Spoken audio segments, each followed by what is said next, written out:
We are live. Alright. Let me pull this over to here. And I gotta get all of my documents like set up and ready to go, because that's always the hardest part, is 2 screens never seem like they're enough. My job ruined me, and I have to have 2 screens now. It's just what it is. Same. Absolutely the same. And I want to pull up this thing so I can see that. Perfect. Alrighty. So, here we are once again in the Yokohama Zone, at the Drive headquarters, where everyone is now currently arriving. It is midday on a very brisk autumn day. We're looking like September or so. And there's been a summons for the 4 pilots here to meet inside of the auditorium that a few people here are very familiar with. And you are, you're expected to show up at least on a decent time. And so of this, who is going to arrive first?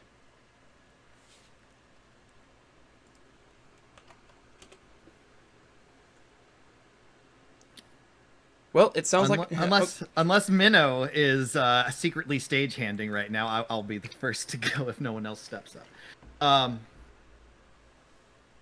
So the first one to arrive is a man who you would expect to be like very much in the sleek business suit that he wears, and the silk tie, the white undershirt, and the nice shoes that he walks in with. You would expect absolutely businessman, salaryman, probably high-end kind of executive type. But there's just the way he walks and the sound of the shoes just have an extra hardness to them that just makes those who are experienced, realize they're steel-toed.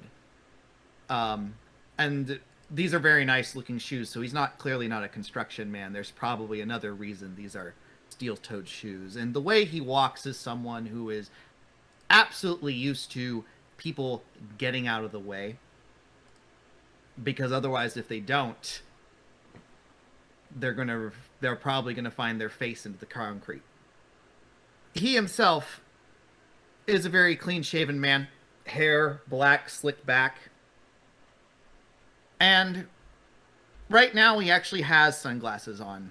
Although as soon as he gets in the auditorium and it's clearly noticeably darker in here, he'll take them off. And he seems to have a very relaxed sort of demeanor, but despite the relaxation, there's just this aura. That kind of feeling you get when someone is you just know they're dangerous. You just know at a moment that this person could just flip on a dime. And it's also the fact that everything about him seems relaxed, cool, and pleasant. It never reaches the eyes. Those eyes are just constantly in a look of someone who could probably doesn't value your life in the slightest. In one hand, he's carrying a nice black metal briefcase as he goes down. The only thing to even indicate that he is even a member of Drive, because he's not wearing any of the Drive uniforms, is a bright orange armband that's easily able to be slipped on and off that has the Drive security emblem on there. It's probably the only thing that's really garish in comparison to everything else that he's wearing. But he gets down, he sets the briefcase down and sits down in one of the auditorium chairs, and it's just in that relaxed, like, repose sort of lean as he waits. Well, something that's a little different as you go in and sit down is that you do notice that there is a TV just off to the side, and it is currently on, and it looks like it is showing some of the local news. And on there, it states that Councilor Sawa Izanagi is currently planning a political trip to the Yokohama Zone. And it's running like just a few of the little ads at the bottom, like the little ticker, says, looking to rally support for a mechatronics bill passing in with basically the Senate of Japan. It's the National Diet. And you just see that the TV's on mute, so you're not actually hearing anything, but that's what you're seeing as it scrolls across. Mm-hmm. He's actually going to pay attention to the tick, or at least as much as what he can get from, what's going on there, because he's getting a feeling this might have something to do with what's going on. So he might not notice who slips in next at the moment. Fair. As you're reading it, it's stating something about, at least the subtitles are starting to pop up for you. And they're the subtitles that are being translated or being transcribed live. So obviously it's you see the mouth move and then eventually the words catch up. Yeah, maybe like, like a 5-second delay, maybe more, depending on how long it takes for that. Exactly. CCTV. Yep, exactly how that goes. And it is stating more stuff along the lines that this new mechatronics bill that is currently being proposed is looking to increase funding from the government in order to push more mechatronics programs across all of Tokyo, and potentially trying to expand the Yokohama Zone into Tokyo itself. But that's kind of the basic gist of it. And while this is going on, who is the next to arrive? Oh, I'm going to be super late, so... Okay. That works. I'd probably say Kali arrives next. All right. What does Kali look like? So Kali is so she's rather a little olive skin tone, a little darker than your average Japanese citizen. She's gonna be wearing the Drive uniform, obviously. Since she was just kind of recently kind of admitted into Drive anyway, so it makes sense she want to at least represent Drive. She has her hair kind of long black hair kind of flowing down, not really tied up or anything like that for now. But as she kind of looks around, she only notices the one rather well-dressed man in the auditorium before kind of taking a seat separate, or kind of away from him, kind of just any other random seat before kind of checking out what's going on in the auditorium. She's kind of nervous, kind of tapping her foot a little bit, leaning forward, not really as relaxed as the other man looks to be.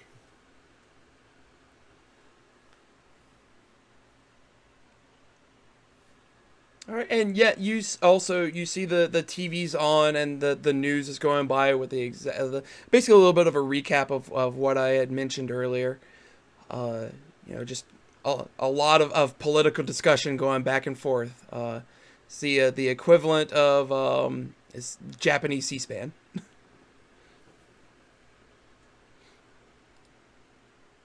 All right, and at which point, Mino.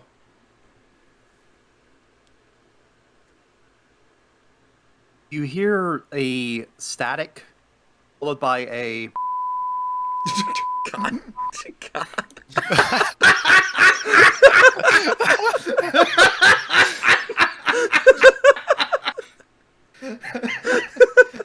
It's a damn shame that there isn't something like an inspiration or something to give, because I swear I'd give it to you just for that. As the giant speaker box on one side of the auditorium opens up, and this gangly-looking man with a Drive overcoat over a black-gray hoodie with a kangaroo pouch in the hood all the way up. There is a mask across his face that's covering the lower portion of his face that's also black. Runs out and starts disconnecting audio lines that have been hooked up before reconnecting them in the proper configuration, and you can now hear a light amount of audio from the display. Yeah. So the display, again, it is a very, very dry commentary. Almost as if the reporters know this is an important piece of legislation that is getting proposed, but they really don't care that much.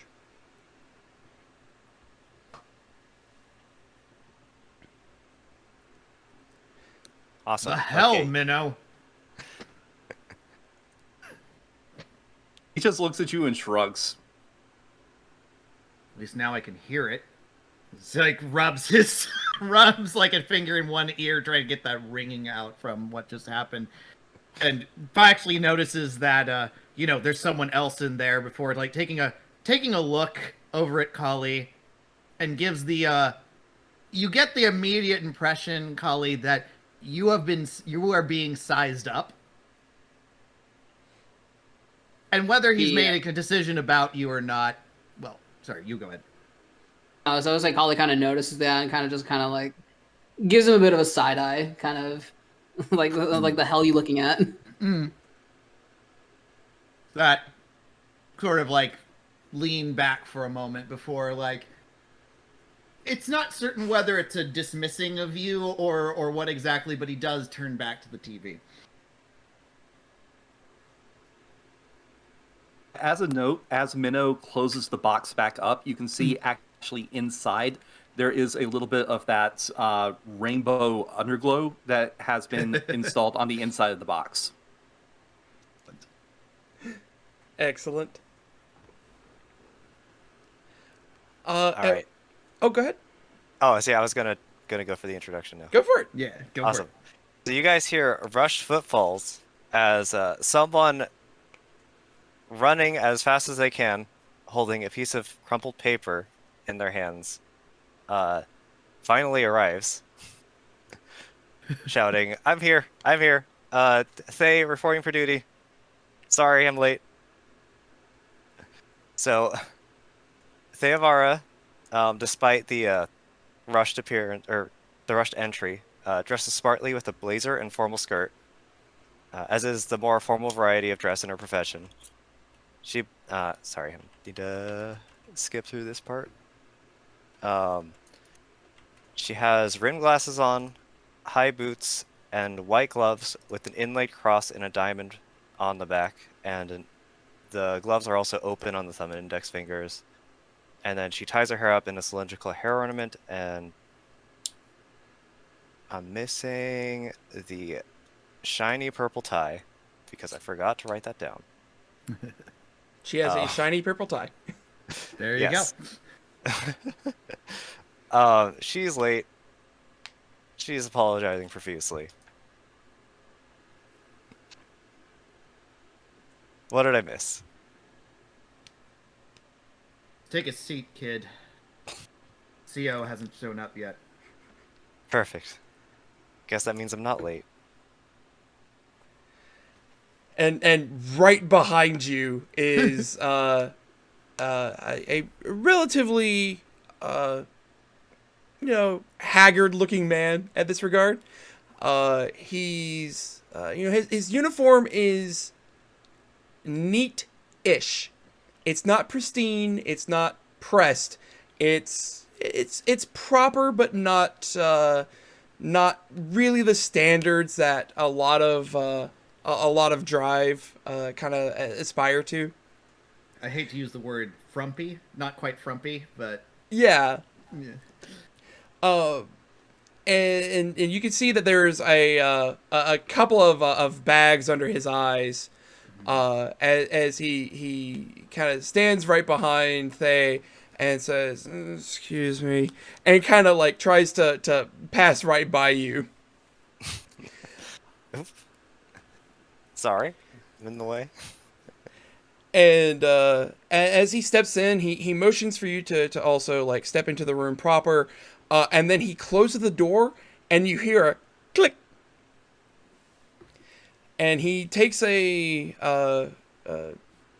couple of very weary-looking steps towards the podium, to the lectern, and he places his hands down on it, and looks like he's kind of holding himself up, just a little bit. And he says,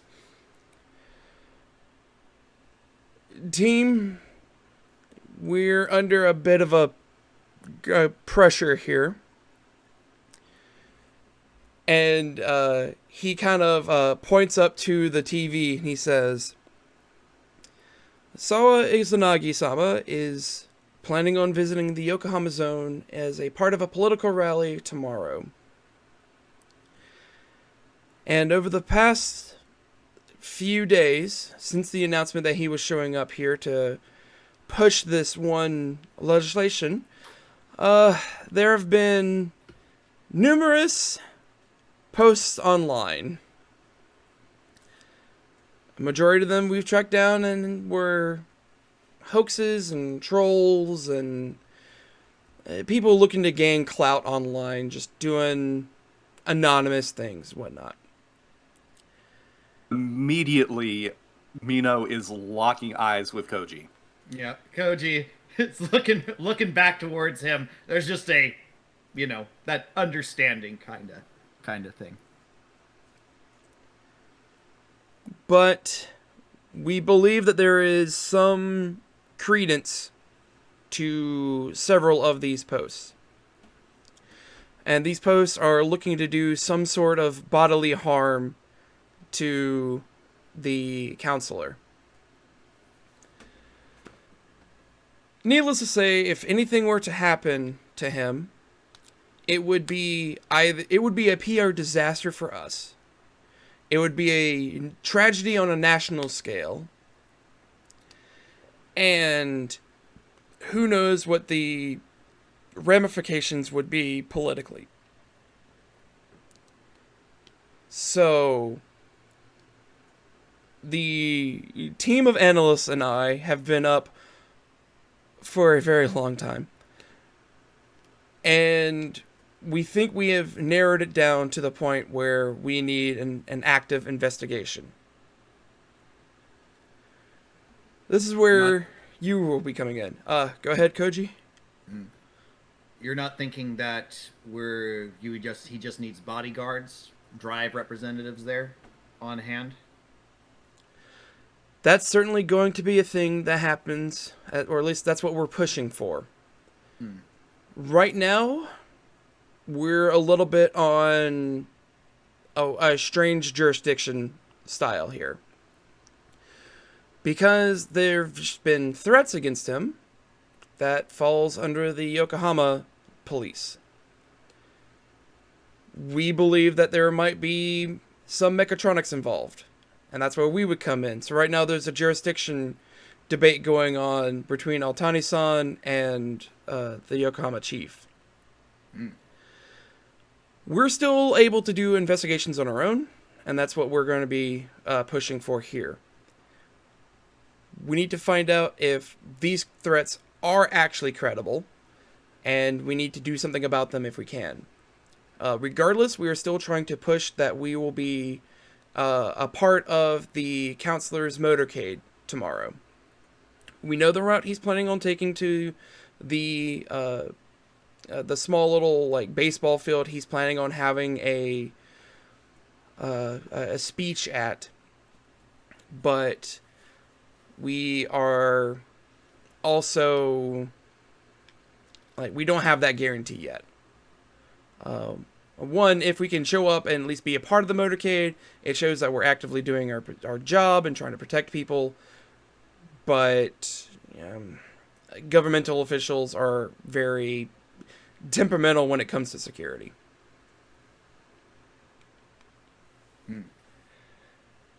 We've done our best to track down the source of the threats that we want to investigate.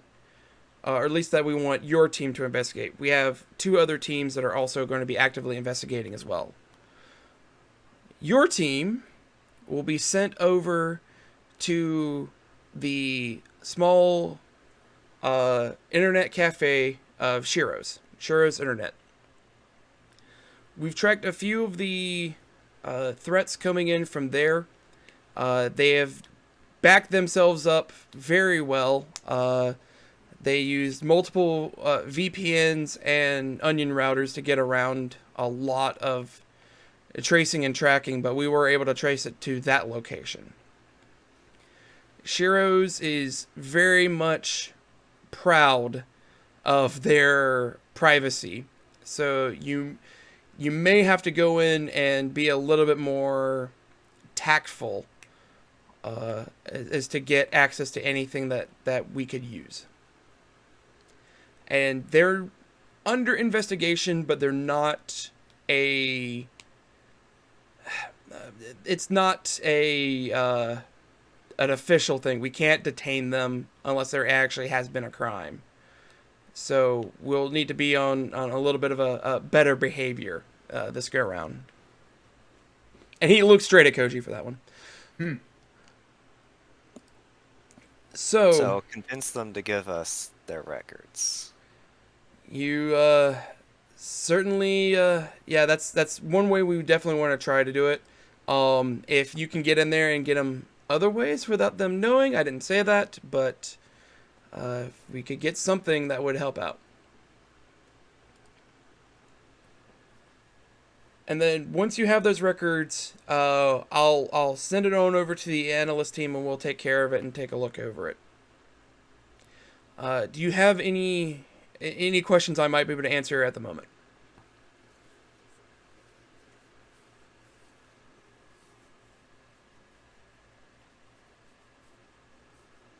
Mino is going to fish out from his kangaroo pouch a wrapped green tea mochi and hold it out to the CO. And he will gladly take it, and he just kind of holds it in his hand. He says, thank you, Mino-san. I do appreciate that. Do we know if the people making threats did so at a particular time of day or the same time of day? From what we've been able to tell is that a lot of the threats happen to come in relatively close to each other. It was a little bit harder to track because they were each using different routing processes, different VPNs and such. But we were able to track down a minimum of 3 groups that were all posting at the same time.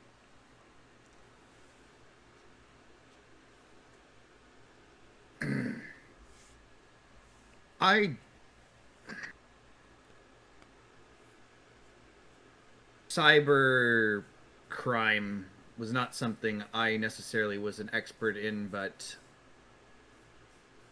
I know about handles. Were there any particular threats being made by handles that have been known before, or known for being empty threats, or those that have been known to be associated with actual dangerous ones? No, a majority of the handles were anonymous. Just the various message boards online that they were posting to allowed for anonymous posting. There were a few handles that did come up in our registry, like a few of them that were a little bit more reckless, as you kind of alluded to. Again, empty threats for those, but because they were associated during this time frame, we have to investigate them all the same.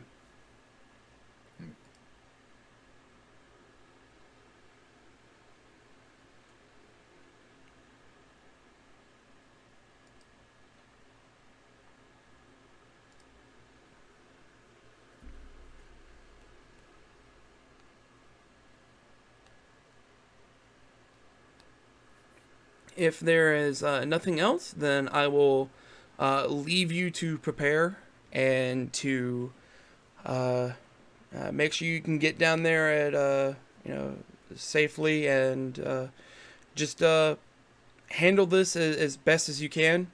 And I'll be on the comms the entire time.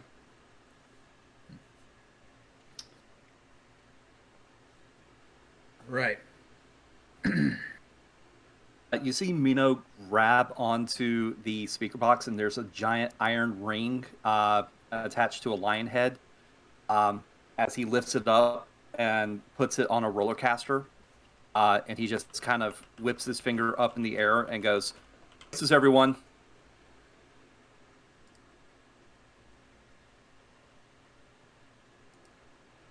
There you go. Sorry, all right. Michael. I'm sorry, what was that? Oh, okay. So yeah. At which point, you're all dismissed to go about what you need to do to prepare. If you've got any other like preparations you want to do, any other questions that come up, now's a good time. Also, how are you getting there? Sorry, I'm back. Oh, good. No worries. Was there something you wanted to add or ask or say before we No. actually? Perfect. I think we're good. All right. So which point? How are y'all getting down there? Well, unless there's a big let's all carpool together situation, Koji's going to be taking his cycle. All right, Koji's got a cycle. How far away is this internet cafe? It is closer to the waterfront, a little bit on the farther side from Drive HQ. So you're looking at about a 45 minute drive. Ooh. Well, I guess that's the drive we could deal with. I'll take a car. If anyone wants to join in. I think Kali will probably join in with with you. Excuse me. Oh, good. The car, you feel the car gets weighed down in the back as Mino puts his giant speaker box into the trunk, and the trunk can't even close around it. It's balanced and strapped in like a practiced stagehand would be able to do. I was gonna say, you better secure that, because it's not gonna be my fault if it falls. Kali has many questions, but she just keeps them to herself for now. All right. So I'll go ahead and move us on over just to the skyline to show off Yokohama as a whole. And yeah, so first things first is you've got the investigation card number 1. Go check out Shiro's Internet Cafe. You only need 2 people to show up to this one, but you're more than welcome to bring more than 2. The skills you're going to be looking for are negotiation, knowledge, and mechatronics. The threats against Sawa Izanagi originate from a small internet cafe. The owner is Shiro, and he takes pride in the privacy his shop allows. The objective is to find out more information about who made these threats and where did they go.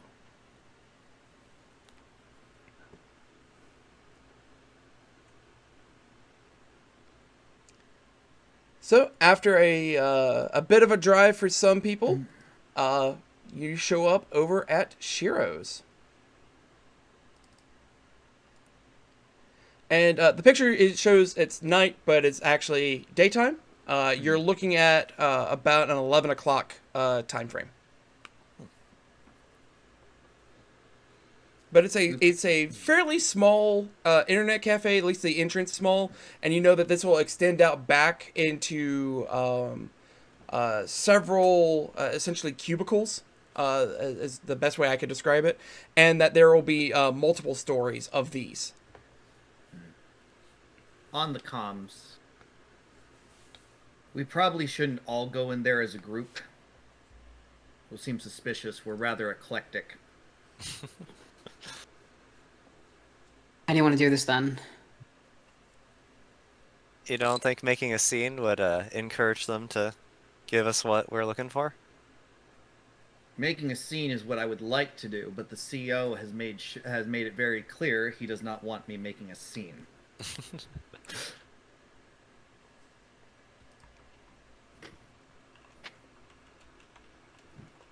Alright, so shall we send half in and half for backup?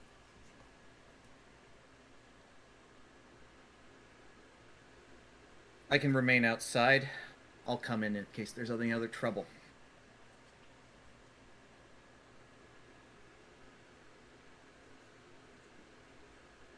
You see Minnow with a tape measure taking measurements of his box and shaking his head.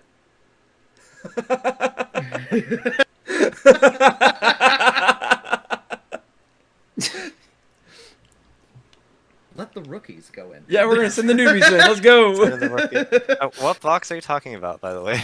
Oh yeah. Mino, I think you partially described what was going on. Yeah. Tell a little bit more about the mask in the box. Yes. Okay, so the speaker box is an auditorium size speaker, more like a speaker and subwoofer connected, that you actually saw Mino jump out of whenever he was fixing an audio problem in the auditorium. It has been strapped to the back of your car, and you know that with your time at Drive, any of the frames usually has some sort of carrying case depending on its size. And strengths tend to be very big. Yes. Well, luckily the drive wasn't that bad because we were familiar with the controls of the car, so... Yep. The drive isn't that bad. Drive HQ. Hey. Uh,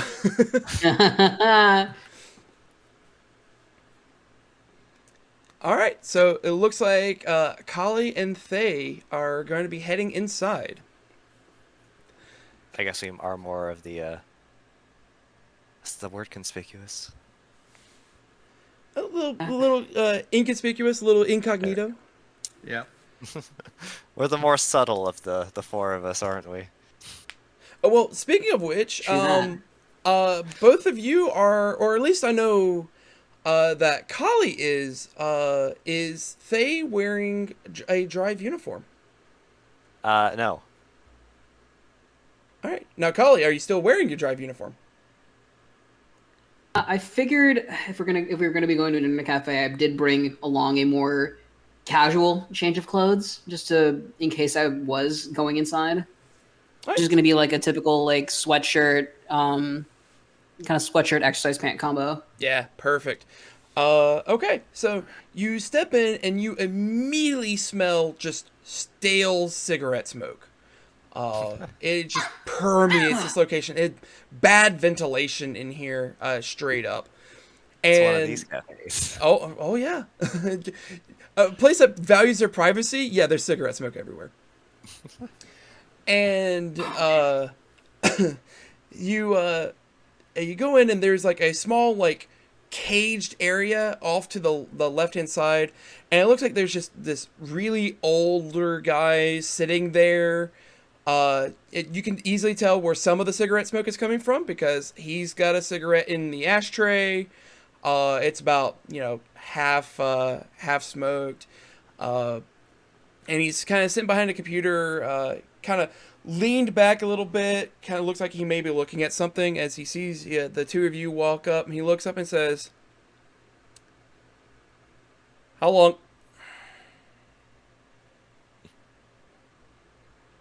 Kali Just- looks at Taya in like 1 hour. Yeah, should be good, right?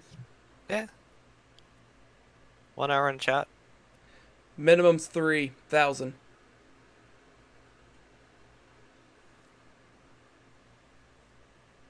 Kali sighs and pulls out her wallet. God, Jesus Christ. All right, yeah. If you pay over the 1,000 yen, he'll take it. Kind of puts into like an older register. Pulls out, looks like a small piece of paper. Write something on it. Hands it over to you. Says, "Password. You're over in second floor, 13th, 13th cube." Thank you very much. All right. And he just, Well, let's go in. Yeah, so you head on through this just smoky area, and as you walk by, like a lot of the doors are closed. You kind of look over, and you can see like some of them may be a little cracked, just a little bit, and you're seeing people in there just like doing stuff on the internet. You got games, you got work, you got less desirable things, and you head on up to the second floor. You pass by some showers, and you find your cubicle. So something tells me that the guy up front probably isn't going to give us any information, but that doesn't mean there aren't any other workers around that we could try to. That's true. We could also try. I wonder if we could try accessing like a records room somewhere. Yeah. Seeing if we could find out any records about if we could find out who posted those threats. Are you more familiar with computers? Would you be able to try to get in through the booth? Don't look at me for that. I'm sorry. Do we have Ogura on comms? Like, can we see if any handle that's been posting threats is active at the moment? Yeah, Ogura comes on. He says, "No, all of the threats that were posted at 3 days ago or more. Nothing else has been active since then. At least none of the known handles are. But these threats stopped about 3 days ago. All right. And we'll say this was a Thursday, so they stopped on Monday. So weekend folk, which means they're probably at work right now. Well, tomorrow is Friday, being the political rally. So. Mm-hmm.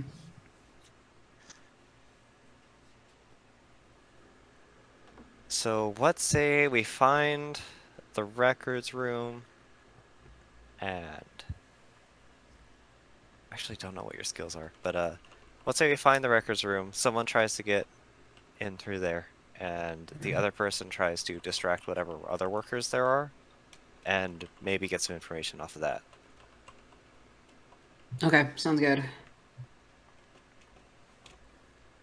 Okay, so we'll go ahead and start off and say that both of you will be doing this mission, a mission of finding the records. Who was going to be talking with someone or trying to find someone?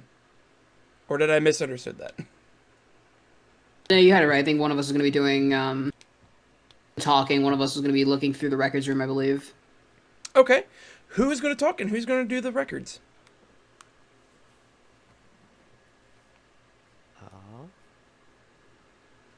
My negotiation's really good. Yeah, mine's not. So I could probably better looking through the records, see if I can find anything from there. We'll go with that then. We'll start off with Faye. And we'll say that you find it looks like there's one IT guy. He's like working in one of the cubicles. It's wide open. He's wearing a similar like looking ragged or like a dirty uniform. And it looks like he's like hooking up one of the computers up, and just very basic IT work. Not even like nothing major. He's just hooking some hardware up. And that's clearly who you see. So you can you can talk to him if you like. Yeah. Excuse me. Do you work here? He looks up and looks you up and down. He says, "Yeah, what do you need?" So, a couple days ago, my son came in, or so I've heard, and did some things that are against house rules, and I need to go figure out what it was he was doing so he can receive the proper punishment. And he looks at you again, kind of squints his eyes and says, "Punishment? What kind of punishment you talking about?" Well, you see, he's supposed to be studying for a big exam, but from what I've heard, he's been hanging out with friends and wasting his time here. So he might need some grounding.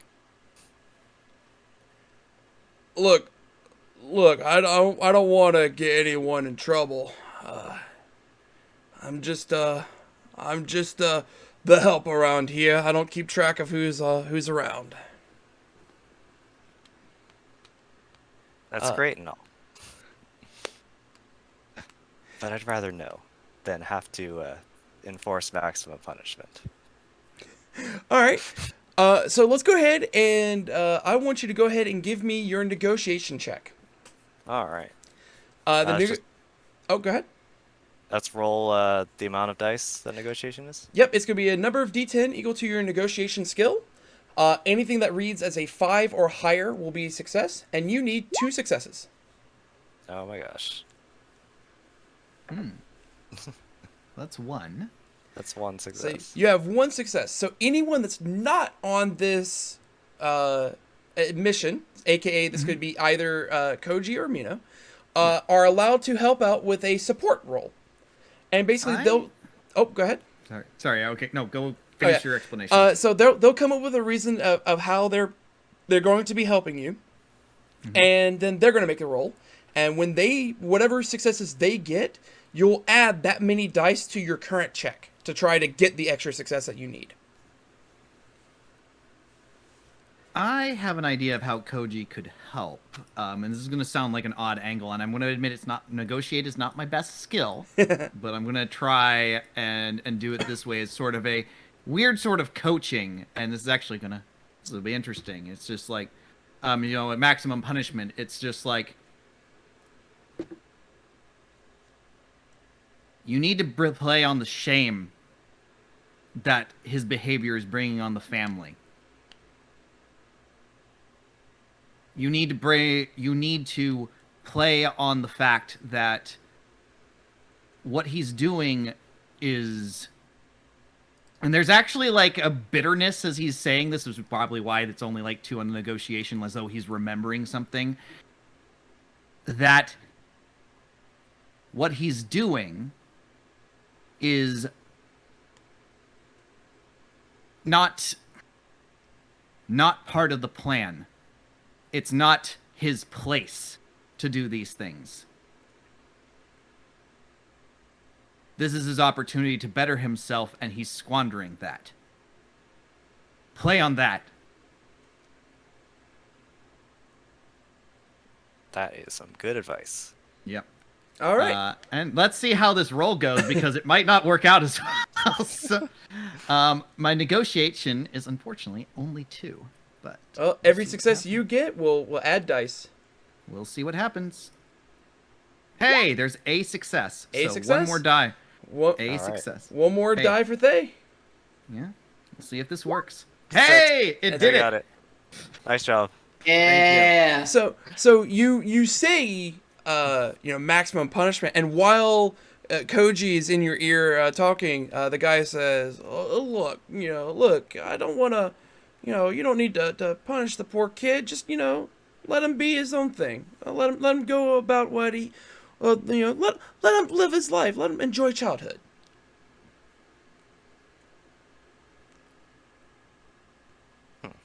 Then at least let me know what he's up to, so I can inform him of his choices and help guide him to becoming the man he's supposed to be. He kind of sits back and thinks a little bit, and he says,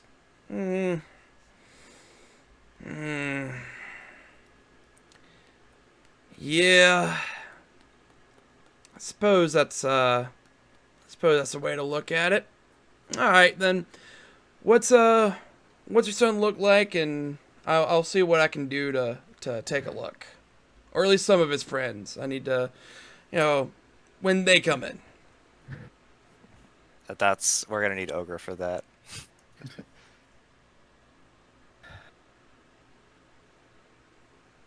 You need what? Oh, I'm gonna need Ogura on comms to get the information of when people are around. Yeah. Ogura started saying it's like, this time. And you relay that information to the guy. He's like, I did see a couple of skeevy guys around here on over the weekend and on Monday.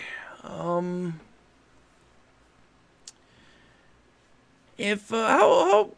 old's your son? He's about to enter college, but if he's hanging out with the wrong crowd, then that's not good. Yeah, I'd say they're probably the wrong crowd to be hanging out with. Yeah, I'll see what I can do to get you a little bit more information on what they were doing. It's not that easy, but I'll check around. And he'll get up and he's like, just wait here.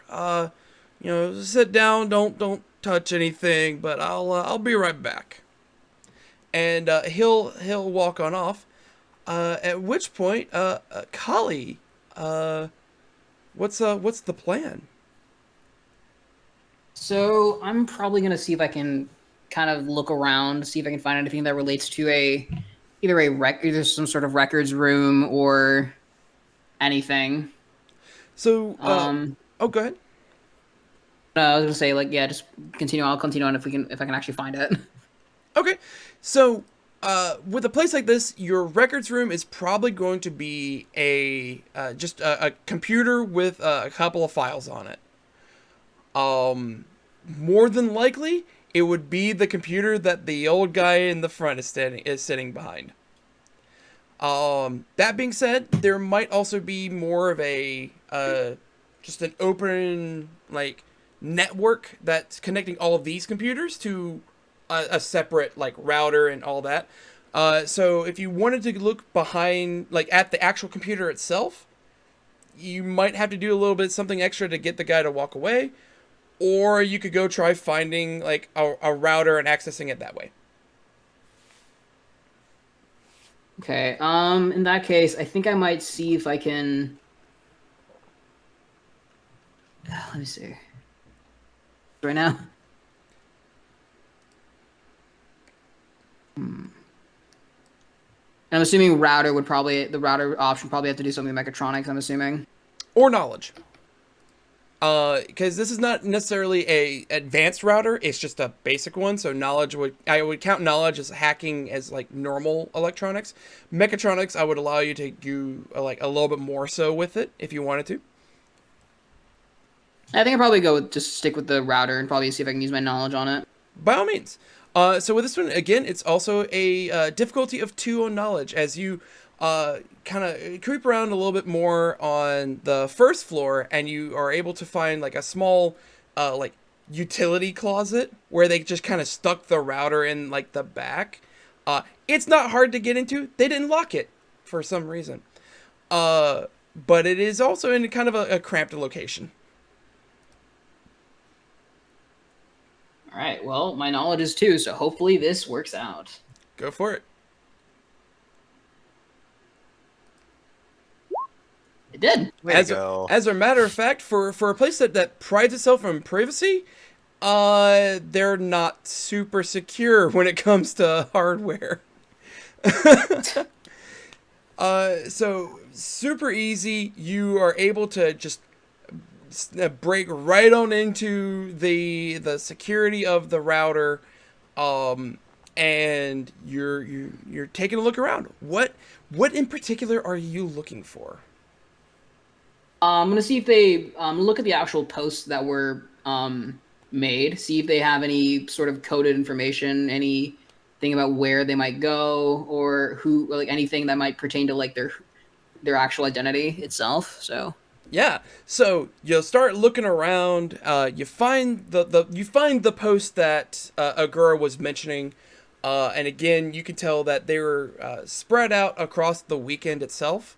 Again, most of them being on Saturday, and then some on Sunday, and then some on Monday. And the posts are, for the most part, are pretty inflammatory as a whole. Just incendiary, just being this guy's gonna ruin everything for us. Someone ought to teach him a lesson. It's we don't need that mechatronic crap anywhere coming around here. A lot of stuff like that.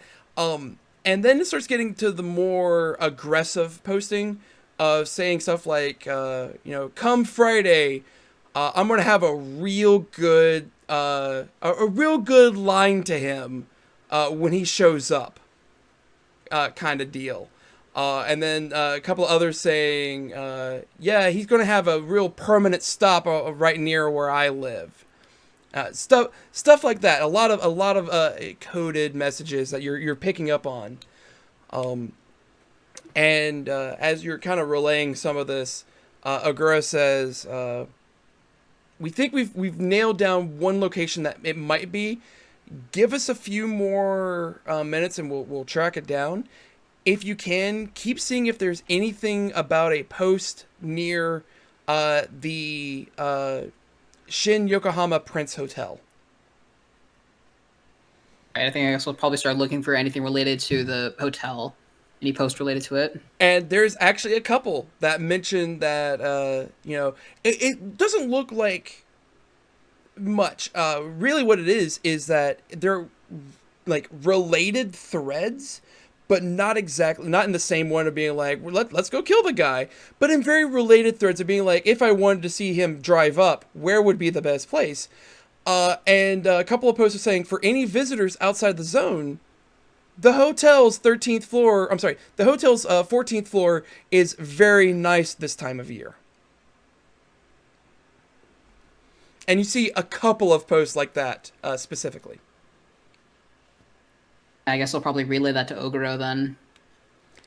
And he's like, okay, we'll have to take that, we'll have to take a look into that one. And back up to Thay, the guy comes back and he says, yeah, I took a look around and yeah, you might want to get on your boy. He's not playing nice online. And if it's these guys that I'm thinking of, I've seen them over near the Yoshinora strip mall. No good people there. Place has been empty for months, but that's like a gang almost hanging out there. If he's over there, you might want to go ahead and have him rethink his life choices, cause he'll end up in a place worse than where he's going. That's for sure. Thank you. You see your brow furrow, and I'll get that onto that right now. Yeah, I'm sorry to deliver the bad news to you, ma'am, but that's where we're at.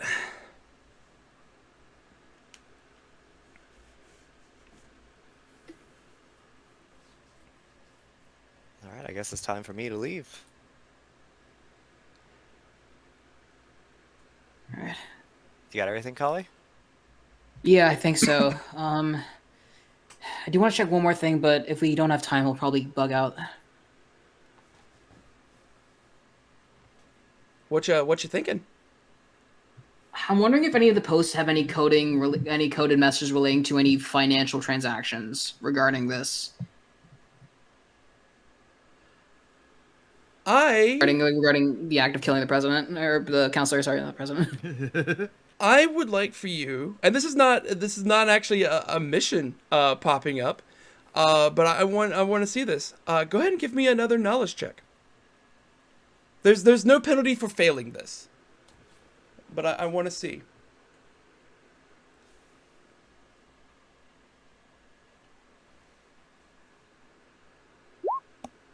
Wonderful again. Okay. My goodness. You're rocking those two guys. Hey, yeah, you're nailing it. Beginner's luck, what can I say? So, what you're kind of looking around and you're looking for the financial like stuff popping around. See if anybody's mentioned getting paid for this. And what you're noticing is that anyone that's talking about the hotel mentions that, there's a very severe discount for anyone that wants to stay on the 14th floor of the Prince Hotel. And you're running a few more of the, just connecting the dots here and there. You're getting a couple of strong hints that a group known as the Harbor Patriots are involved. And from what Drive is aware of, the Harbor Patriots are a group of anti-mechatronic, what's the best way to put it? Anti-mechatronic standpoint, but only because of profit. It's profitable to oppose mechatronics, and that's the only reason they do so. Not because they believe that mechatronics are bad. It's just that you can make a lot of money off of saying that mechatronics are bad. And that they've been known to accept, let's just say, donations from concerned parties to ensure that that sort of sentiment remains strong.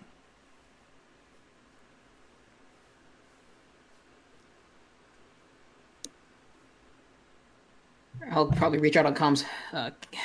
Commander, we have a problem. What kind of problem are you seeing?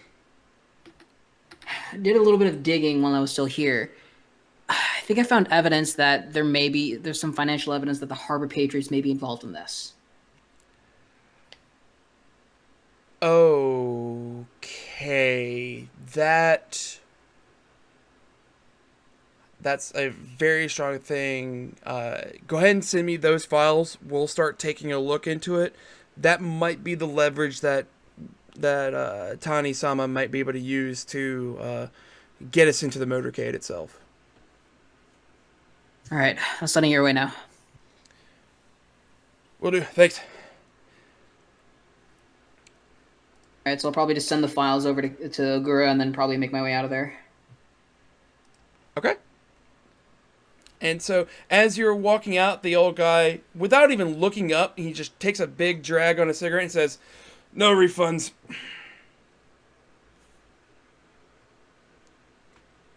Kali is just suppressed the urge to just flip him off, but just not now. Just ignore him. Just ignore him and keep going.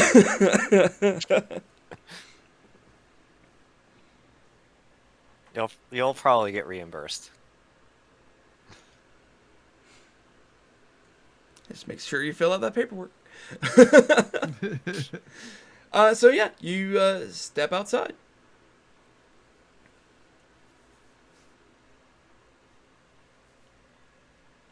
All right, well, I guess that's that. Mm-hmm. Looks like we managed to find a lot of information in there, despite the private nature. Privacy my ass. That modem is so fucking unprotected.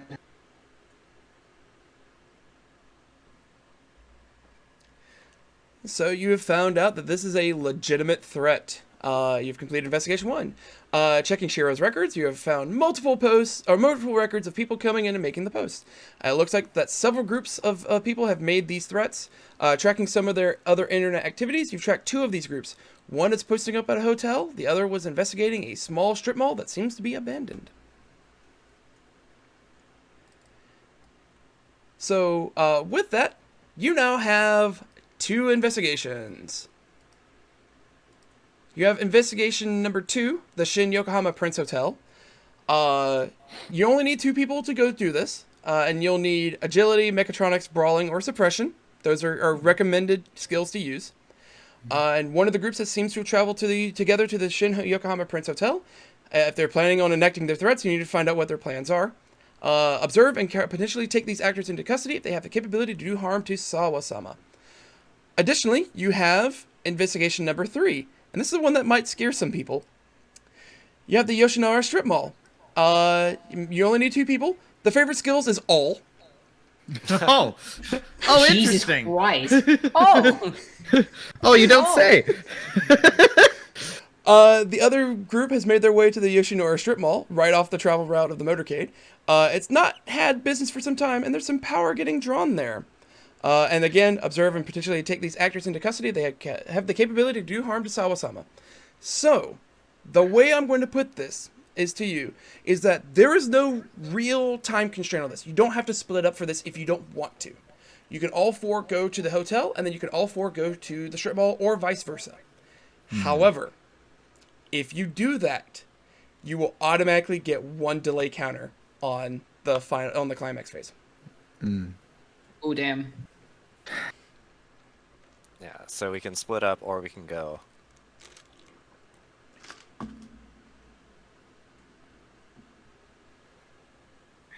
You both handled yourself well.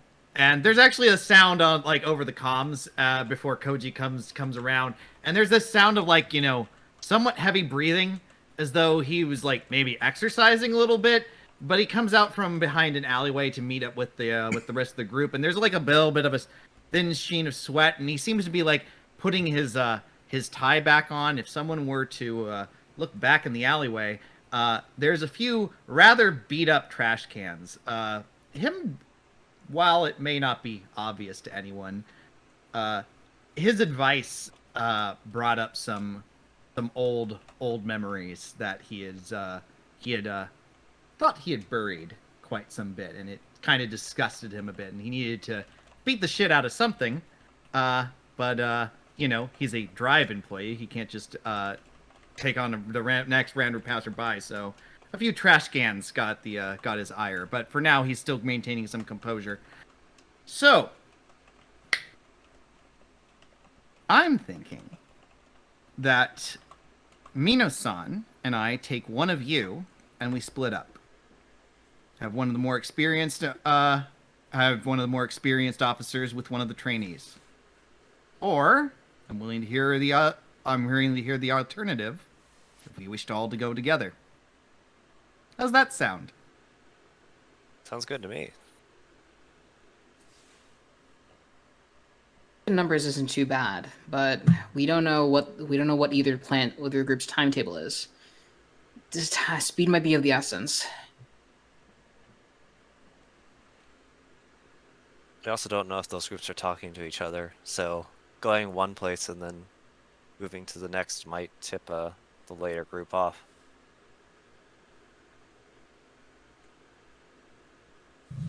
True. I'm fine going to either place, but... And he slips off the Drive armband and puts it in his pocket so he's just in full business suit.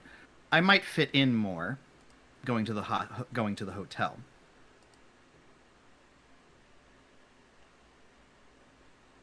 Mino is going to put a very steel reinforced hand on Koji's chest and kind of slowly shake his head no. You got a better idea?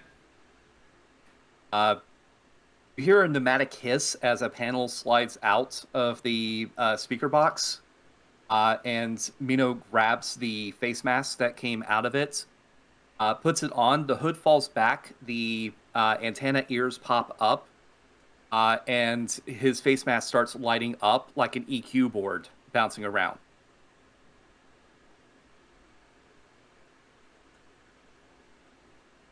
I don't fucking understand what you're saying. Just say something.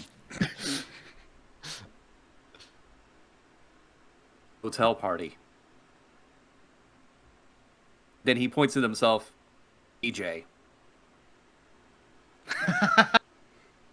Quite the group we have there, don't we?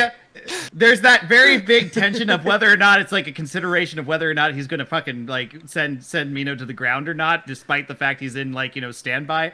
But then the demeanor changes and Koji like laughs at this. It's just like, okay, better idea. He pats Mino on the shoulder. All right, I'll go to the strip mall then. The plan just sounds stupid enough to work.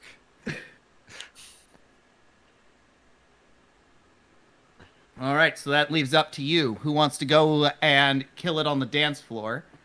And who wants to go shopping for deals? It's a clearance sale, I've heard. Everything must go. Mm-hmm. Kali hears dance floor and immediately just like backs away and moves closer to Koji and is like, yeah, no. All right. I think that's our pairs. Have fun at the hotel. I'll try. All right.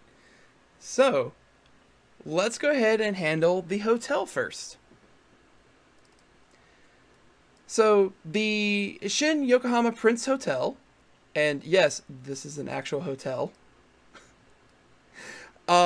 stands very tall along the Yokohama skyline. And it is right next to the Shin Yokohama terminal for the train, for one of the trains that runs along the entirety of Japan. The Shin Yokohama station is one of the main thoroughfares.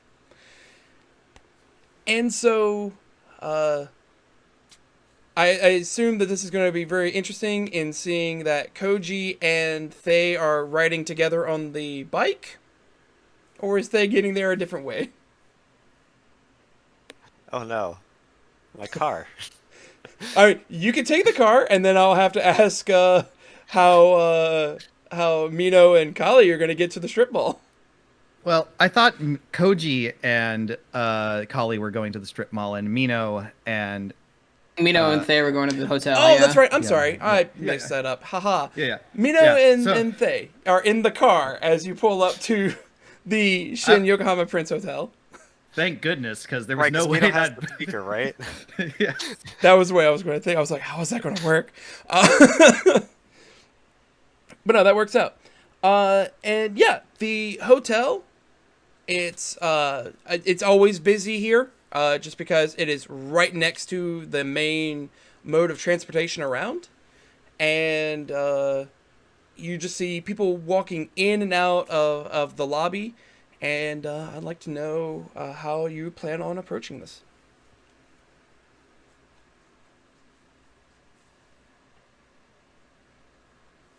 Well, Okay, Mino, do you want to do the party? Mino is definitely taking up the persona of a rave DJ. So he's dragging in the speaker on the roller coaster. There is music that is coming out from inside the mask that is just loud enough to be able to be heard from outside without actually impairing his hearing. And he is just bobbing to that music. Shouldn't we wait until we get access to the 14th floor before you start throwing the party?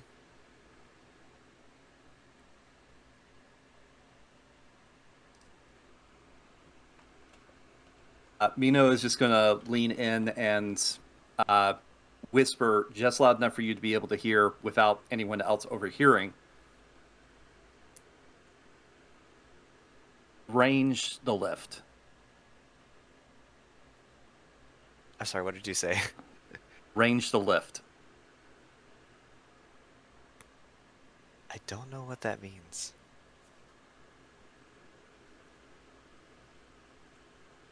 You see the mask finger pointing directly at you. Finger pointing at the desk. I'm all right. I'm on it. Thank you. Before switching back to the EQ bars, and he's bouncing around. So front desk. There's probably someone working there. Oh, for sure. Yeah. Just a younger woman standing back there, and she's been like checking people in while that conversation was going on. And she says, "Welcome to the Shin Yokohama Prince Hotel. How may I help you?" Hi, we're on official business here from Drive. We were gonna need access to the 14th floor. I'm gonna have to get my supervisor for that. Just one moment. And she reaches down, gets on her phone, dials number. She says, "We got some people from Drive here. They need to speak with you." Okay, yeah. Okay. And she hangs up and she says, "He'll be here in just a moment." And a few moments later, you see a middle-aged man walking up, kind of balding a little bit, glasses, still really nice-looking suit and tie. He comes up and says, "I am Ayama. How may I help you?" Hi, we're here investigating a potential crime, and we're gonna need access to the 14th floor to conduct that investigation. Of course. we? Oh, yes, my partner over here is with me. And he kind of leans over and looks over at the DJ that's going on, and some people are starting to gather around listening to the music as it's going on. They're not actively like dancing or anything because this is still a nice hotel and people are kind of showing up in business clothes and they're just like, what's going on? And he says, DJ Fluffy Pants. Oh, okay, yep.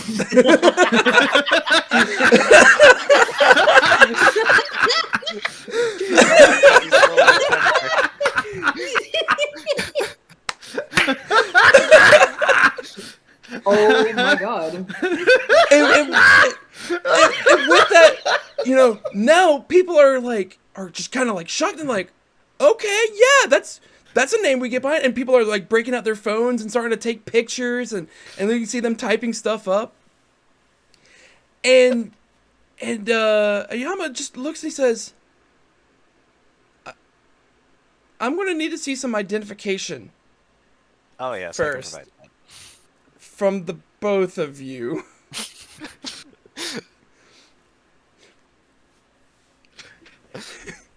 You don't Hey, need to. Fluffy Pants. You don't need to see his identification. He's a fucking star. Okay. We've been working hard to keep him Hear me. anonymous. I'm gonna need your badge for a second.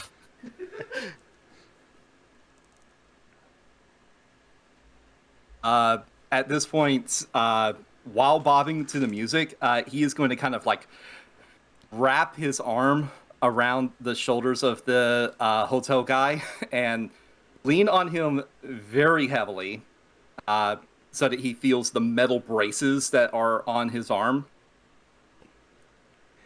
Yeah, his knees start to buckle a little bit, and he just kind of sags down under the weight, and he goes, ugh. 14th floor. Okay. At which point he'll walk on over to the elevator, and he'll hit the button and goes into like swipe the card to go up to the 14th floor. And a lot of people are now starting to kind of like track DJ Fluffy Pants as he's walking by, and they're getting more pictures and everything. Be like, oh. Of course, playing up the part, waving at everyone, kind of doing the winky face with the LED mask. On the elevator ride up, I'm going to say, like, if you... It seems like you're trending on the air, and that might actually convince these people that you're actually a DJ when we get there.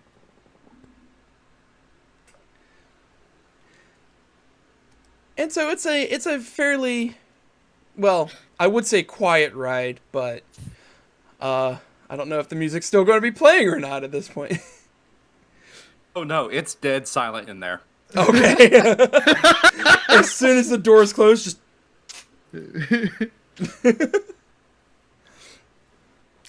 And so the counter goes up and it says 10, 11, 12, 14. Ding! Doors open up. And you see just looks like a almost a flurry of activity down the hallway. There's people like just going back and forth between rooms. Some of them are like carrying stuff like in backpacks or small like little cases and whatnot. And it's just a bunch of people just like moving across from room to room. And again, this is a hotel, so these are hotel rooms. That's a lot of activity for people being in a hotel. Yeah. Mino is going to roll the roller case out, have it in front of everyone, and he's going to point at his partner to get behind it, and he's going to press the hotel manager against the back of it and just whisper, "Stay down," as he starts rolling the case forward. Okay. Oh, good. sounds like we're gonna have some offensive action taken here. I have a feeling I know exactly what skill you're going to be using. But what skill are you using? I am attempting to use cover and motion in order to gain ground slowly, so this is definitely a suppression. Yep. So this is going to be suppression. Your target number is going to be 3. In addition to that, I am also going to have the speaker and the headset both blaring disorienting music in order to make it a little bit harder for them to gain target purchase on anything else around me. Okay, yeah, that sounds like a good use of essentially a support skill here. Yeah, so you go ahead and take your 2 die bonus on it. Okay, so this is going to be at 6. And looking for 3.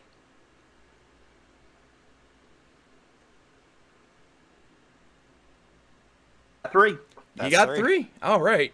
There you go. So you start slowly pushing that up closer and closer.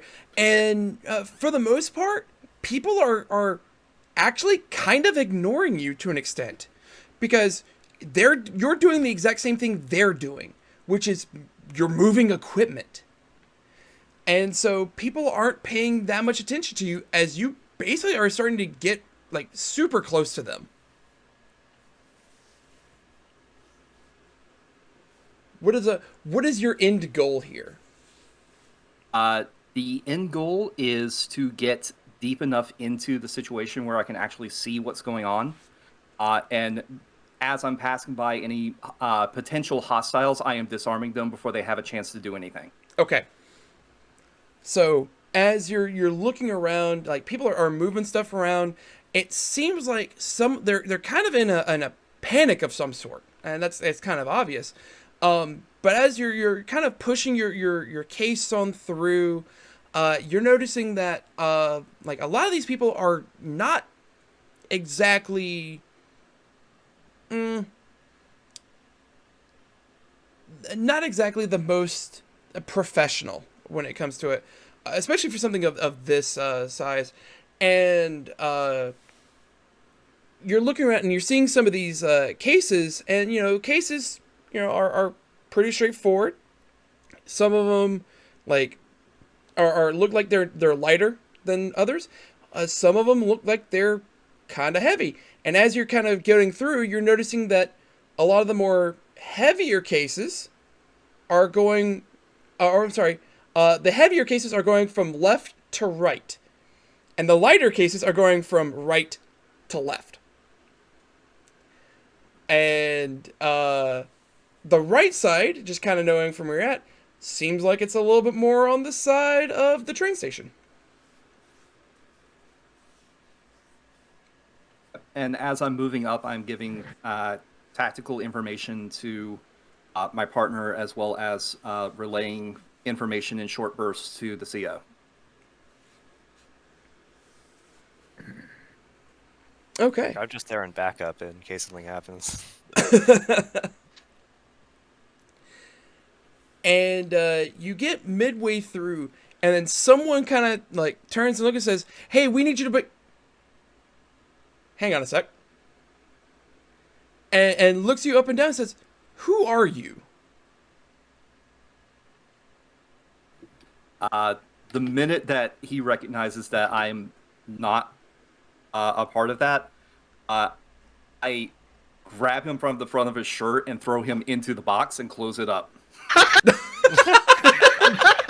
Yeah. Detained.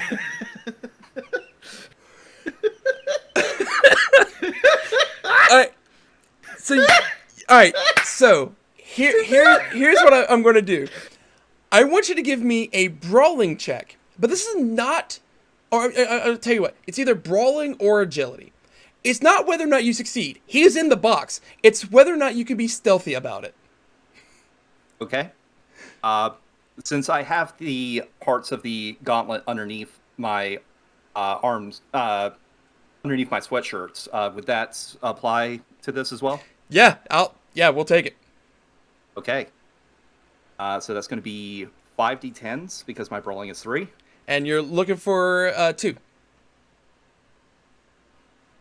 I got 3. You got 3? Hell yeah. So he looks at you, he says, "Who are you?" And then, like, just as quick as could be, just... and you just slowly keep pushing the box along. It rocks every so often, but you're not hearing anything because clearly it's soundproofed. The box, though, right? Clearly. Back. Boom, boom, boom.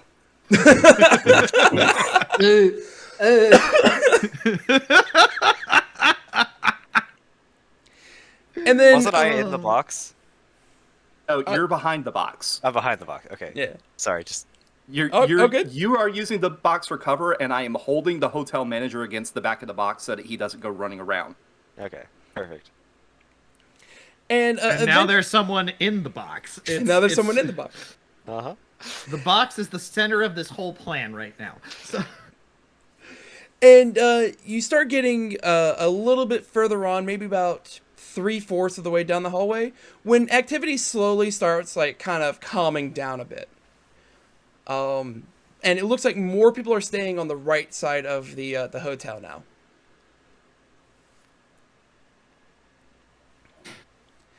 And as you're kind of looking, like, the doors are like kind of held open, like they've got the little stoppers that hold them open just a little bit so people can go in and out. You're starting to see, looks like at least down the end of the hallway where the main, like, focus is, you kind of look in there and you see what looks to be a or at least let me rephrase that.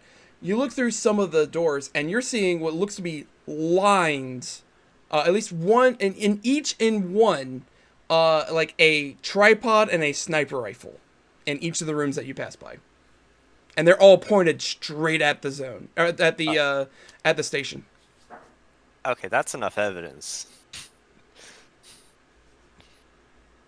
Right? Like, once we relay that to Ogura, that should be... Oh, yeah. Yeah, you relay that to Ogura, and he is like, that's a lot of firepower. We need to stop him. Yeah. Mino just sends one simple command, and he's going to be looking directly at the hotel manager's face whenever he says this over the comms. Capture or triage? Capture if possible. And the manager just looks up at you like curiously when you say that, and then it kind of dawns on him, his eyes go wide, and he goes, he opens his mouth to say something. Immediately cover his mouth and put finger up to lips with the shush emoji. He slowly nods. Go find cover. This is about to get dirty. He nods again, and he starts very briskly walking down the hallway towards the elevator. And actually, as he does that, it looks like he's pulling out, like, a cell phone.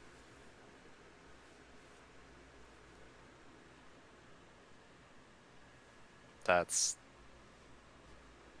mildly concerning. Yes. Looking over at... Sorry, I keep missing your name. I do apologize. No worries. Hey. Hey. So looking over at Faye and just go, arm up. Sorry, you cut out. What did you say? Arm up. Yep. Ready when you are.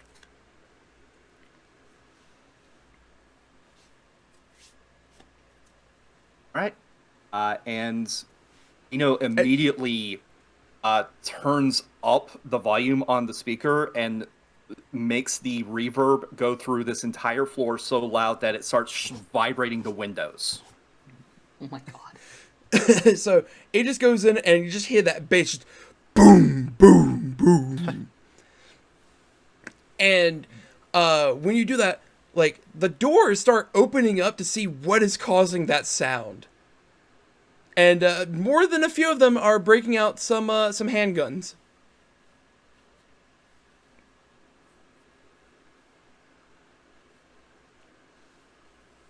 I don't know. Can they even hear us with all that noise going around? Do we just start fighting?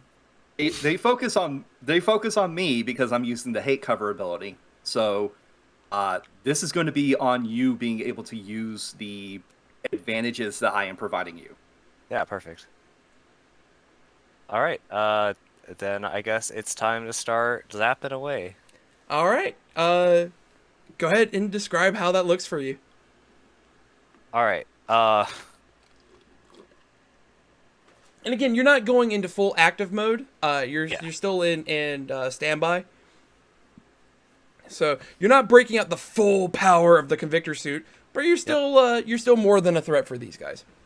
So the space around Thay's hands starts to like glimmer with the haze, and the gloves are going to start condensing energy and shooting it in rays. All right. It looks like you're going to be attacking multiple people, so that sounds like a suppression to me. But if you have another idea, go for it.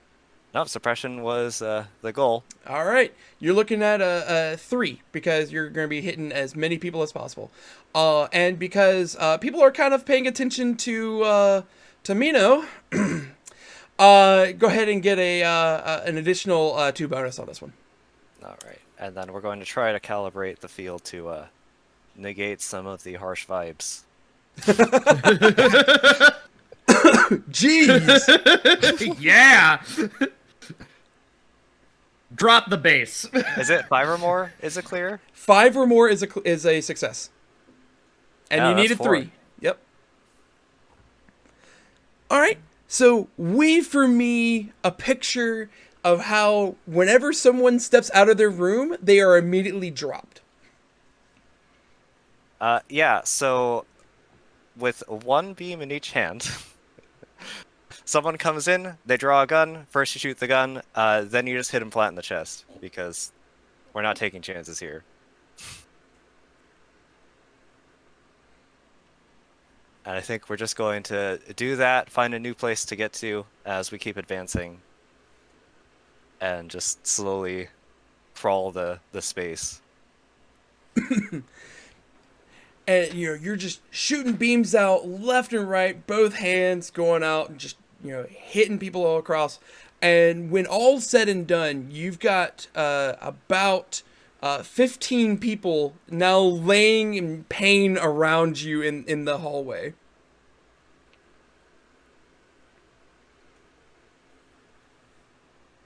All right, clear the area and secure the suspects. And Ogura says, I've got a team on the way to help secure them. Can you confirm if they have any mechatronics on them? And We can check, but I would oh, go ahead. sorry, I would venture that they're in the larger cases. And as you go around, you see that it is, 15 people plus 1 in the box. You're not seeing any mechatronics whatsoever until you get to the final room at that's got that nice corner suite that has a very large sniper rifle with a very expensive looking scope. And that is 100% mechatronics.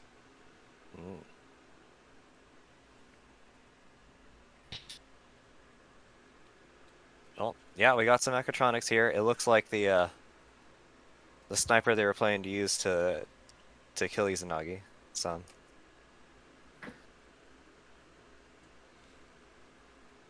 All right, yeah, that's the justification we needed. We've got the team on the way. Just maintain the location, and we'll get them all arrested for interrogation. Awesome. Is the Managers hotel involved. manager still on this floor, or is he gone? He all this went by pretty quickly, so he's still by the elevator trying to hit the button as quickly as he can to get the elevator to come up to him. And he's on the phone and he says, "No. Make sure nobody comes to the 14th floor. Make sure nobody comes up here. Drives every. They're shooting. Oh my god, they're shooting. Oh my, there's so many people that are dead." He doesn't know the difference. Oh my god, they're killing people up here. Going to approach the manager and just like tap him on the shoulder and be like, "It's all right, we secured the area." Mino is going to take the phone from him. This line has been tapped. Click. You're fine. You're He's fine. like, you killed those people. No, quite unlikely. They're dead. I see them dying. Some of them are moving around. They're straight up dead. You know what? If that makes you feel better, sure, why not? I knew you people from Drive were nothing but thugs. I can assure you they're perfectly fine. Mino points to him and says, "Detain him." And he's going to go and pick up all of the different sniper rifles. He's going to dismount the barrels and twist the barrels around the arms of all of the people that he's detaining. That's going to be interesting. Okay, yeah. So you're able to get a few people with those. You're tampering with the evidence. Little bit. I am disarming a terrorist group. Yeah, fair. That is Both fair. figuratively and, in this case, literally.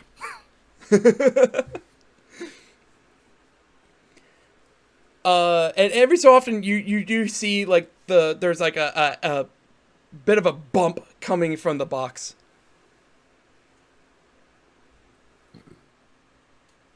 Are we gonna let him out? Mino is not concerned about the bumping from the box, but he does switch the reverb from going out to in. Oh God. At which point there is a much more rhythmic beating, but it's not as strong as it used to be. What? Look, they're terrorists. It's fine. And after a couple of minutes, eventually it looks like the drive support team comes in and starts officially making arrests and starts to detain some of the people. Most of the people here are unconscious. Some of them more so than others. And they start leading them away. But the guy in the box is very adamant, though. He says, "We ain't done nothing wrong. You can't prove it." That kind of stuff. And he's like, I ain't saying anything until I see my lawyer." Mino is just going to be in front of him the entire time, just holding his hand up to his ear and making motions like he can't hear him. At which point, he also goes, "One, I can't hear you." I'm sure the folks at interrogation will be happy to take any requests you have. What? It was so loud in the box, I can't hear anything. I'm not saying anything until I see my lawyer. Also, I will sue you for damage to my ear.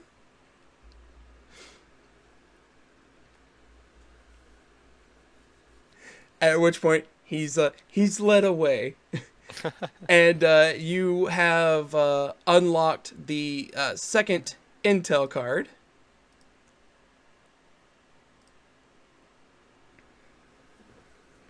It's lookouts on the lookout. The hotel floor was packed with members associated with the Harbor Patriots. They refuse to talk without consulting lawyers, so it makes it difficult to bring any new information to light. Still, this is one less threat to worry about tomorrow. At which point, we'll go ahead and, unless you have anything else, we can switch on over to the Yoshinori Strip Mall. Yeah, I'm also going to turn over the hotel manager's phone to the drive investigators, and also point to him and put the handcuff emoji on. Okay, yeah, and he's handcuffed and led away as well. Yeah, it is possible that he was helping them. Okay, so with several arrests under your belts, we'll move on over to the strip mall.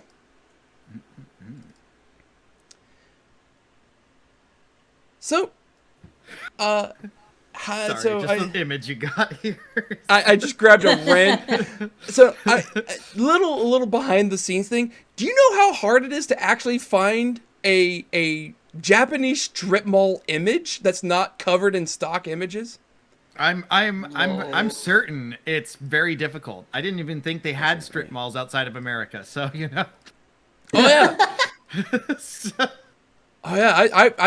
I found a couple, but like there weren't good Google images, like Google Maps images of it. So I didn't want to use it. So yeah, Subway, a place called Okinawa here in Yokohama. Sure, why not?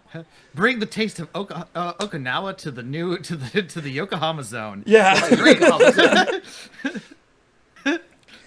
Of all the things. The Okinawa Zone. There we go. The That's Okinawa what it's Zone. called. Oh my. The Okinawa Zone. Okay, yep. I'm gonna have to include that in my next game. It's gonna You're be the Okinawa welcome. Zone. You're welcome. I'll take it.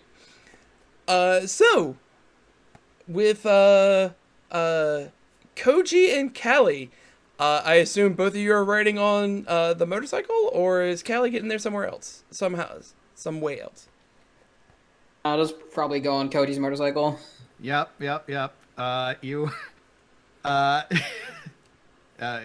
What's?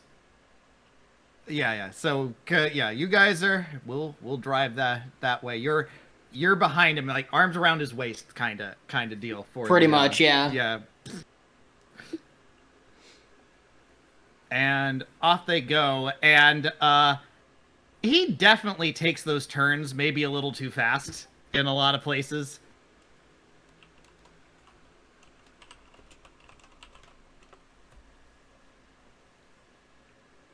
Tightening a little bit as you kind of go through those super sharp turns. Yes. And maybe taking certain shortcuts that might not be necessarily the most legal, and maybe a little more thrill-seeking kind of deal, if that makes sense. It's like, oh, there's the reservoir. Oh no.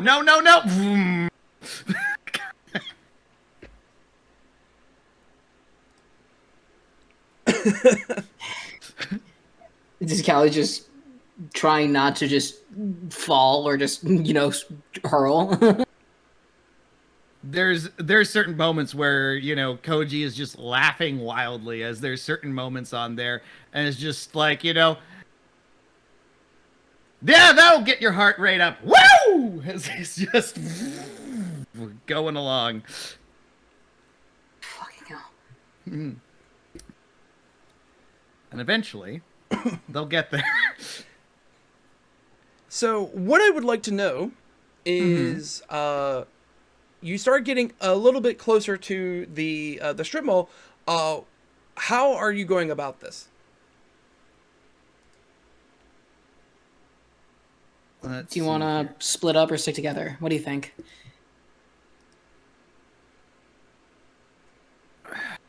There's a, and it's like this is probably like one of those moments where they're like kind of like they're at like an overpass and they're kind of overlooking it for the moment as he's like stopped there. The cycle's idling as he's looking at that, and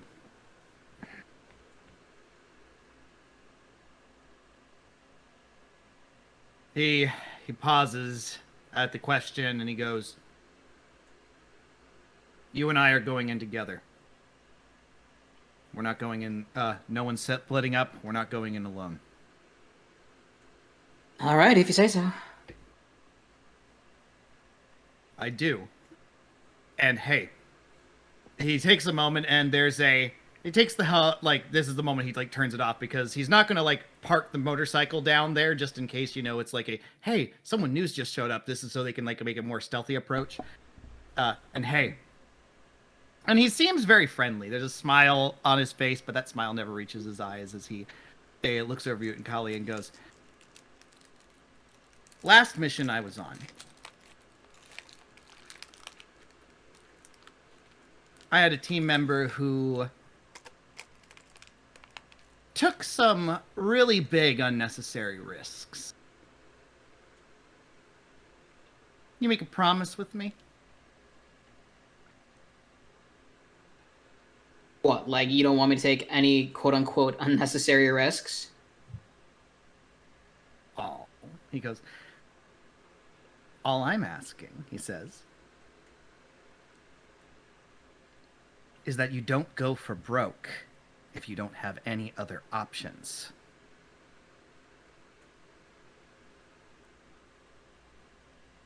All right, fine. Cool, he says as he gives you a nice solid clap on the shoulder there. It's like, then we're cool. Oh, and with that, like, off the motorcycle. So, take a look. What do you see down there? So I guess I'll probably just take a look, see if I can see anything or see anyone patrolling or anywhere, or is there if it's just completely empty down there?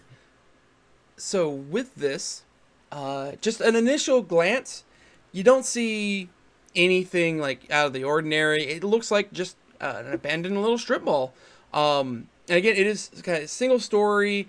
Like a lot of these signs have already been taken down, so you can see where like like the I guess sun stains would be where the signs used to be. So it's clearly there's something there, but it hasn't been anything here for months. So that's starting to kind of fade a little bit as things are getting a little bit more sun bleached. And nothing much is going on. But I want you to give me a roll of your choice, and I'll tell you what else you notice. Wow. Probably do.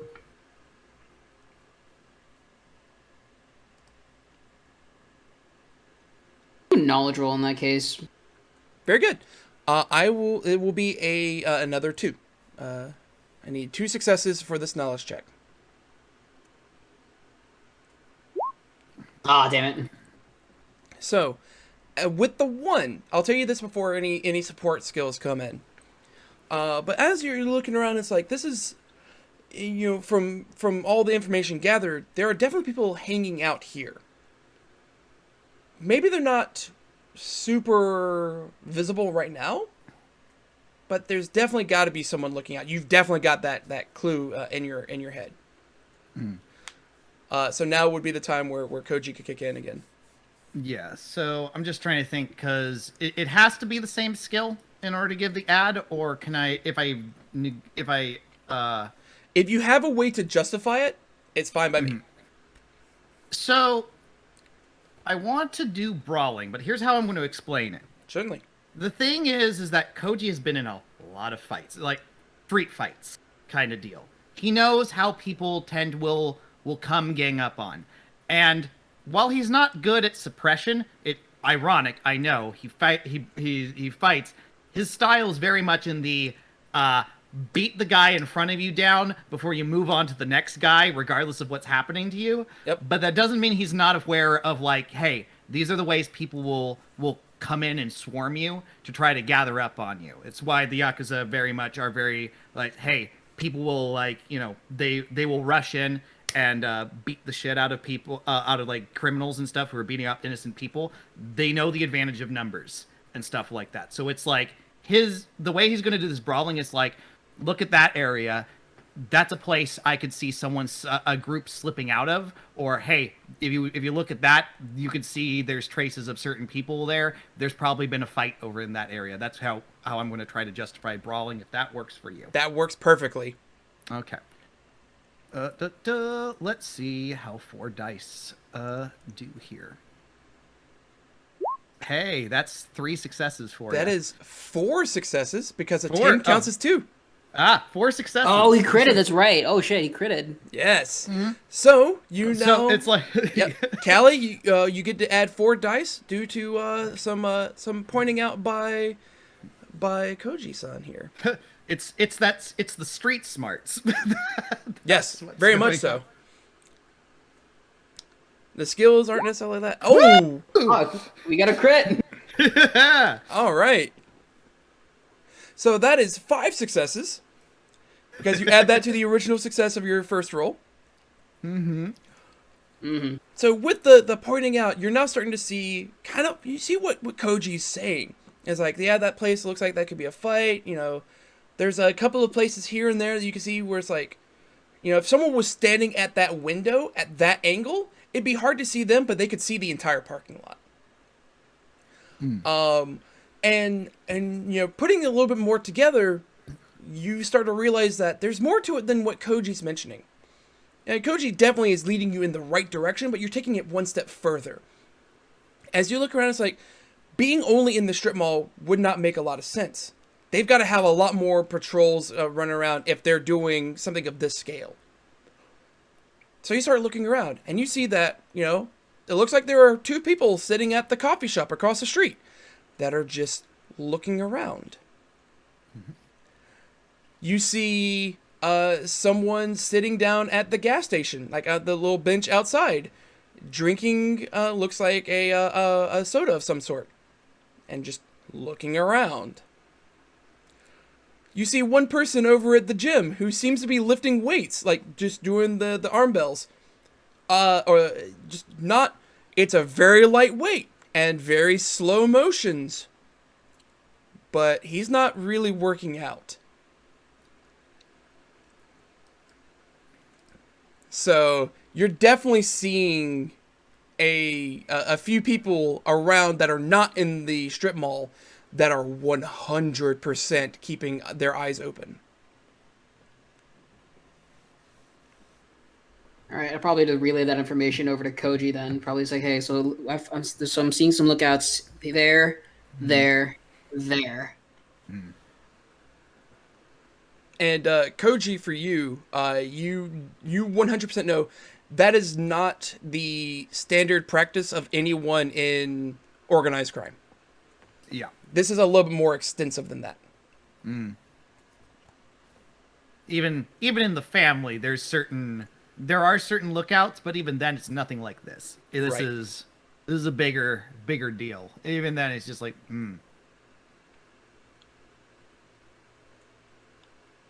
this is becoming a lot bigger of an operation. Ogura. Yes. Here's the situation. He's going to give a little bit of a rundown. And it's like, this is a scale beyond. This is not how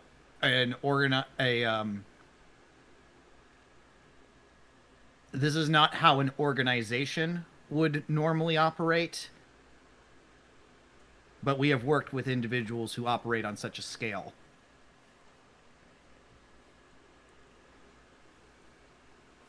Okay. And it usually means something very dangerous. I'll need you two to check it out, but be careful. We're I'm monitoring. Looks like a bit of a power usage inside of that strip mall. How big of a power spike? It's not much of a spike. It's continuous. But it's Is there any definitely specific place where the outage is located? Where the surge is located, or? Again, it's not a surge. Someone in there is using electricity, a little bit more than normal, but it is a continuous use. It's potential they might be they might have like some heavy duty stuff inside that they're needing to use. It may be like fans. I'm not sure. It would be along the same lines as like construction crew, like construction materials, like power tools, but it's been continuous for as long as we've been monitoring. And there should not be anybody inside. All right, roger that.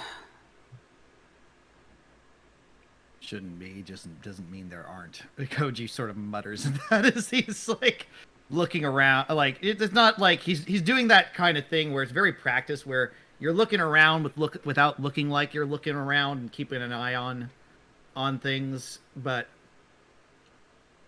as soon as we start moving down there, the people up here are gonna notice. Maybe there's a back way we can sneak in through.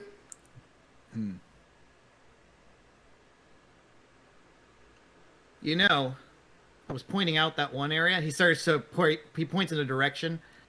There seems a lot of like foot traffic. It seems to go from there, but there's no. But if I know how these malls are usually set up, there's usually not an obvious way. So it seems a bit unusual. There might be another way in, like you said. All right, then maybe we should go investigate and find it.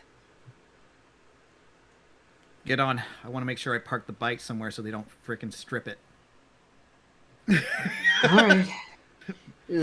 Kali just sighs and just, oh boy, here we go again.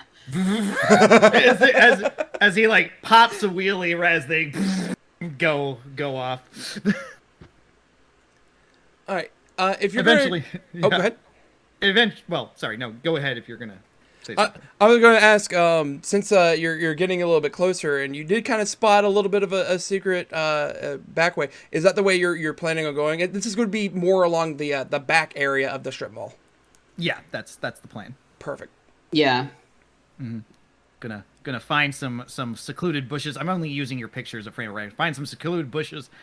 Put the bike behind there, cover it up, and then sneak our way down is essentially the plan. Perfect. I will need from the both of you an agility check, and this is going to be 2 successes. Both of us.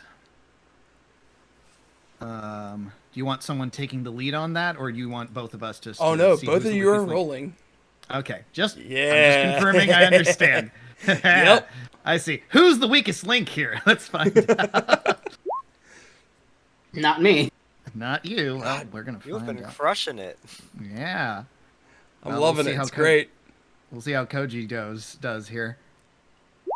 Be sad if Kali lost her. Okay, yeah, neither's Koji.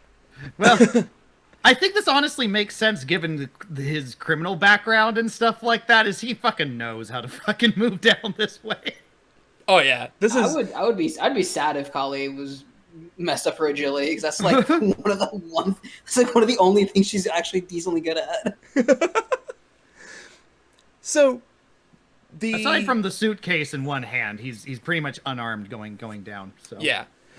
So the both of you are able to get down the hill, and you're keeping an eye out on the lookouts, and none of them seem to be reacting to you whatsoever. You know, the guy like at the bench, he's not broken. He's got his phone out, and he's not just looking at it. He looks like he's bored.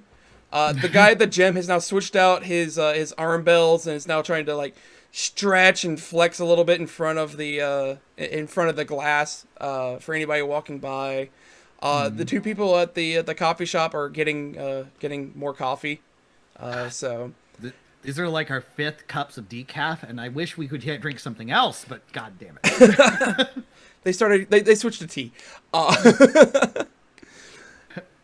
And so yeah, you get up to the back area, and there's a door here, and it's locked, but that's not a problem for you, as you're able to get in. How would you like it to get through this door? Well, for right now, I don't want to attract too much attention, so it's probably like, just out of curiosity, when you say is it locked? Like it's just like he's going to do that small press test. Yeah, kind of deal. It's just a basic mechanical lock. Okay, then it's a hard shove against the frame, which is just enough to like Krunk. Yep, and Yeah. it pops open. And as you look inside, looks like a majority of this area is still dirty with, looks like demolition work. As you look around, this entire strip mall has been, well, stripped apart. The walls have been busted down in here, with the exception of the few like load-bearing like pillars and walls and whatnot. This entire area is opened up, and in here you are seeing what looks like sleeping bags. You're seeing crates, looks like marked with food. Lots and lots and lots of cup noodles in here. Oh God. You're seeing looks like cases piled up on top of each other. Looks like gun cases. The thing that catches your eye looks like to be 9 exoframes are stored up in charging stations. They are combat model exoframes. And beside them are various armaments that go with them. So you're seeing a couple of submachine guns, assault rifles. But the thing that's most scary of all this, even the exoframes are frightening, but the thing that's even more frightening is you're seeing 2 RPG 7s against the wall. My God. Well, I guess they found what they needed the electricity for. And the thing that you see along with all of this happens to be, 8 people kind of sitting around. Some of them are playing cards. Because we were talking about it earlier, there are 4 sitting around a table with mahjong tiles. Yep. And it looks like they're just kind of laying low, essentially. But there is one. There is actually 2 people at the front by the windows. They're the ones keeping lookout. So you've got 9 people in here. 4 are playing mahjong, 2 are on the lookout, and the other 3 are just kind of sitting around, reading books, napping, whatever. Koji, there's a hard look on his face as he's looking at the frames lined up and everything going on but then there's a sort of a smile for a moment as he radios Ogura-san, and Kali is privy to the communications. It's open for those 2 channels. We have 9 combat exoframes with various weapons. I'm very surprised they keep putting up all these guns here. Don't they know the Japanese can't shoot for shit?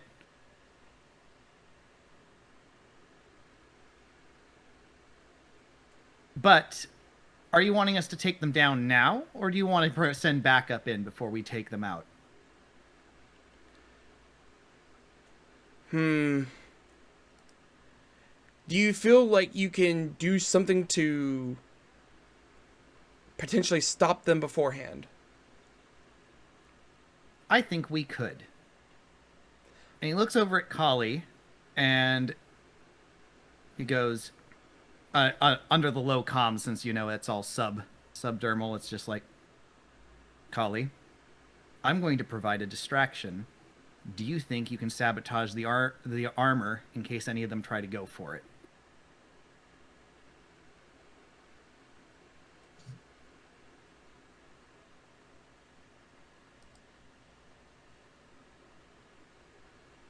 No. She looks over at the RPG 7s.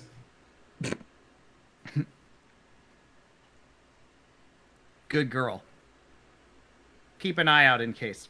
And with that, he's going to provide his distraction. He's going to straighten up his tie, and he's going to walk in like he freaking owns the place towards the mahjong table and pull up a chair and sit down. Okay.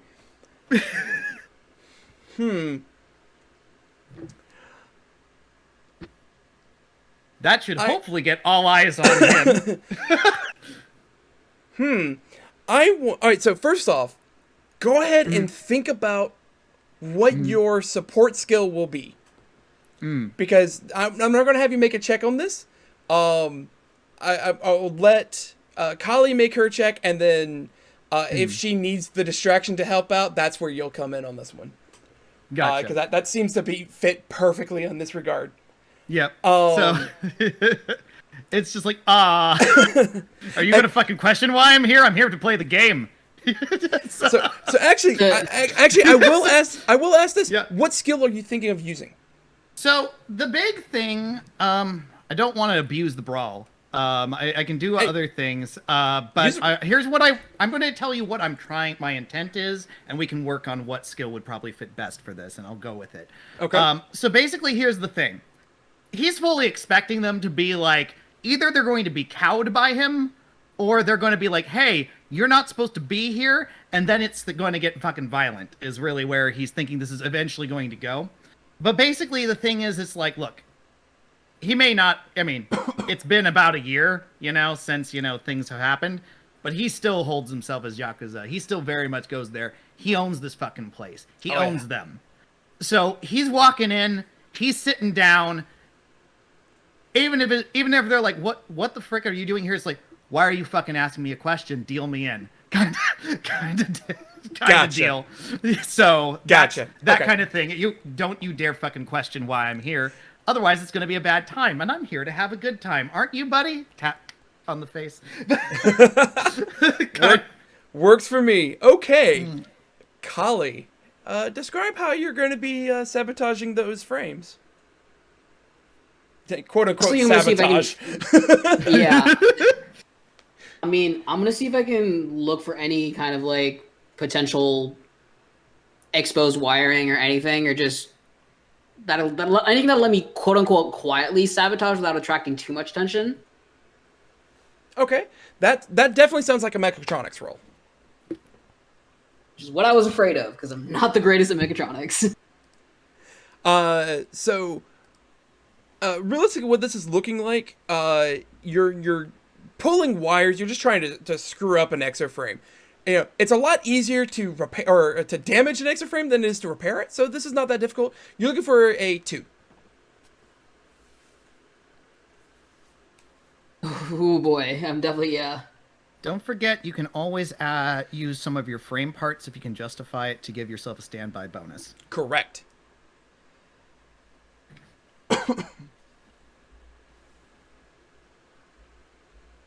I mean, I would, but the problem is I only have one thing, and I think it's mainly for attacks, which I don't know if this counts as. Well, what is it? My enhanced computer.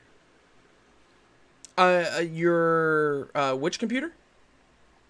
The enhanced computer for the Adept Alpha Head. Oh, okay, yeah. I could. Well, Let me read it. I might be able to So, help you justify something. yeah, with that, Yeah, you're because kind the of, effect is add +4 to one die of your choice. So well, if you can justify like a narrative reason why a certain piece of gear would help out, that would work. For instance, I know we were talking about earlier. You took the anti-energy armor earlier, the gamma body part, yeah, and that reduces it resists energy. You could just start trying to channel some of the energy into the armor to kind of ground it out, and short circuit the frames. So stuff like that would I would also accept. okay. Alternatively, you don't have to, and you can just roll flat. Yep. It's however way you want to handle it, as long as you can justify a reason to use those parts to me, and I'll probably say yes regardless. Then it's good by me. Okay. Then yeah, I think I might just go with what you said. Probably use my anti-energy armor, see if I can redirect any energy to kind of ground out or short out the mechatronic, the exoframes. Yeah, perfect. Go ahead and add 2 dice to your check then. It's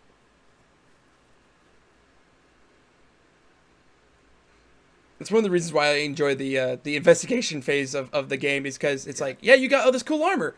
You don't get to use it just in the climax phase. You can use it here. Yeah. Unfortunately, it only did one success. One success. So it sounds like you're starting to do this, and people are starting to take notice of things happening in the room, which is where Koji. Yeah. So there's the moment as someone is starting to get distracted from the table. They start to look around, they're starting to look around, especially nervous, and he reaches over and just gives them a huge smack upside the back of the head, just Hey! Are you playing the game or not? Okay, yeah. That's going to be, at least to me, that sounds like negotiation or actually brawling, because you are hitting someone to get their attention. Yeah. I mean, like I said, I don't want to abuse brawl all the time, but it Fair. works. I mean, so, it works here, so I'm okay with it. yeah. All right, let's do it. 4 dice. Well, 2 successes. 2 successes? So two more dice for you, Kali, Kali. you got 2 more? Yeah. All right, let's see what we got.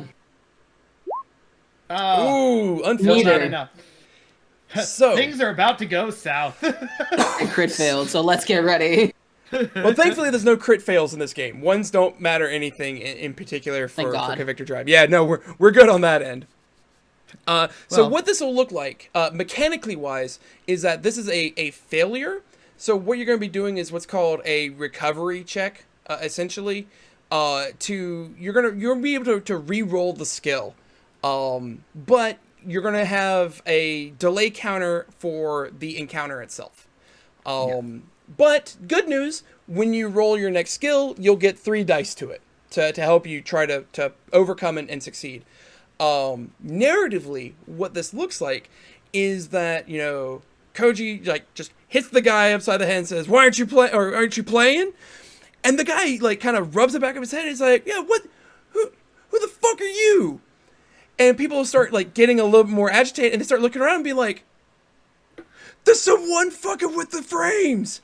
And they start dashing for equipment and whatnot. And specifically, 2 of them are jumping into Exoframes, and they're just doing like a quick like latch in, and they're starting to move. Just from what you can tell, these frames are not fully powered. They're not in combat mode. They're in you know, mobility and storage mode. So they're not going to fight you back. But it looks like people are grabbing stuff and running, and people are getting out the door. That's where the delay counter is going to kick in, is that people are escaping. Yeah, gotcha. All right. So Koji, at the very least, is going to do his best to subdue as many as possible. Obviously, it's not going to be all of them, but he's going to do his best. While, you know, she's continuing the sabotage attempt. So while normally he wouldn't even bother, he would be using his own strength. But he basically kicks the suitcase and basically he kicks the suitcase up and parts of the suitcase fly off. Some of them start to attach to his legs, some of them to his arms as he begins to like frickin' use the enhanced speed boost to like intercept some people and frickin' start punching them down to the ground and spending a spin kick and sending some slamming into walls. He's not killing anyone, but this is they're not going to be several of them are going to be very much in the hospital for a while. He's not being gentle. Not really holding back. Yeah. The not way really. You're holding back by targeting other body parts. Yes, exactly. They get to live with the consequences. Fair. Kali, what is your plan for salvaging this? Honestly, yeah, considering things kind of went south, she kind of just looks at her last resort plan, looks over at the RPG 7s they have over there, and if all else fails, might as well just blow the damn things up. Okay, so you're just going to grab a gun or grab a rocket and shoot it off. All right. Pretty much. So under normal circumstances, this is still going to be Kali's role, because she's the one that failed. So she'll be the one that makes the check again. And because we're still kind of in all skills mode right now, what skill do you see as shooting a rocket at the right people at the right times? I feel like that would probably be either. I want to say that probably leans more towards suppression. Yeah. Considering it's Yeah, the 2 I was thinking was either suppression or agility. Suppression to know where to shoot it, agility on shooting it very well. So either one is fine by me. It's going to be the same thing. It's still going to be 2 successes, but you're going to be able to add 3 more dice to your initial total, or to your initial roll for the purposes of a recovery.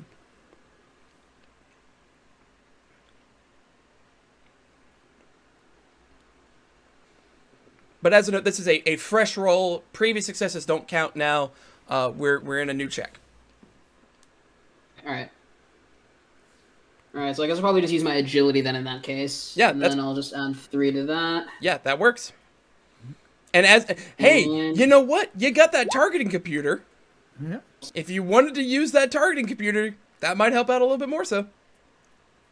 I think I messed up on the roll, but yeah. Yeah, Probably I stick think, with just the roll. yeah, that's fine. Yeah, I think I put... Yeah, it looks like putting the tilde in there messed up a bit, so.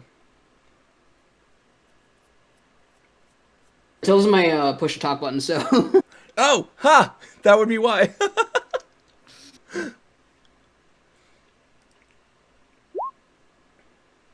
Oh, yeah. Okay, yeah, got it. Oh yeah. And yeah, so you go in, and some people have grabbed some stuff and have gotten out, and Koji's going in and you know, kicking the ever-living shit out of some of them. The Exoframes are starting to get away, and you just line up that rocket launcher and just...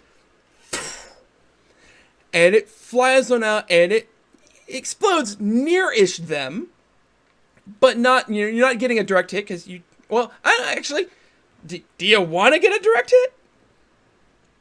I mean, probably if it means I can. It's how lethal of a blast are we talking? I don't want to like fatally injure anyone. So that would be pretty bad. So I will point out that the exoframes here are light, a light skeletal structure. You're looking at like some knee, like some reinforced knee joints, like a padded vest, like a couple of wires and wires that run down the arms, like a helmet. That's it. A rocket shot, a direct rocket hit will obliterate someone in this armor. Yeah, I think I'll just stick with like a near hit, not a full hit. Okay, yeah.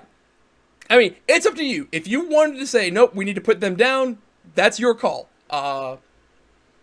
But we can go with the near hit as well. We still don't really know what exactly, how they're planning on carrying this out or when. So Yep. So you have the well-placed shot, and they, you know, get thrown to the side. And there's just a large hole in the parking lot now from an explosion. People are panicking outside. Cars are kind of screeching to a halt, and people at the gas station, the gym, and the coffee shop, they're now running away. But the few exoframes that are here, they're on the ground. They're conscious. They're hurt, but they are conscious, and they're not going anywhere.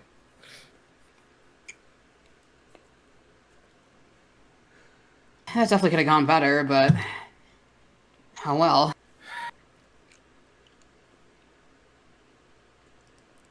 Well, at the very least, we at least knocked most of them out, and we have a few for questioning. Yeah. The ones who aren't in shock. Yeah, that's not that many people here, unfortunately. Unfortunately. Ogura-san. Yeah, regretfully, yeah. Ogura over the intercom just goes, "What was that? An explosion?" Things got a little out of hand. They were running off with some of the frames. Kali did a good job not doing a direct hit. Oh heavens! I thought it might be easier to just. It might have been faster to just immobilize them with a little bit of explosive force, shall we say? Oh dearie me. Okay. Yep. I'm sending a crew out right now. They might be delayed. They were preoccupied at the hotel. What was going on at the hotel? A smash cut. Yeah, basically. And so now, back at Drive HQ, the four of you are gathered together. And it's now getting to be a little bit closer to twilight, as the picture kind of describes. And the four of you are put into a auditorium, and Ogura is sitting there, just hands on his just rubbing his forehead. And you see that at the lectern, he's got a glass of water. He reaches down underneath the lectern, opens up a little pack, pours something into the water, and it starts bubbling and fizzing, and then he just downs it. Oh god, the poor man's gonna have ulcers, bro. Because the Alka-Seltzer. And he goes, okay, run it by me one more time. Why did we tear up the evidence at the hotel, and why is there an explosion happening at the strip mall? You did what? Wait, you guys did what?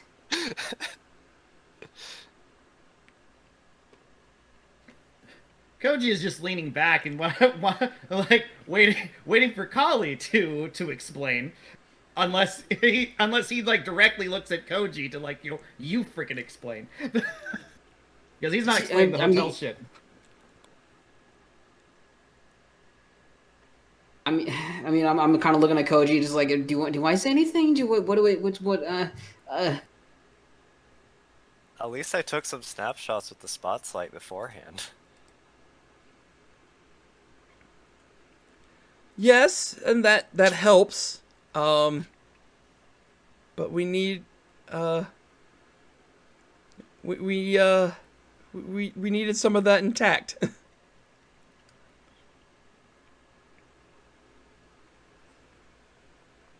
And the explosion's certainly not helping a public image of Drive right now. Sir, in our defense, they were getting away. And to be fair, it wasn't a Drive weapon that discharged. It was a Drive It was operative. one of theirs. I didn't see any witnesses. At At least not credible ones. Look, I apologize. It was all I could really think of in order to stop them from at least to stop most of them from getting away. Well, we'll have to discuss this more after the case is done. But thankfully, for you, I suppose, we've heard back that Sawa-sama's accepted to have a drive support vehicle inside his motorcade tomorrow. And Altani-sama has decided that this team is the one that's going to be in that vehicle. So that's... Please try to avoid any more property damage.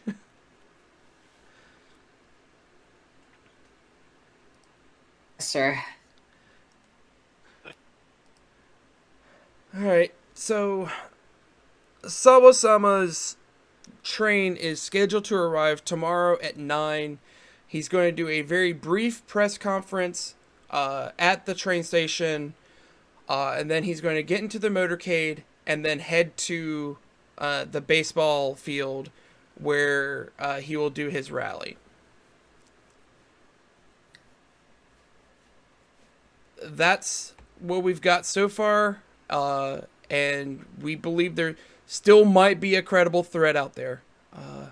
We'll just have to see when we need you there to keep your eyes open tomorrow. Sounds good. Understood. Is there anything anybody would like to do for the evening? You got a little bit of downtime before the festivities kick off tomorrow. Question I have is it expected that we're all in the motor pool? Are we going to be, or is there precedent that we can be like nearby the stage where he's doing a small press conference. Some of us don't have to be in the motorcade, but we could be nearby, keeping an eye out. I'm just trying to get a good strategy kind of idea. However way you want to set it up, the way that it's going to be is that the motorcade looks like the following. There's going to be a Yokohama police cruiser up front with lights going on. There's going to be a limousine that where Sawa's going to be riding in. And you've been assured that the limousine has had upgraded protections, whatever that means. Right behind the limousine is going to be the drive support carrier, which is where it can safely fit all of you in your exoframes, if you'd like. And then behind the support carrier is going to be the support carrier is going to be the last one of another Yokohama police cruiser.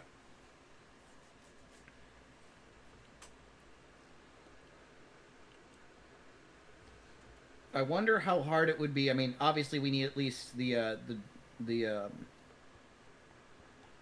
obviously need at least some people in the car. I'm just thinking about anyone who. I'm just starting to think if there's anything, any way we could have someone doing a flyby scout or at least a scout around the area, so in case they notice something coming off, give advanced warning. That would be a good job for a runner, no? Yeah, I'd say probably either a runner or a shooter could probably handle that. So I will give you a brief reminder that you can be in standby mode for several hours. However, active mode, you're only allowed to be in it for roughly 20 minutes. Right. And you know that the motorcade is going to go slow enough that it's going to take longer than 20 minutes. Yep. Well, we're only in standby. We only get active when we get permission from the CAO anyway. So. Correct. Right.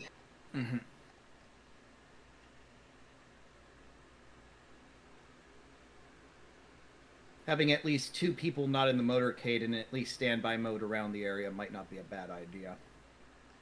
So. And because they probably wouldn't want me anywhere near certain press conferences. Oh?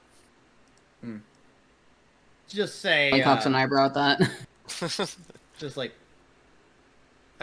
I'd be too distracting for the camera. And there's a smile up there as though, like... there's a smile as though, like, yeah, no one would be listening to the Prime Minister. They'd be paying attention to him. But that's clearly not the reason why he's saying it. Way to be humble. Yeah. Kali just rolls her eyes like, oh my god.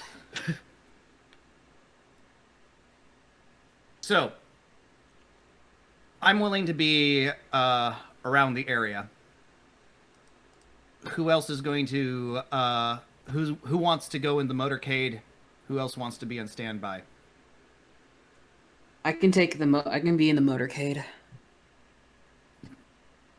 Isn't everyone going to be on standby? Mino is going to point to his face, and you see a car drive by on the LED display.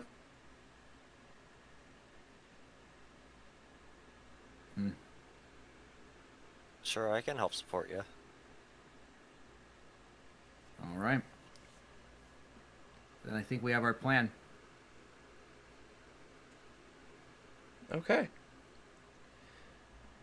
So, night passes, and morning arises, and as to be expected, Sawa Izanagi, a younger counselor within the National Diet, has arrived at the station. Cameras and news crews all over the place. It's almost as he steps out of the train station right into a press conference. There's no real time to talk to him before then. And he goes and says, I am here to gather support for National Bill 26A32, which is expansion of mechatronics in the public eye. I want to see Japan grow and be prosperous with the invention of mechatronics. This will lead us into a bright future. And with that, we can lead into expanding the Yokohama Zone to be the Greater Tokyo Zone and allow mechatronics to be more available for everyone. And it just goes into like the whole spiel, like, politicking, glad handing, answering questions in a way that's not really answering questions, that kind of deal.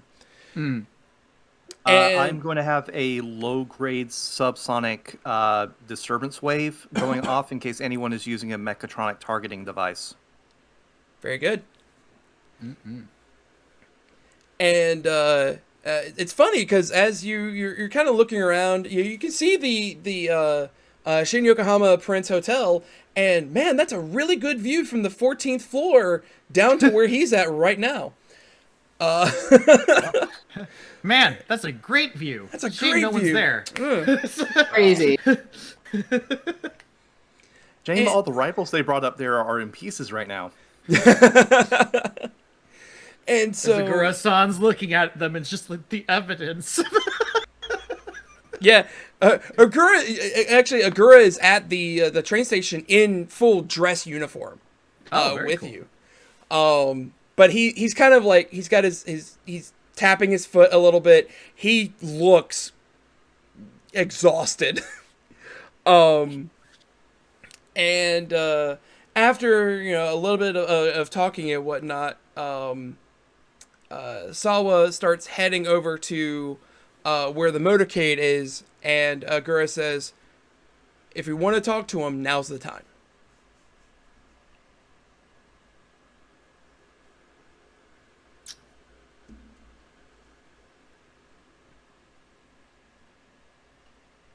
So are Sakai and I a little farther away, or are we still up there? You could be up Oh, here no. for now. So the way it's going to look is that he's going to get into the motorcade, and it's going to be a couple of minutes before everything gets moving, because the Yokohama police are going to have to start blocking off roadways for the motorcade to go by very slowly, so he can wave out the window. Right. That kind of thing. It's a mini parade they're setting up. All right. I would like to go up and talk to him for a second. Okay. And you walk up. First off, what are you wearing and what mode are you in? So we just started, so probably just having entered standby mode. Very good. He walks up to you and he says, "Marvelous things those convictors are. They're just very sleek and looking. You are?" Theavara, I wanted to show my support for your movement. Mechatronics have definitely improved my quality of life, so I would encourage you to seek to use them to help out other people like myself. Certainly. They're incredibly useful in everyday life. They're relatively inexpensive to make, which is the shocking thing. You're Otani. I need to speak with him again soon. We need to set up a lunch again. He's got big plans. I know it, and I want to be a part of them, and I want the world to be a part of them. Thank you, and we will continue to support you during your time here. Wonderful, wonderful.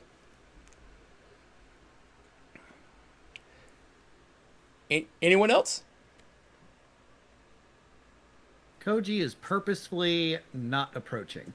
Very well.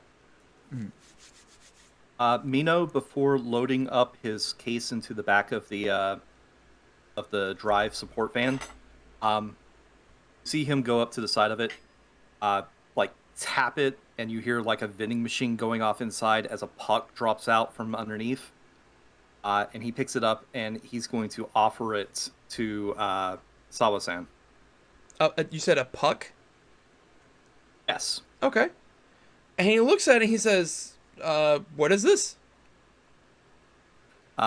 He's going to hold up an identical puck, and his face mask is going to display a shield icon. Okay. And he looks and he says, No, I don't need it. You're here for my protection, are you not?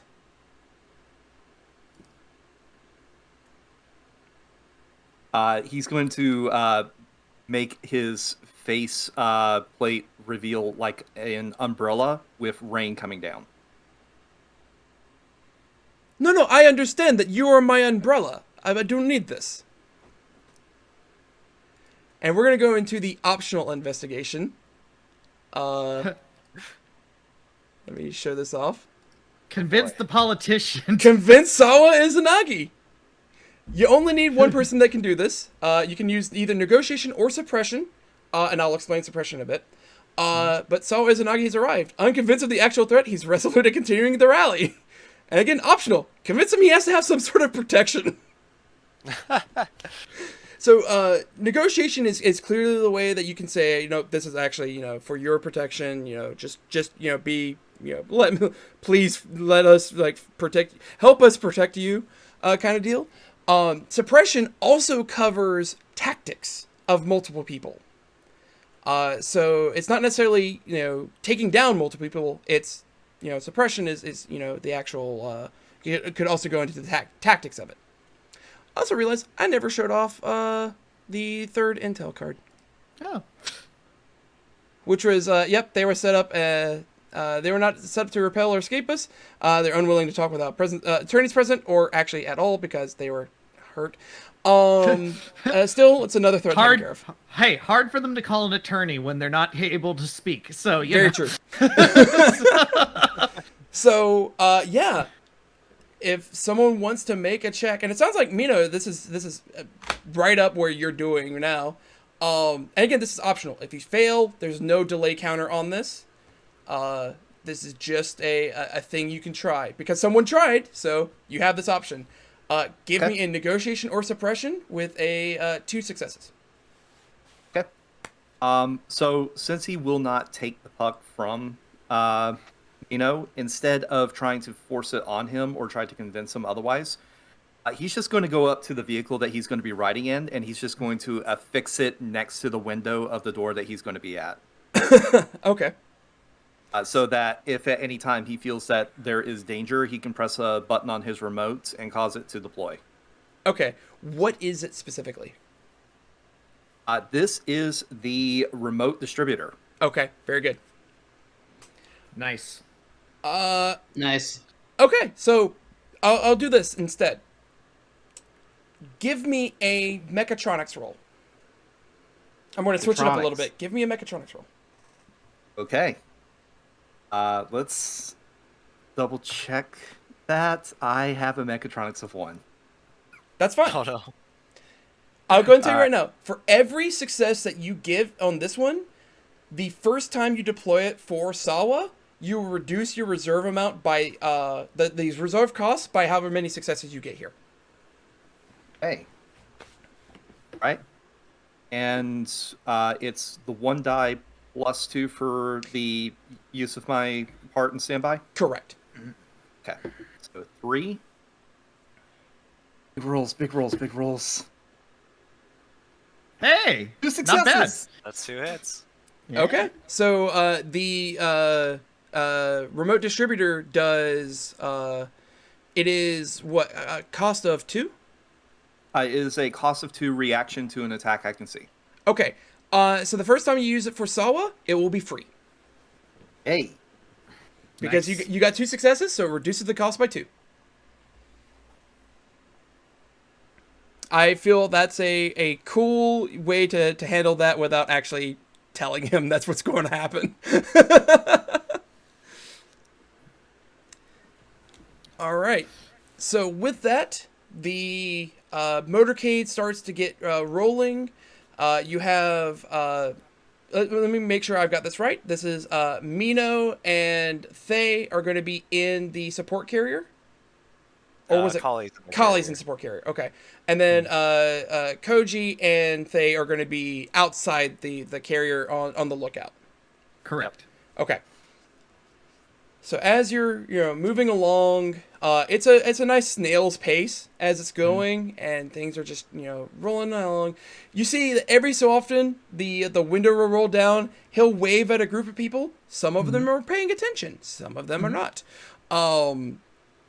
and he'll roll up the window afterward, and things are going on, and then you come up to an intersection where there were they've blocked off the roads, and from a little bit just like from the crowd, you see someone tossing what looks to be a small cylinder right in front of the limousine, and it blows up and just completely turns the limousine over on its side. People are now scrambling around, and we hear, Ogura is in the support carrier with you, hears the explosion, and just immediately keys the comm and says, active mode is authorized. And we're going to go into the climax phase and we're going to take a quick break, but I want to show off this thing. Again, thank you to Nobu. I believe that was how you pronounce his name. He played Leo. I'm sorry, he played Noel in the last game, and he has made a fantastic thing for us to use for climax phase. Ooh, I'm excited. Ooh. Oh, this is I do awesome. like that. I do like that. Oh, yeah. I'm all about this. Let me see if I got this. So I'm going to put Callie up here. I'm going to put Mina there. By the way, Mina, I made you a new token. See that? Is that a tank? That is the support carrier. Oh, okay. So I'm going to put your tokens there just to show that whose these are. Let me clear off my investigation card, like all my tabs up here. Mm-hmm. The bane of any existence is not clearing tabs. You know it. There we go. And let's see if I can just... Oh, nope, not that. I want to see if I... There we go. Make it bigger. So, right quick, what is... I was getting these earlier, and I forgot to actually note it down here, because I didn't have a good chance to. I believe that it is Kokoro... well, first off, I'll say Mino, Callie, and Thay. All of you are at 11, correct? I have 14. Oh, you have 14. I was already wrong. Cool. 14. I'm sorry, what was that? No, nothing. I was just like... Oh, perfect. All right, Koji, what was your reserves at? 15. 15, of course, right, I forgot. Wink. Wink. All right. So, this is Callie, so I will put this, choose side to 11. 11. And you've also got 11. Boop. You're up to 15. And you are up to 14. And the tracker starts at 15. Okay. This was really cool. Again, Nobu did a fantastic job with this. Your health is listed underneath. I'm going to remove the 7 because I have a 7 down here that goes up to 8 in case people had additional health. I don't think I'm seeing what your show. Oh, there it is. Never zoom mind. out. Ah, Yeah, there it is. okay. I was on the wrong side. Oh, you had to zoom out. I Yeah, wasn't seeing it either. yeah, I had to zoom out a little bit.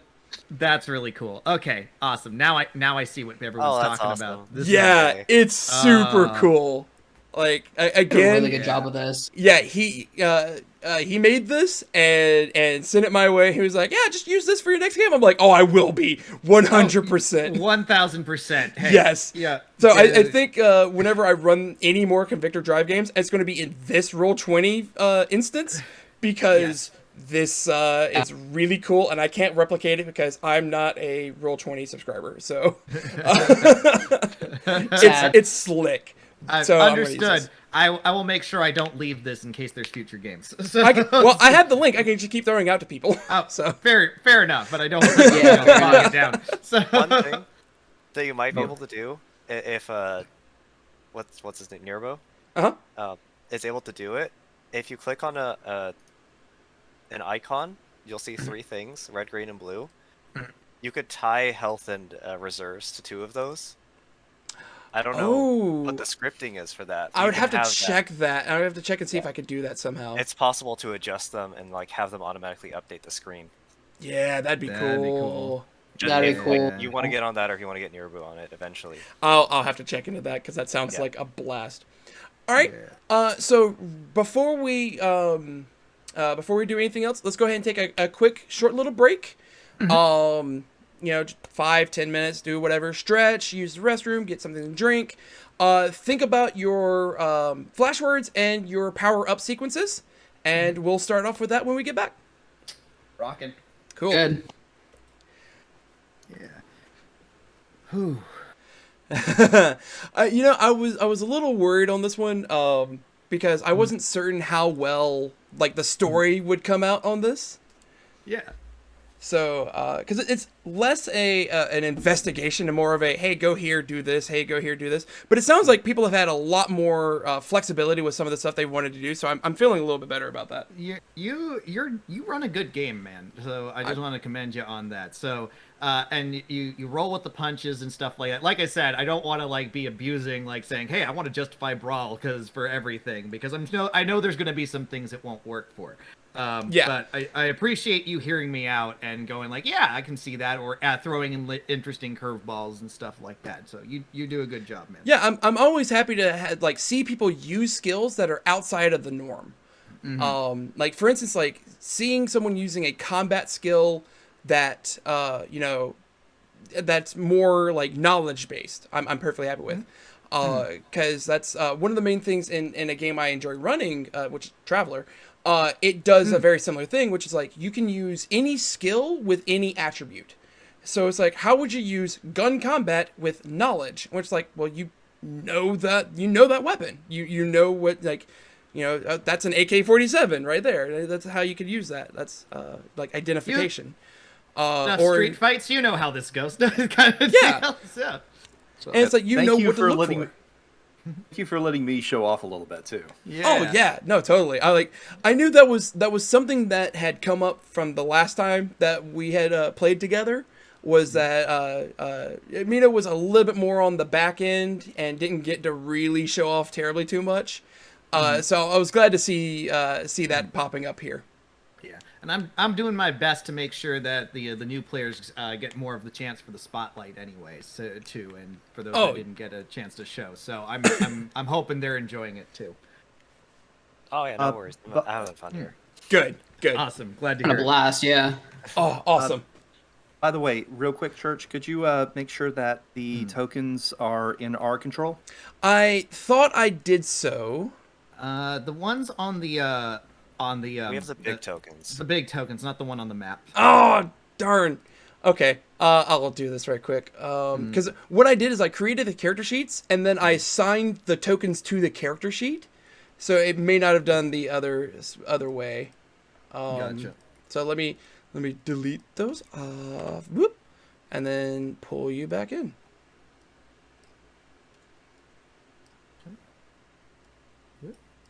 I think, actually, wait, there's one that may not have it. Nope, you should. I've got it. Everyone should be good. It's weird. I have to be at an angle for it, but it works. Yeah, mine Never works mind, too, so yeah. Got it. It's good. Okay, cool. I haven't figured out placement yet. I'm just gonna hold that there for now when we're ready. Fair. So let's just go ahead and I will describe the scene and the rules before we get into the full narrative here. Excellent. So the scene is that this is in the middle of a street in Yokohama, in the Yokohama Zone. One is where the limousine has been completely tipped over and it's on its side. It is a little bit just, a little like, it's not going to be helpful for other things that's going to happen. And there are people running out into the street that are wielding basically like small knives and everything. And it looks like they're coming at Sawa with murderous intent. up in on the rooftop, there is one rooftop where there is a person with a sniper rifle that is pointed down and aiming straight at Sawa-san. And then up in the sky, you see two more snipers along with two additional lightly armored individuals. Which I'm starting to find out that they are my favorite enemy because they have been in every single game that I've ran.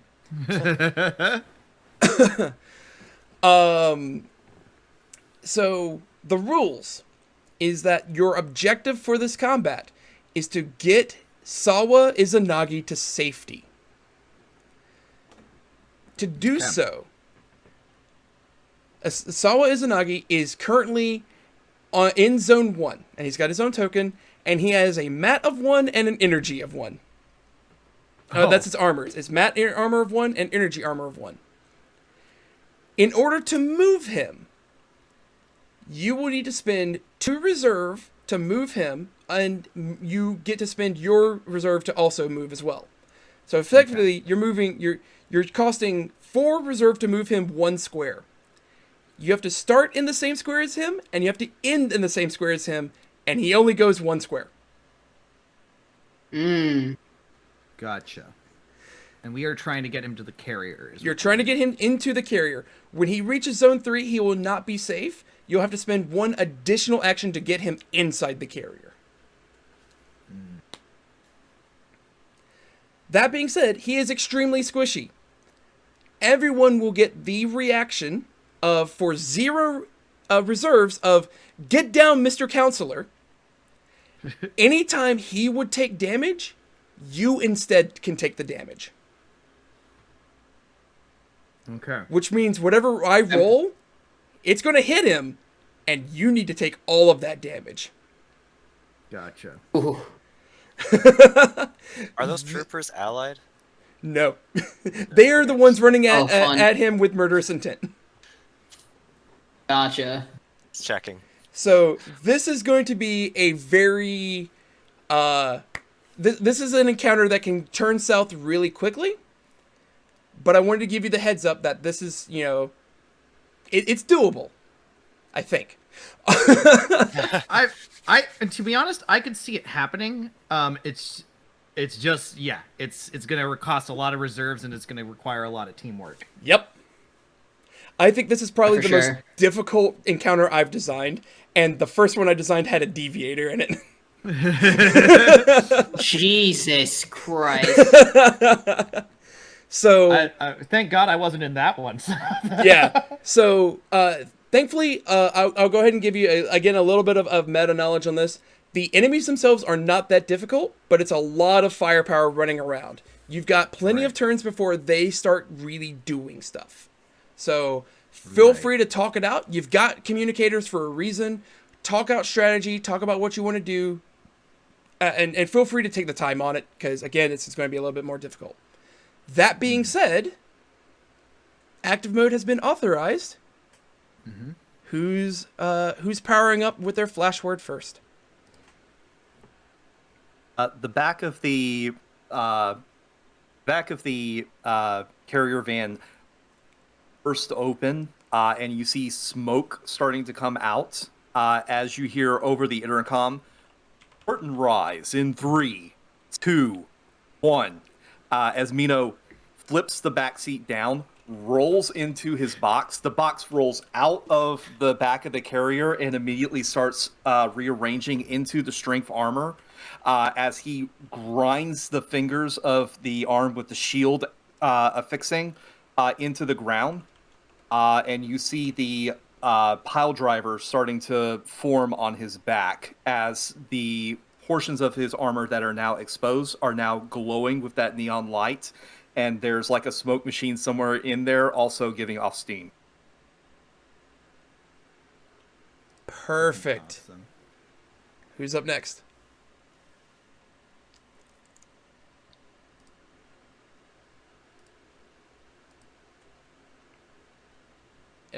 Anyone?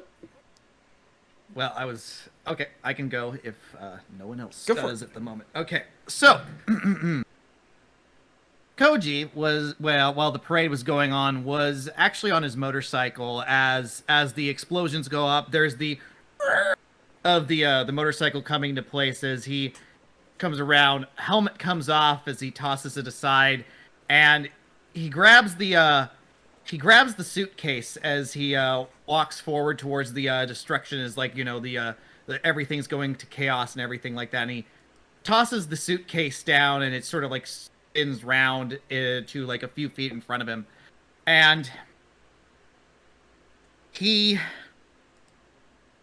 takes a moment where he breathes in and puts his fists together in a motion that's like, closed fists, and it's not like, and it's like the palms upwards, but it's still like knuckles and knuckles, and it's there as he just has this sort of grip as though he's like channeling energy into himself as he's eyes closed, and he breathes out this heavy weight as he says, Dragon's Gate. And on that word, the suitcase explodes into multiple pieces, and the pieces go flying around. And there's certain moments as like the energy is crackling around, and there's minor explosions going on around him as pieces connect in around the legs, around the arms, around these things. It's a sleek suit that's starting to form up around him. And there's almost like scale-like texture in certain portions of it. Around the arms and the legs are these almost like decorative, almost like you'd think not quite spikes, more like almost like fur in a weird way, like whipping in the wind, in reminiscent of that of like Japanese dragons all around like the elbows and the knees and the legs and stuff like that. And the helmet comes around, and it's in very much a more neo motif of a Japanese dragon's. The horns upon it fit into that sort of motif, but there's the big giant red bug-like compound eyes upon it. And clasping on either side of the shoulders, one is a sort of claw, that three-toed claw that's wrapped down. The other one is like grabbing a white orb right on the other hand. It's three toes wrapped around it.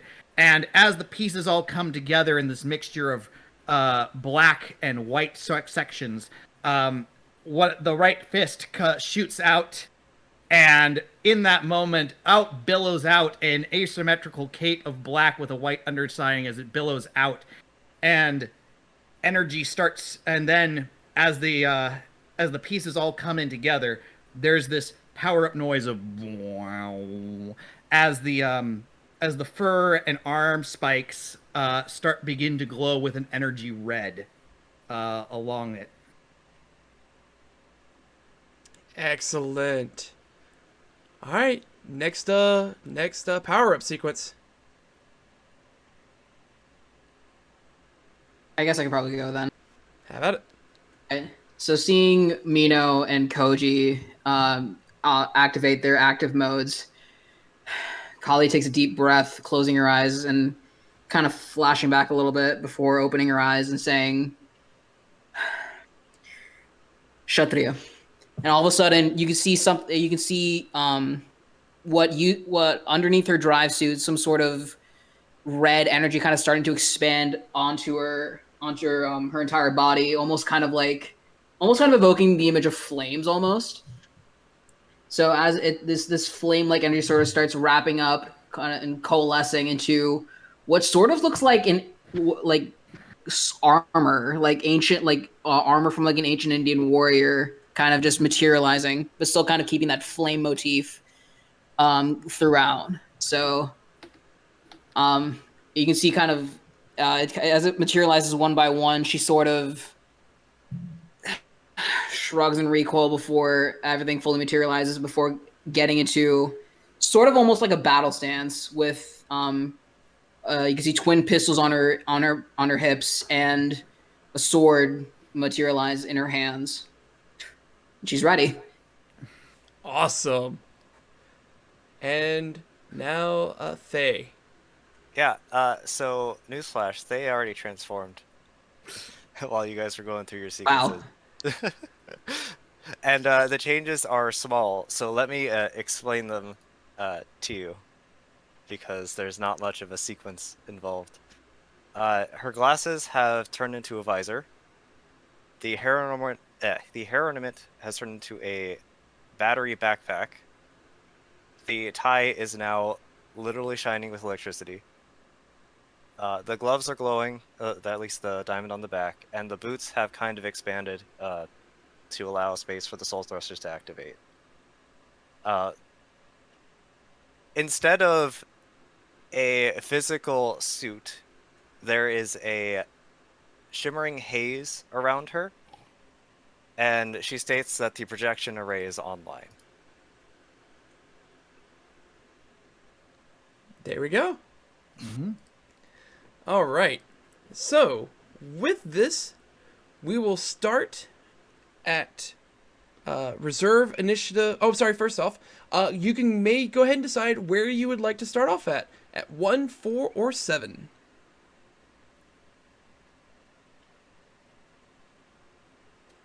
Oh, yeah, we were going to talk We'll strategy. stick to weren't we? 1. Yeah, feel free to talk Yeah, strategy we're- before you make your decisions. Yeah. So here's the thing. If I do enough movement, I could probably get him in. I'd burn a lot of reserve. I could probably get him in there, but I don't know if like movement is going to cause them to get like free attacks on us while we're trying to do the move. So, I'm worried about the snipers. mm, Because they're going to have high... That's a big problem, yeah. They will, yeah.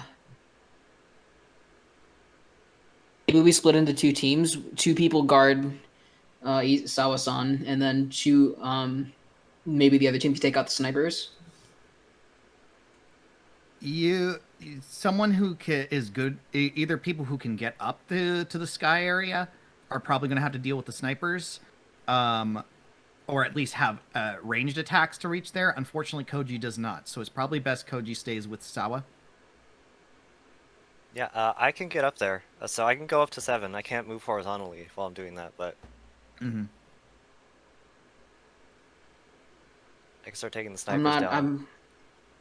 I don't have much in terms of range, but I can possibly move up to 4 and see if I can start taking out the other sniper. But I figured it might be easier if you have someone watching your back while you get Sawa in there. Oh, do you not have a high sky? No, I can only move up to 4. Okay. You could take out the sniper at 6. Good, yeah. Might not be a bad thing. What are you thinking, Minnow? I mean, I know what your specialty is. Are you wanting to get into a good position to run interference, or what's your thoughts?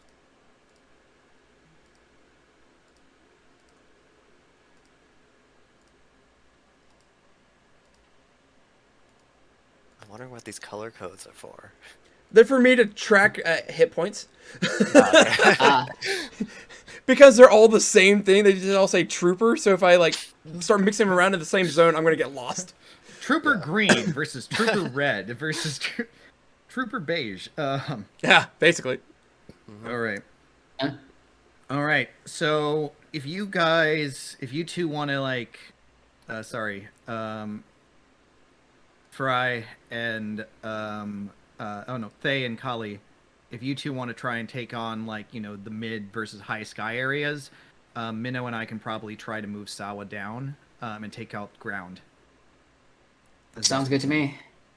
All right. So with that, I guess Koji will be in position 1. Very good. Mm-hmm. Oh, sorry, not Koji, Koi. Well. Sure, we have shifted to call signs now. Yeah. Actually, because I know I said Koi last time because I had to do it from the last one. I did change the call sign. So let me find what I put it on in on my corp application. I decided like, Koi might be like a wait a minute. We know that's a criminal. Oh. Yeah. So I decided Mizuchi. Mizuchi. Okay. Which is actually the name of a river dragon. So Nice. Perfect. Yeah. That's a great one. yeah, because the koi has now become the dragon. So that's my All right. That's my Well, reasoning. we got Mizuchi And- then. And they're just for spelling. Okay. All right, and then we have Thay going in as Fortune. Where would you like to start off at? Well, since moving vertically is free, I can just start off in 1. It'd be fine. That works for me. Kokoro. AKA Mino.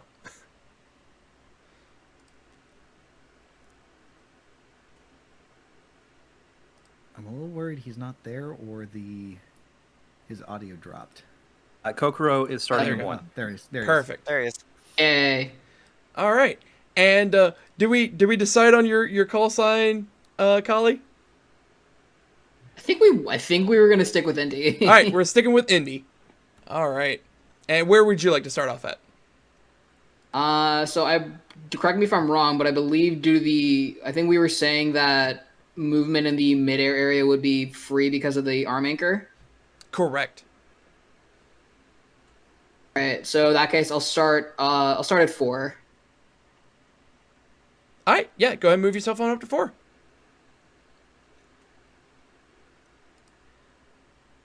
All right. So, first off, at Reserve 15, we have Mizuchi. Okay. So, man, this is going to be expensive. So we're going to Remember, spend. he'll only move 1 square per activation. That's totally fine. So I am going to spend 4 reserve to move myself and Sawa over to here to number 2. And then because it's movement, and there's a trooper right there coming down at us, we're going to go ahead and give a good solid kick to him. Kick away. He's Kick this away. is a mat attack. It is a mad attack, yes. You're looking for 4s. 4s, okay, 4s. And since I moved, that is an Excel add. Let me confirm how much sorry, it's been a little bit. Not a gonna problem. Be 3 more. Oh god, this is going to be a major reserve eater to move this guy. 14, 11 plus minus 3. So I'm at 8 reserve to make this attack. So. Yep. All right. you evil genius. All right. 3d10. Here we go. And what's the results? Jeez. Oh god. Yeah, he's dead. Bingus Bunger, he's 6 feet under. I don't just No, so that's 3 successes. 3 successes does 3 damage. How do you take him out? So, it's probably, and not to mention the fact that means I also move him 3 squares. Yeah. So what probably happens is more of like the Crooper comes up and he's got Sawa in there, and it's this moment of like the spin kick is like the cape whirls as it sort of like billows in his face as a distraction as it whirls up, and there's a kick right to his chest as he goes flying up towards like the to where like the scout is, and the scout probably has to like frickin' duck as the body goes flying over the edge, and as the guy just lands on the roof, just just not dead, but definitely probably not gonna have dead? some breathing. Not dead, but probably gonna have some breathing problems for the rest of his life, however long that may be. not dead, but wishes he was. Okay. So that drops you. You said you're down to 8. I am down to 8. Boom, 8 reserve. Nobu did a great job with this. I love. Oh, this. I love it. Yeah, we're gonna figure out what we can do to link these up, because I think that would be great. Yeah. And that's That'd it for be you. fantastic. So That we is will it. now go to 14. Fortune. All right. Let me go pull up. Why don't I have my weapon table up? Here we go. By the way, I love this initiative tracker over on the think side. we're gonna Everyone start can see with it, and then everyone can moving see their own reserves. Oh, it's so glorious. I love it. up and trying to take out this red sniper. Okay. So it's free movement going up because of your boosters? Soul boosters, right? Any vertical movement costs 0. Correct. Yep, so it's You all cannot free. fall from this, yes. Alright, and then we'll fire with the energy rifle, which should cost 3 for 2 dice, but +1 if they're on the same square, so targeting red sniper. Okay, so as you're targeting red sniper, so that's 3 dice, correct? Yep.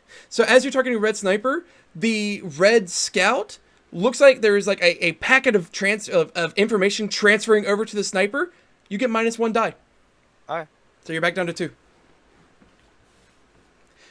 This is an energy weapon, so you're looking at a 5. Alright.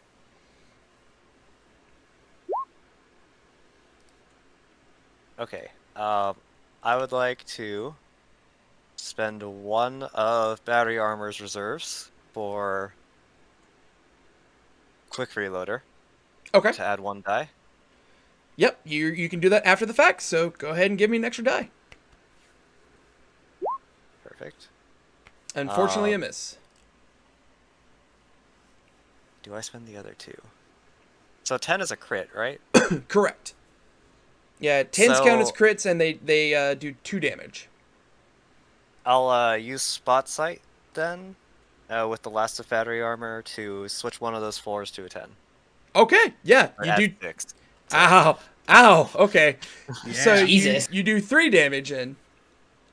And how much reserve did that cost you?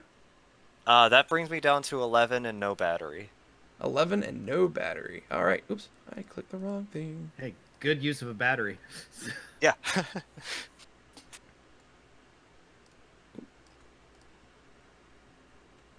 Okay. Actually, now that I think about it, I wonder if I could give control of these tokens to you. I'll have to take a look at that later. Worry about it after game. We'll worry about it after. And is that it for you? Yeah. Alrighty. So, here we'll drop on down to 11. It's a tie. It is. Three-way Three-way tie. tie.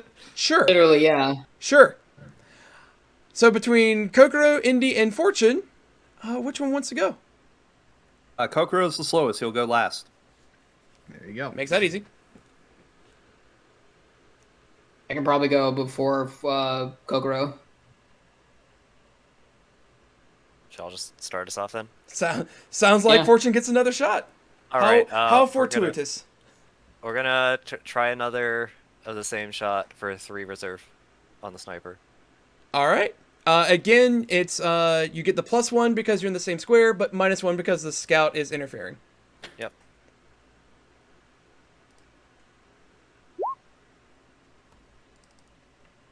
And I'd like to spend 1 extra for another die.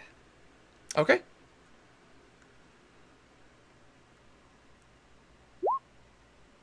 That is 2 hits, and Red Sniper is down.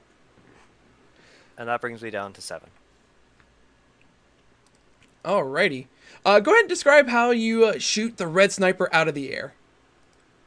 Alright, so this rifle is actually a small handgun that charges localized electric particles and then fires them. So we're actually just shooting him with a gun, but it's firing laser beams.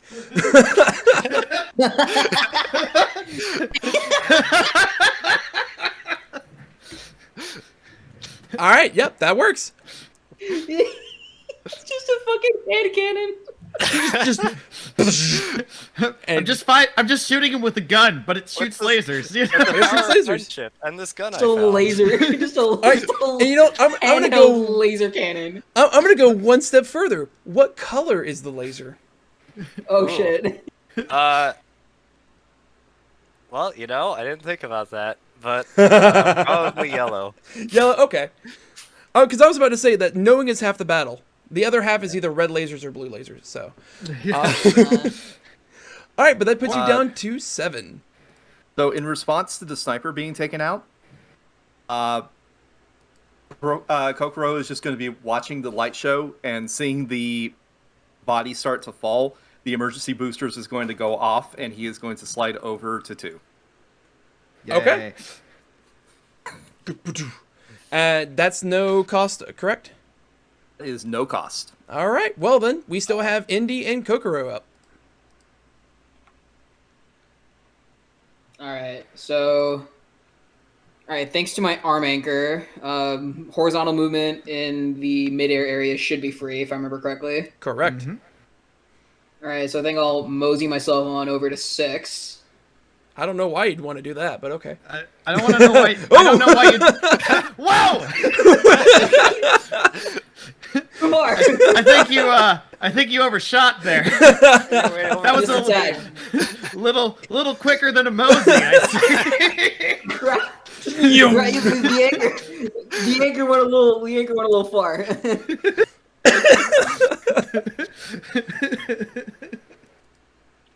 So free movement over to 6. Yeah. Then I will whip out my long range handguns and take out green and shoot at green sniper. And before that, I will because I'm using my twin handguns and attacking an enemy in the same square, I get to reroll 1 attack die. So that's gonna cost me. So the attack's gonna cost me 3. Okay.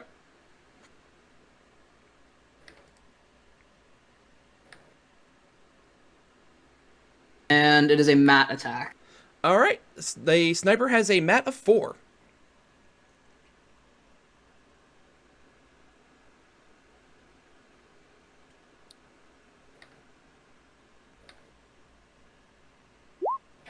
Ooh.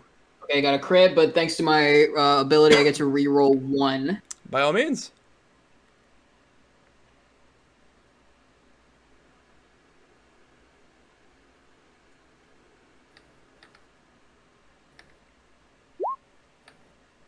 Okay, and then I'll also use up 1 reserve to activate my enhanced computer to add +4 to that last 3.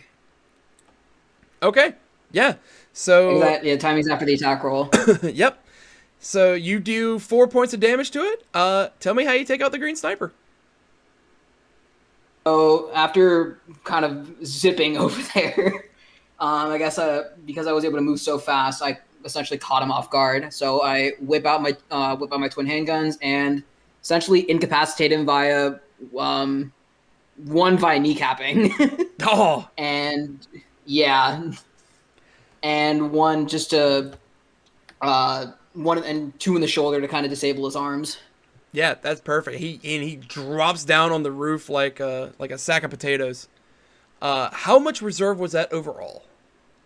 So the attack was 3, and the enhanced computer was 1 extra, so 4 total. All right, puts you down to 7. Alrighty, and Kokoro. Okay. Kokoro is going to take command of Sawa, and he is going to move himself and Sawa over to Zone 3 to prep him. It's the handoff pass. This is amazing. We're passing the baton, except it's a politician. So yeah, I love Persona 5 baton passing. Great RPG. So that is 4 reserve to move him. Correct. And what does it... I have to wait until the next action cycle in order to be able to put him in, right? Correct. Okay.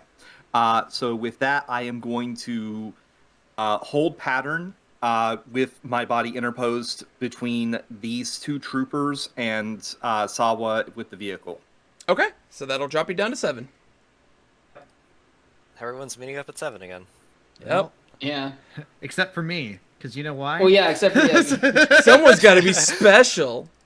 I gotta go fast. Also, with all the baton passes, with all the talk of baton pass, I was thinking that I could switch in my next Pokemon, but all the attribute changes carried over. So, That's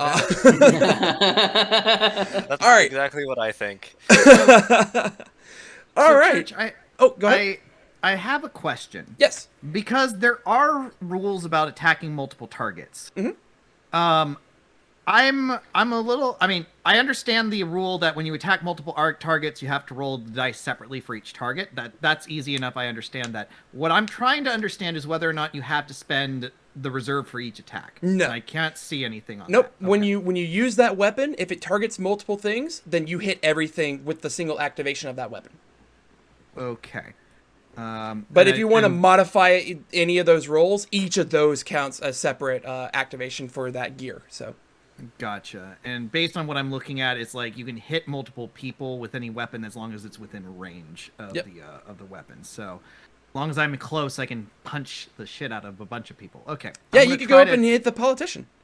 Well, yeah, you know. Yeah.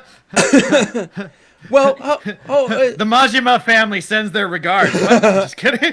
No. But I'm going to move. It's not your turn, my friend. There's people that go before me. Yeah, we're still on. We're still on 11. Because now the scouts get to go. This is a problem. Oh no. Oh no. So this scout is going to fly on over here to 8 and take a shot over onto Indy. I'm sorry, that's not Indy. That is Fortune. Oh yes. So this is a Matt shot. I got 3 dice of Matt coming your way. That's probably just hitting. What is your Matt armor? I believe it is 1. It's 1. Oh. Take 3 hits. Yep. So that will drop you down from 7 down to 4.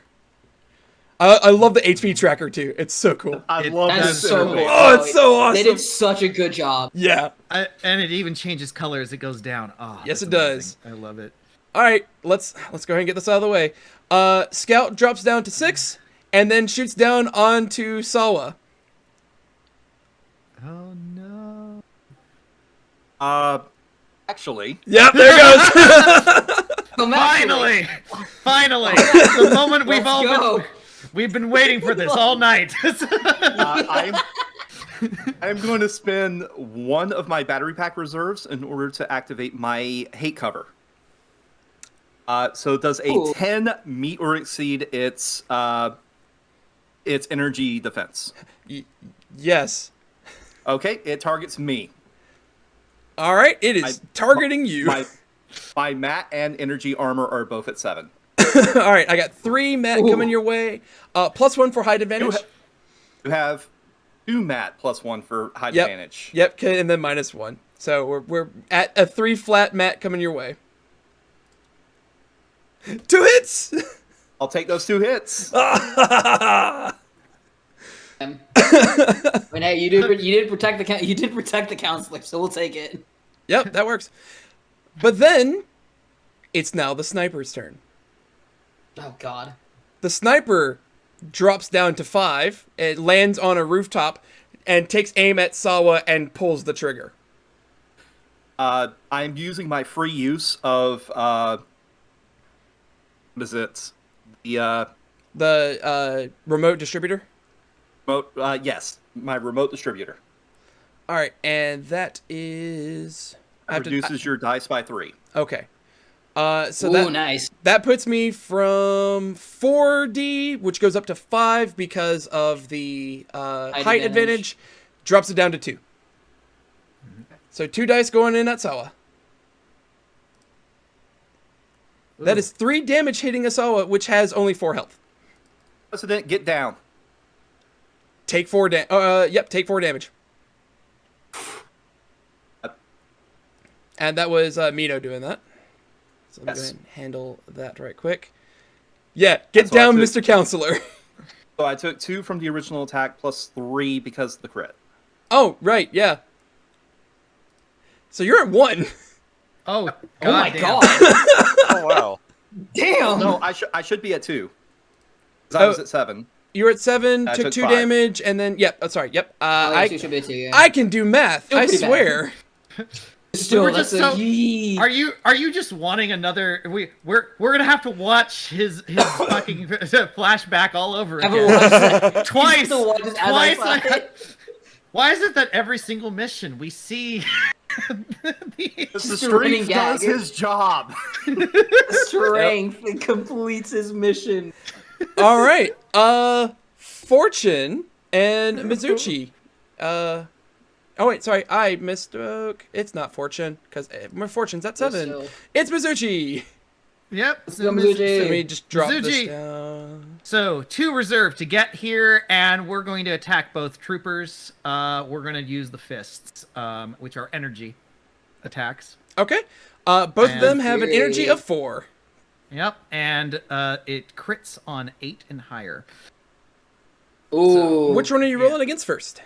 Let's go with green. Alrighty. Green first.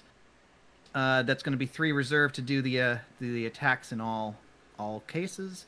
So let's see, that's 5 down total energy. So I'll have 2 reserves in a moment here. Oh, actually no. 8 minus 5 is 3. I'll have 3. Sorry. I also can math. I will spend 1 of those reserves to turn that to use my targeting computer to turn that 1 into a 5. So we have 3 damage to green. Let's see. You got. I see the 1 into a 5. That'll hit. The 9 will hit. The 2 should miss. The 9 Well, is a crit. The 9 Oh, is the 9's a crit. crit. I think That's you- right. That's where that's Yeah. coming Yeah, from. I just crit. Perfect. Yeah, All right, Nigel cool. crit. Yeah, so So he's down. down, and let's go with the final one. So now I have only 2 reserves left. Here we go. Now I know what I'm doing. Okay. Do or die. 3 dice. Here we go. On brown. And hey, that's 4.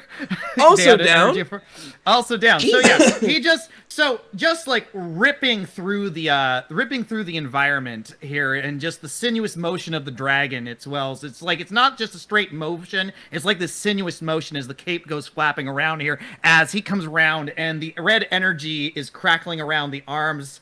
And you actually see there's actually like claws on the gauntlets, and he just like rip uppercuts one of them as the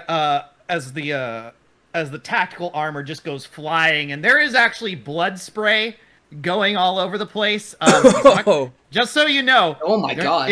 It's not killing anyone. They're just horribly maimed.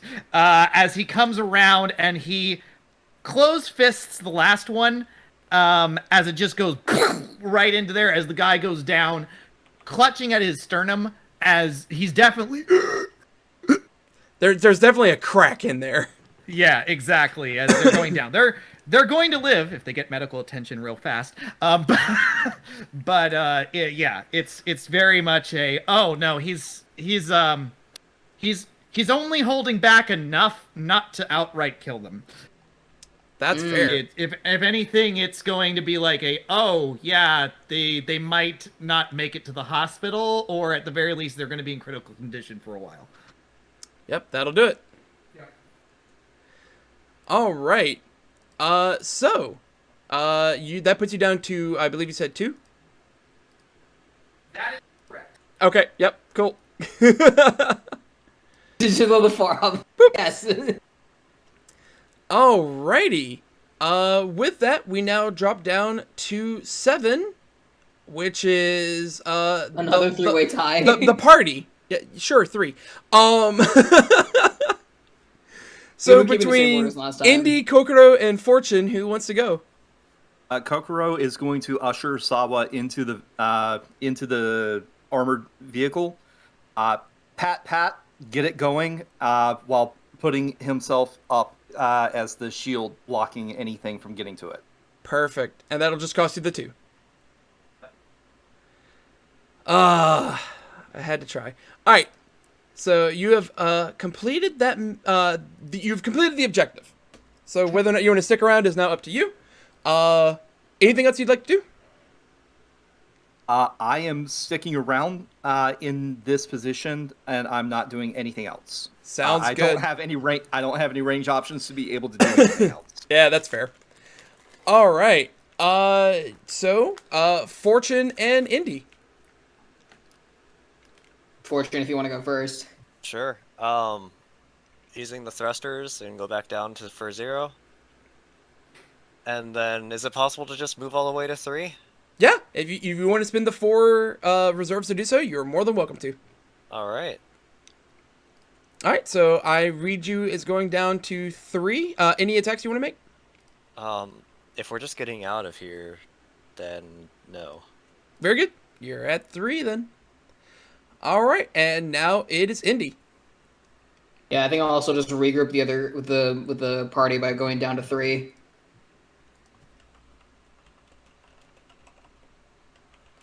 There we go. All I right. think that'll be what 2 reserves. Yeah. Yep, 2 reserve. So that'll put you down to 5.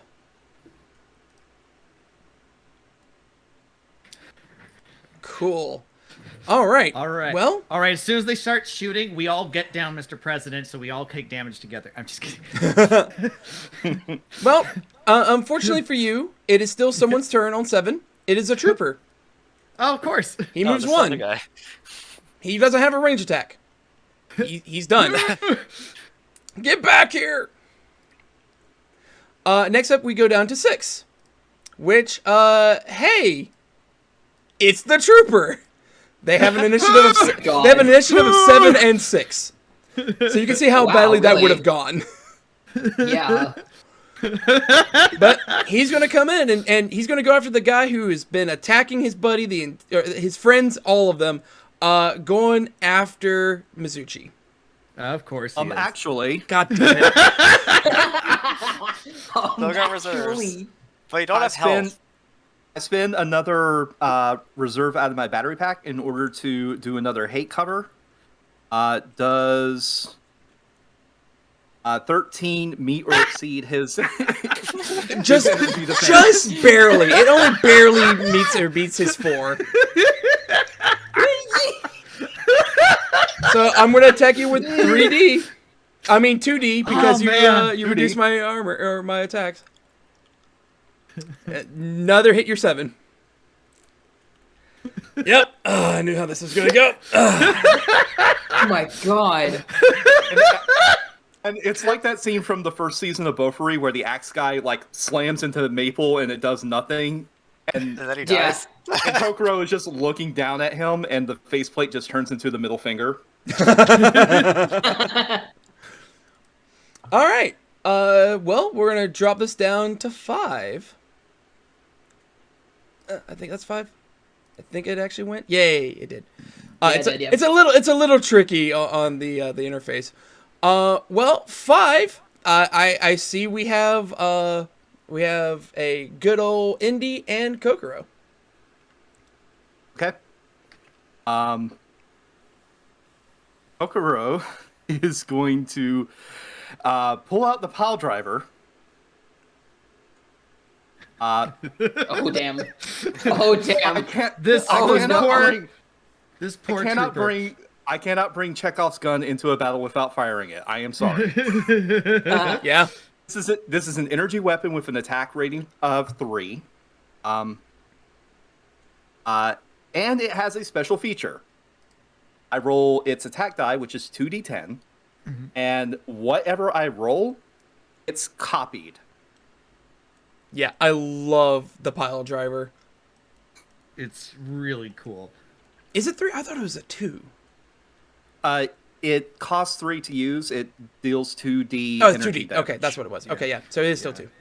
And it's one of those ones that they got a special rule in case you're increasing its damage. Is just only the first 2 are like copied. You can't copy the extra dice. Yeah. Probably for the best. It's a powerful freaking weapon. I can forgive them that. So. Yeah. Exactly. But yeah, this trooper is about to become part of the pavement.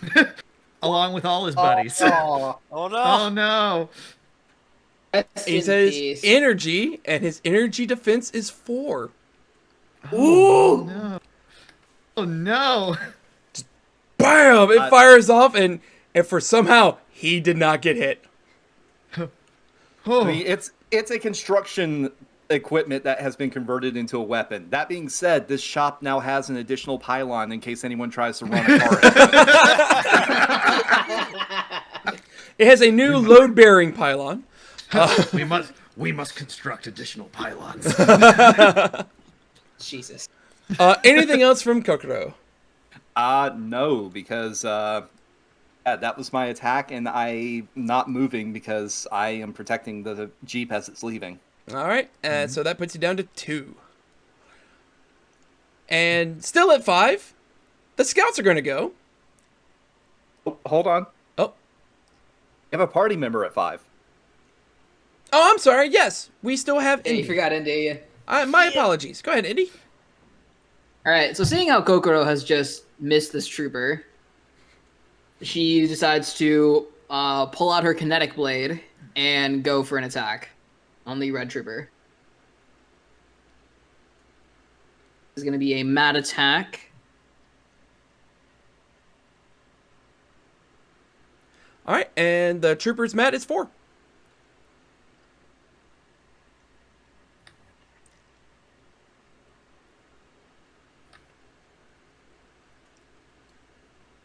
All right. After the attack, so I'll use one of my reserves for my enhanced computer to add that to my.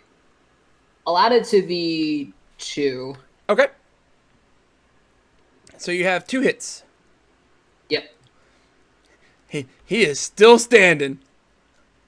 All right. That'll bring me down to 1 reserve. Alrighty. 1 reserve. And now at 5, still, totally didn't skip this ahead. Scouts are going to go.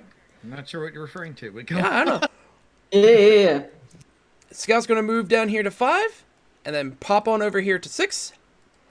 And, yeah, we're going to take a shot at... We're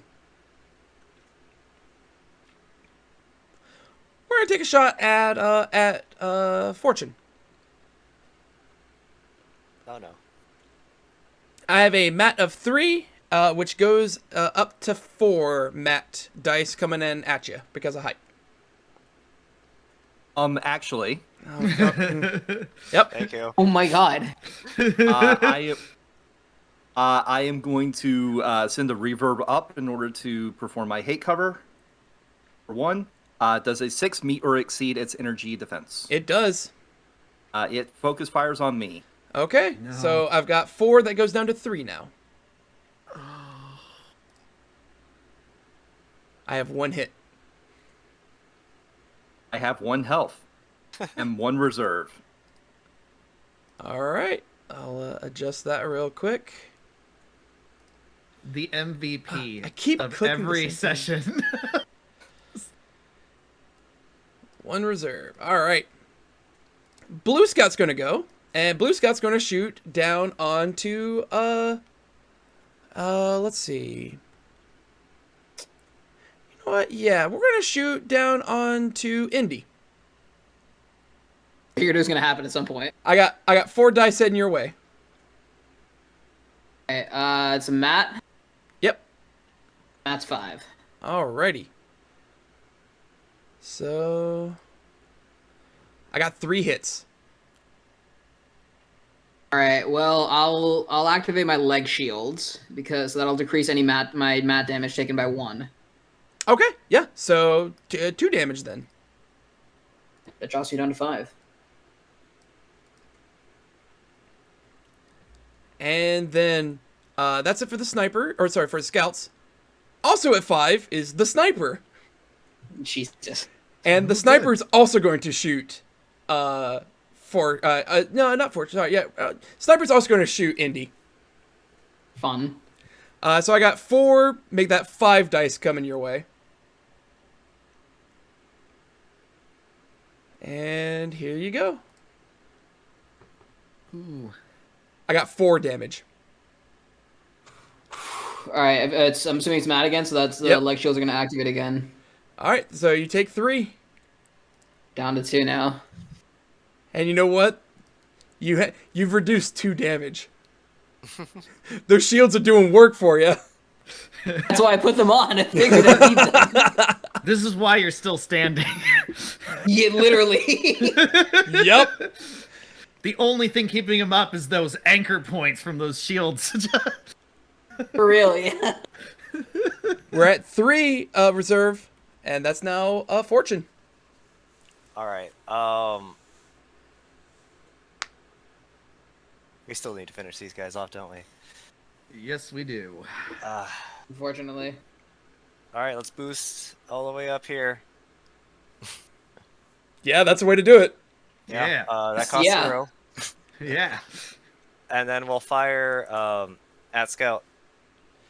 Uh, 3 reserves for 3 dice. Which scout? Red scout. Okay, thank you. Do note that since you're firing from a higher elevation, you get +1 die. +1 Yep, die. so 3. And you, as I've mentioned before, since they're both in the same range, you can actually attack both of them. I don't But think you that's have how my That's weapon if the works. weapon calls for it. Yeah. The weapon calls. Yeah. My weapon does not say that. Okay.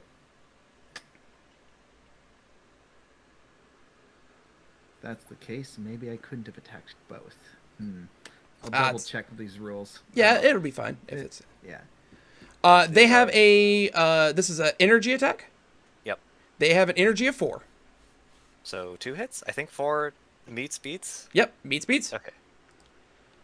So 2 damage onto red. That drops me down to 0. 0, you are done for the cycle then. Which this cycle is not long for this world anyway. Okay. And if that's it, we'll drop down to 2 reserve. There's nothing I can really do, so we'll I mean, I'm not I could move. I could move up into the scouts area, draw their fire. I think that's what I'll do.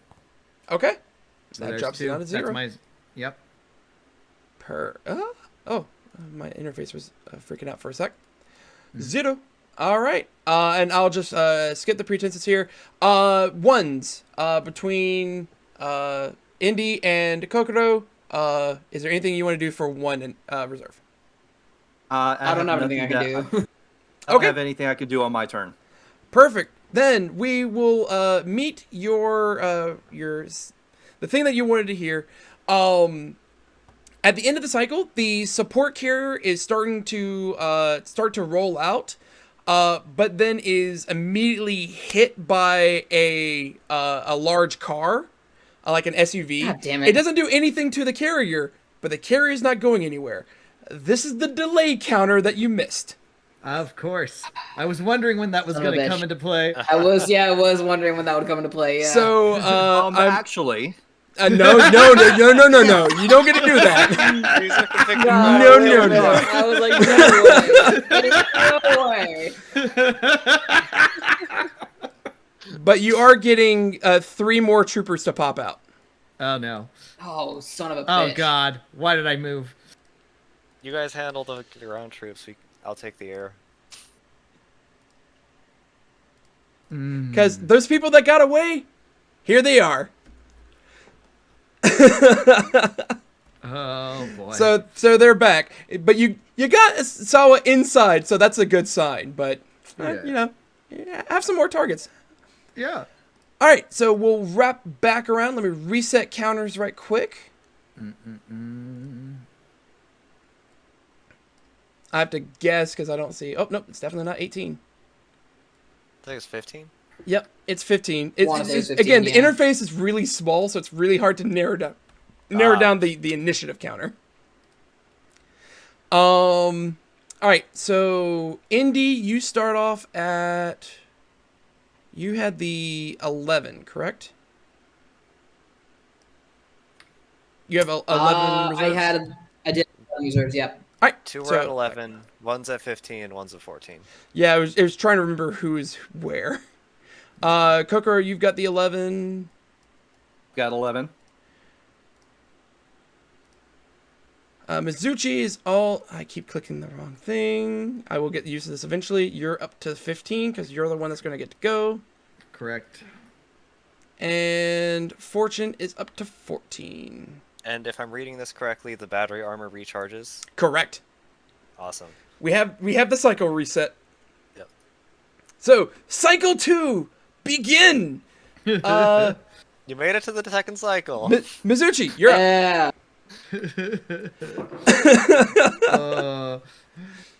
Yeah. Okay. Well, wow. This is great. So, I was trying to do a quick look around on the rules and stuff, and I do apologize. I might have misread on being able to attack multiple at the same time, but No big deal. I'll just attack one at a time from now on until I make sure we understand the rules later. So I will just try to target one of the scouts then. Well, shoot.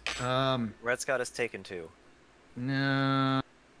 Oh, Red Scout has taken 2. Oh, God. Red Scout needs food badly. The thing is... Oh, God, they're surrounded by all those freaking troopers, too. This is difficult because, I get bonuses when I actually move spaces, but... Take out the sniper. Yeah. You know what? You're right. Take out the sniper. So I'm going to run over to the sniper, hop up in that sinuous motion, and we're going to frickin' kick the sniper. Have at it. Have at it. Will do. 3d10 coming your way. So this is... Matt? 5s, but ouch. Yeah. I'm sorry, this is sniper. 4. 4. Oh, so that's 4 damage to him. Double ouch. Yeah, and so he's gonna move 4 spaces. Where would you like to move his body? Let's do this. Let's do this like cool like anime fucking shit of kick him up to 8, move him to 7, and drop him all the way down to 1. Hits him and just.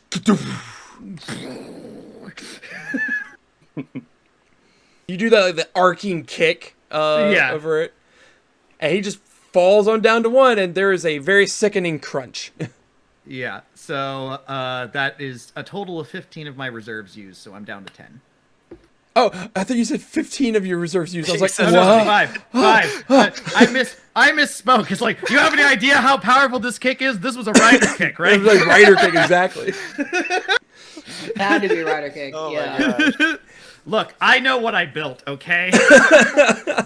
I'm living my secondary rider dream. All right. Well, we'll just drop down 1 reserve initiative to 14. And Fortune.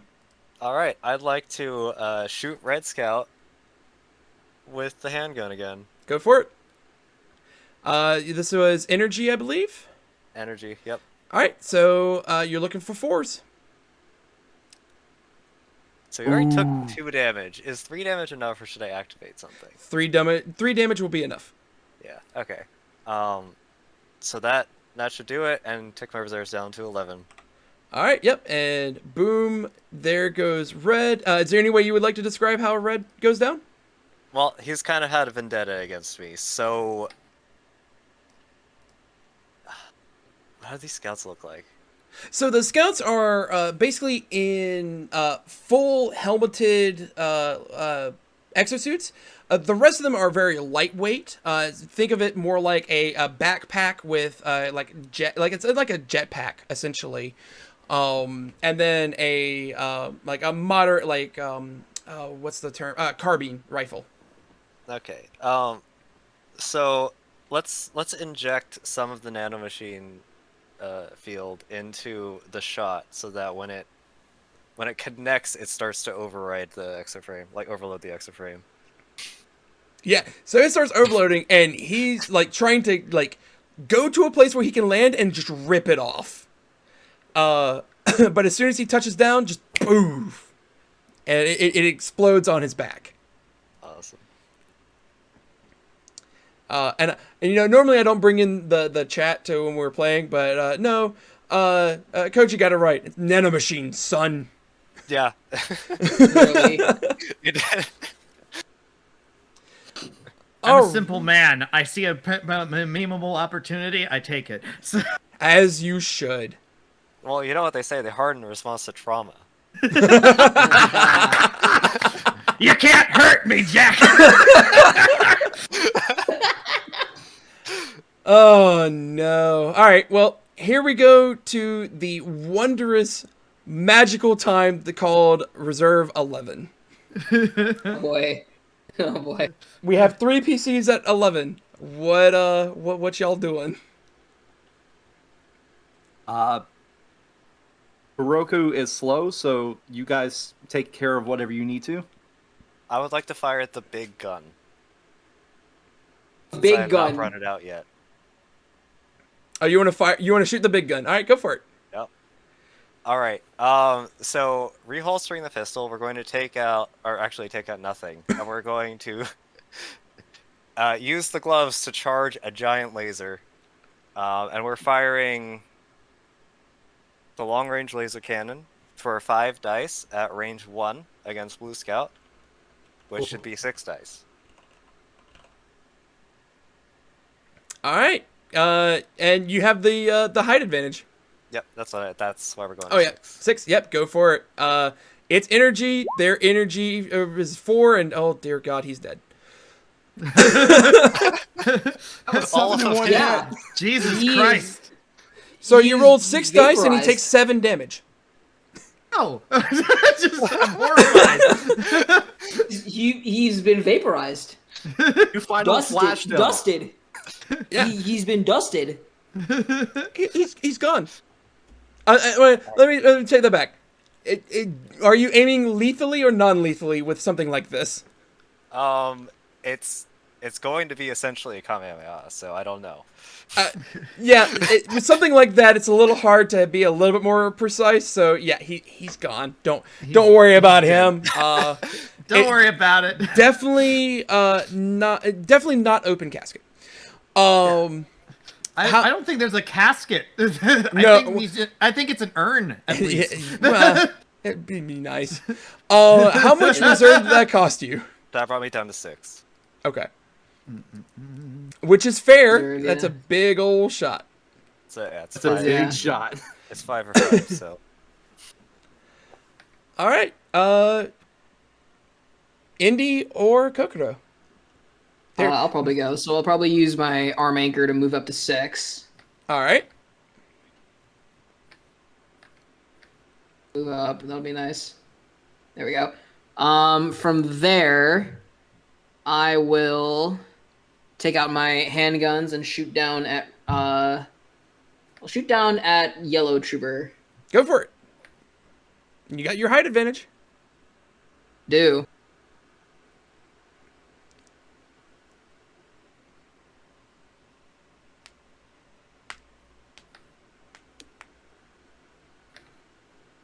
What your handguns are matte, I believe.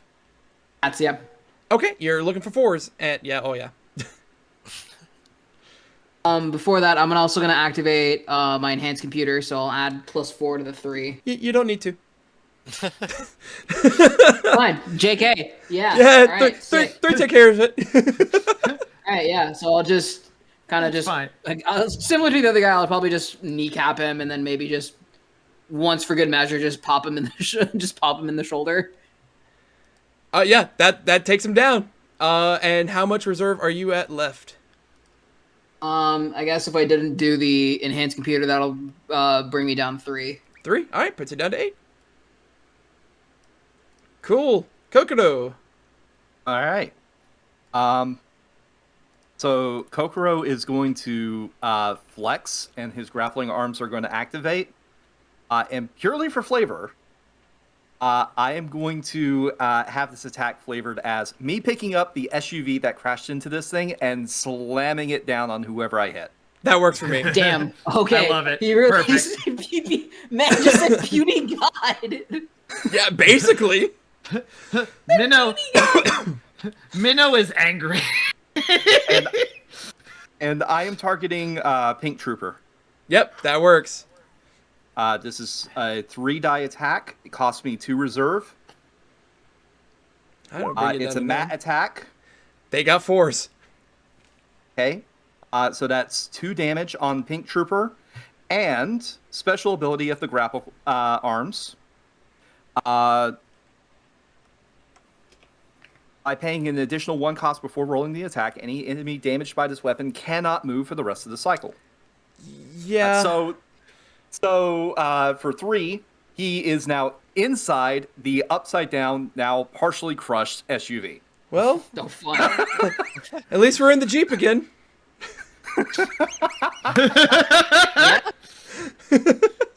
Praise Jeep. Oh no, that's not what I meant. Oh no. Yeah. Yeah.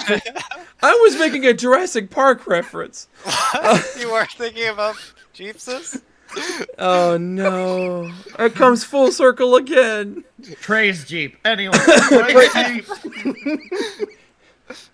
Raise reserve, praise Jeep. Alright, let's go. Alright, so that was a 3. Anybody else at 11 would have gone, but the scouts got brutally murdered. Yeah. And now it would go down to 10, but we don't have any snipers left. So it's just me. So I'm yeah, at 10. Yeah, you're at 10.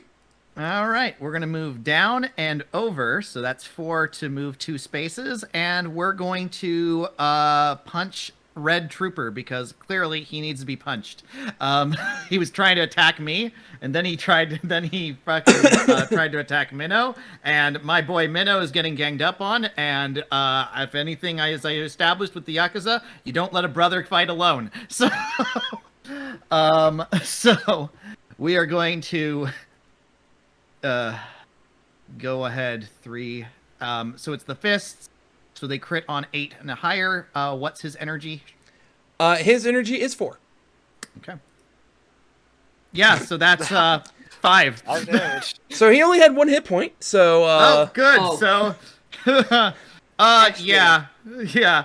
So, once again, the claw goes out and blood goes flying, spattering all over the place as his body goes down. He's still alive. He just wishes he wasn't. he's still alive, technically. The best time. Actually, no. He's only mostly dead. There's a big difference. So, yeah, that's my turn. Puts you down to? That was a total, 10 minus 4 minus 3, so that is, I am down to 3 reserve at the moment. All right. 3 reserve. Okay, 8. Kokodo and, let me make sure, yep. Kokodo and Indy. I'll probably just stay in 6 and then fire on Pink Trooper with the handguns. Have at it. Pink Trooper is currently inside of a Jeep. Oh, that's right. Wait, they are inside of a Jeep, yeah. Yeah, he's not going anywhere anytime soon. Yeah, he's In that case, I'll stick to purple. Oh, yeah, they're kind of immobilized at the moment. I'll stick to Purple Trooper then. Have at it. And you got your +1 for height.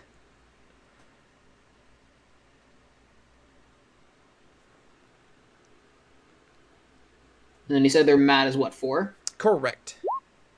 Ooh. I'll activate my enhanced computer to add +4 to one of those ones. Okay, yeah, so 2 hits. Doesn't drop him, but he's not feeling good. All right, so that was a total of 4 reserves. That'll put me down to 4. Alrighty. And Kokoro. Okay. This is going to be a 2 energy attack and 2 energy attack, and I'm going to Hulk smash the Jeep that Pink is in. That works. Also, I realized I've been saying Kokoro as opposed to Koroko. I've just been going along with that. So this is a 3-die map. Yeah, they got 4s. That is 1 hit. And that's all you needed. So fist comes down, smashes on the Jeep. You hear inside. Yep, crunch. Oh, no. As he palm slams like a sumo wrestler, and the Jeep goes sliding. And he just looks at the purple trooper that's still remaining. And his headset display just shows a pair of handcuffs linking around wrist. How much reserve did that cost you? But that cost me 2 reserve. 2 reserve. I'm down to All right. 6. This is the most efficient I have been. All I right, was well, gonna say. it's his turn, and he is going to look at you with very intense eyes, throw down his knife, and raise his arms. And he's like, nope, shit. I give up. I'm done. Okay. And that's gonna, he'll go down to his knees and hands on head. Yep. I was gonna attack him for 8 dice. No. And that's why he's surrendering. As he looks Oh up, man, I'm surrendering. he's like, huh? I'm all alone. So I'm this gonna- guy's got a sniper shot on me. This one has guns on me. This one just smashed a van, and this one's covered in blood. Huh? Yeah, I'm just going to point out that none of the troopers have exoframes. They're just dudes. So, This is why I went for. This is why I kneecapped them. I want to murder people. I told you, they're only mostly dead, or wish they were dead. It's fine. It looks at the guy that fortune disintegrated. I'm not claiming responsibility for that one. and so, with that, Ogura climbs out of the support vehicle after the all clear sign has come up. The police are arresting the one dude here as you can hear EMS sirens starting to arrive, and Ogura says, he looks around, he says, that was an effective job. Kept the property damage to a minimum, sir. He looks over at the clothing shop right next to it that's got a huge hole and a new pylon standing inside of it. And then looks over at the car that has been like completely like tossed aside like a toy. Looks over, and then just sees like a couple of burn marks into the ground and around. Several, He says, and a crater where the freaking sniper just. yep. And he says, compared to your last mission, yeah. And Sawa gets out of the vehicle as well. He just pure sweating and everything. He looks around and he says, I say, this is the power of mechatronics. This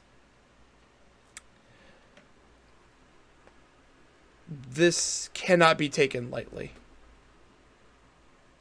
I'm going to have to make a phone call. And he steps away, pulls out a cell phone, and starts calling, and you can hear him canceling the rally. And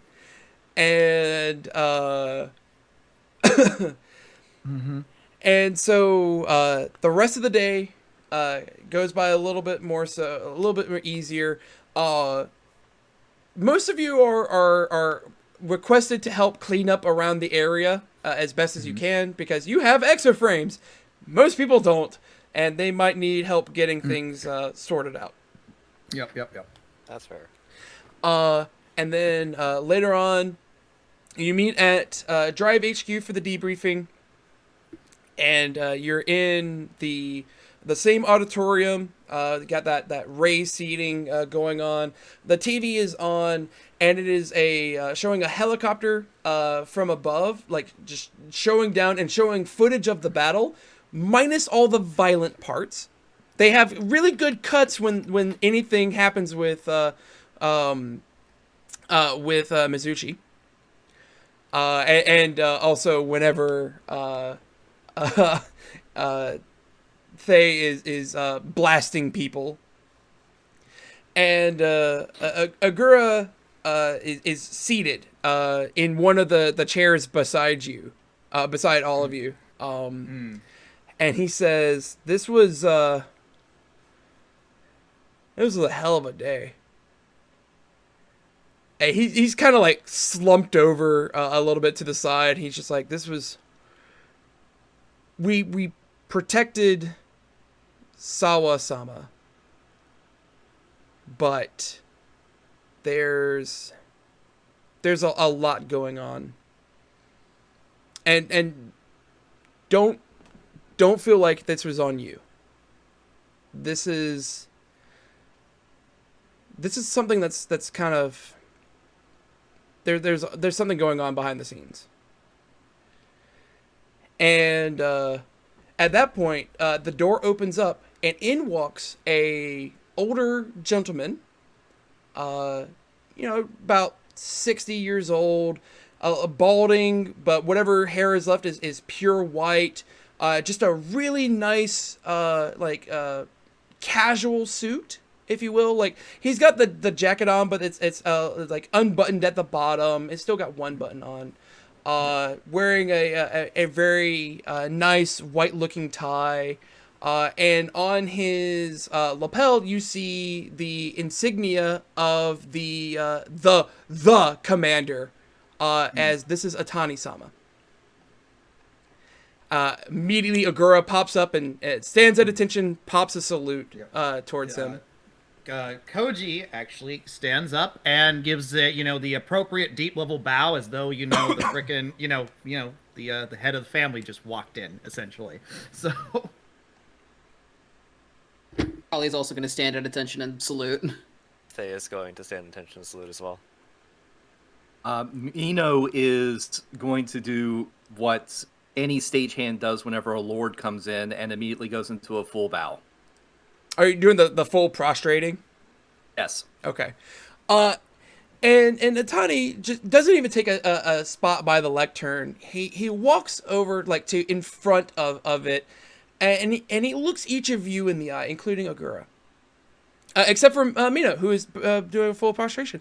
And Atani just looks down at Mina and says, No, please stand. I do not require this amount of respect. At this, Mino is going to go into the kneeling but still bowing head pose. Koji does straighten up when he's told not to bow anymore. With the appropriate level of respect there, and he's not saluting. Like I said, it's the bow, and now he's standing straight kind of deal. And Atani says, "No, please sit. As you were the ones on the scene today with Councilor Sawa, I felt it would be appropriate for you to know what has happened and what has transpired. Do not be alarmed, but Councilor Sawa has withdrawn his support for the mechatronics bill in the Diet. He has released a press statement stating that he wishes to refocus his efforts on something more productive with mechatronics, and he feels that it is too much at the moment for commonplace use. And this is something that I've had a discussion with Councilor Sawa, and I agree with him. When I had envisioned mechatronics, I did not foresee power of this destructive nature. However, that destructive power should be channeled for the use of good and conviction. And that is why I partially helped to make Drive. It's one of the reasons why I made Drive and the way it is. You're cutting out. I don't know. Oh, sorry. Yeah. I realize that I'm talking low and my mic's not picking it up every so often. Let me change that. How much of that did you get? Most of it. Most of it, but there was a certain part where there was some dead air. It was about the point where it's I agree with him. It should be used to constructive use and conviction, and that was about the point where it should be used for conviction, but and that's one of the reasons why I founded Drive as it was. Mm-hmm. That being said, Councilor Sawa and I are still in discussion about what we can do about this incident. We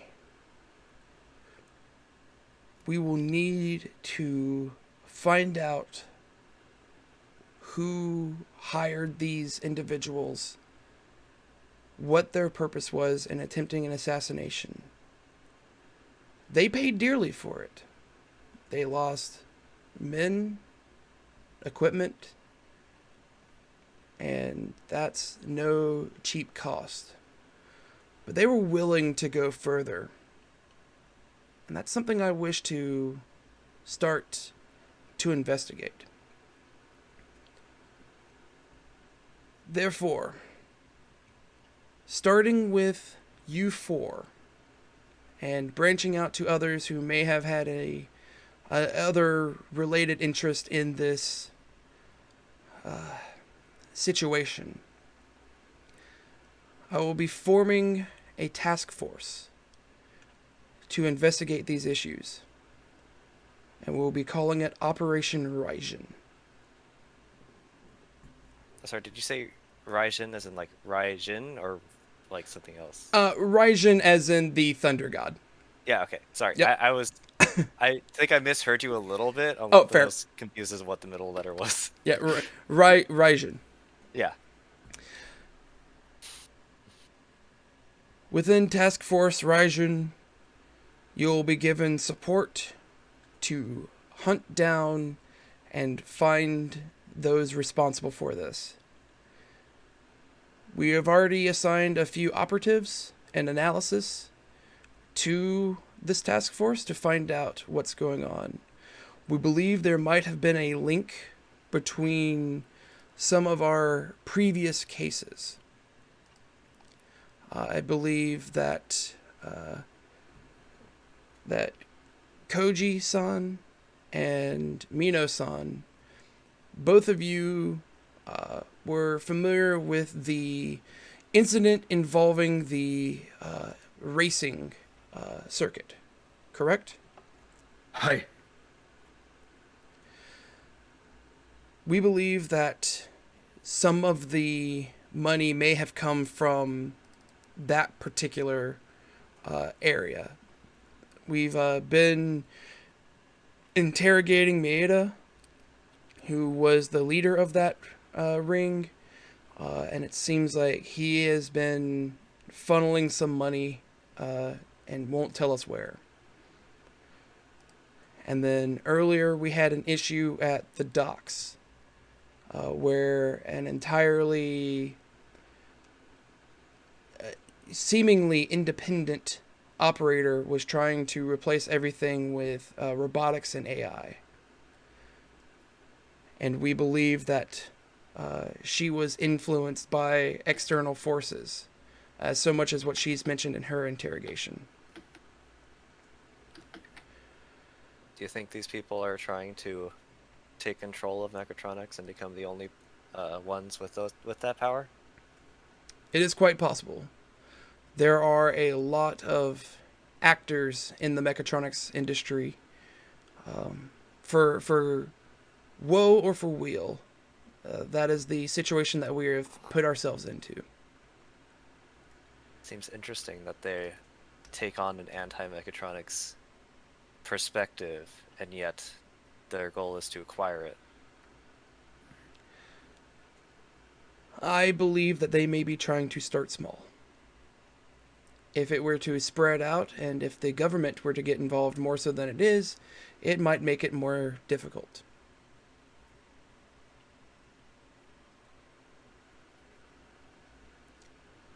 Either way... You hear from Oh, go ahead. you hear from Mino over in the corner, who has pretty much kind of faded into the background. A little, and as you look over, he is now in a cross-legged position, with one hand on his leg and the other hand stroking the chin of a long-nosed goblin mask that's on the top of his head, facing outwards as his face is still facing downward. Almost in a thoughtful position.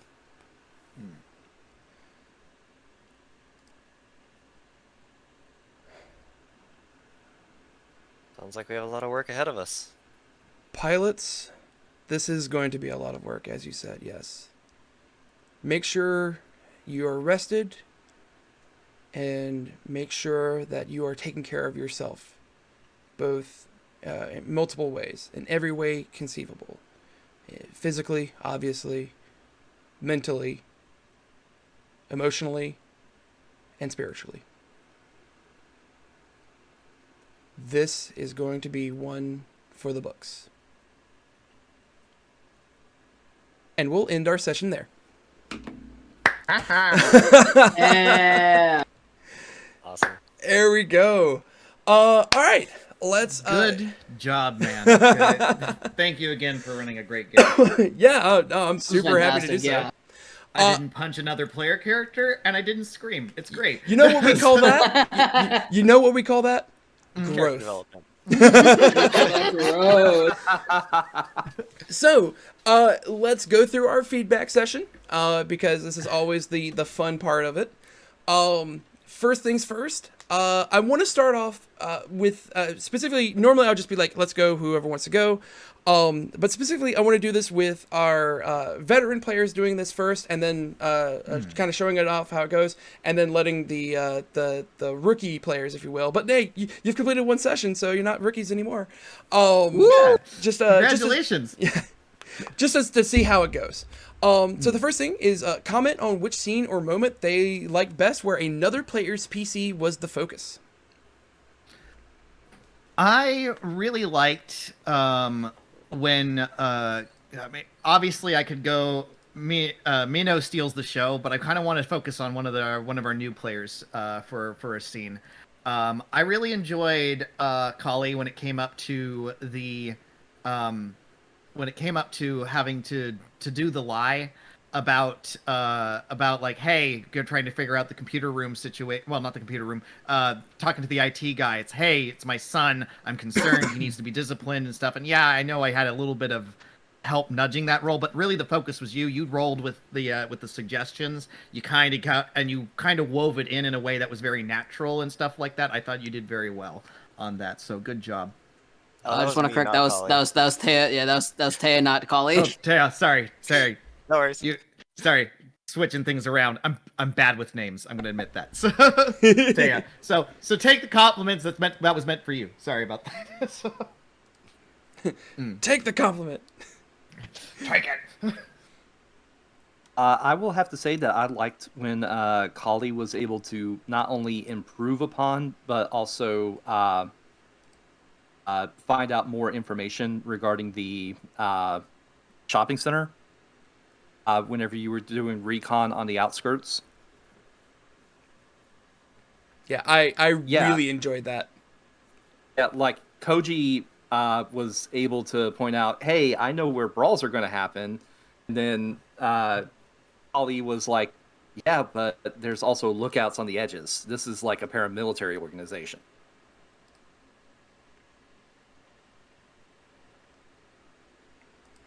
No, I really liked how that entire like scouting scene went. Personally, between the two of you, that was really cool to see how both of you were very much like you're like testing each other out on like how you wanted your characters to interact, but you flowed into it super easily once you got that point. You two played off of each other really well, and I really enjoyed that scene. I also enjoyed the scene of Thay just being like, just following behind Mino as he's going down the hallway. And then Thay's like, oh, hey, people are coming out. Shoot everyone with lasers.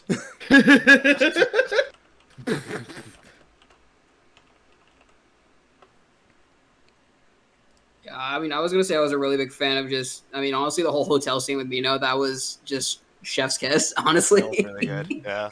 just him just pulling out like a whole ass LED dead mouse-esque face mask and just going off of everything. Like, and then the sound effects from that soundboard just added like the perfect little just. Mwah. Oh, that was so good. That was perfect. DJ Fluffy Pants.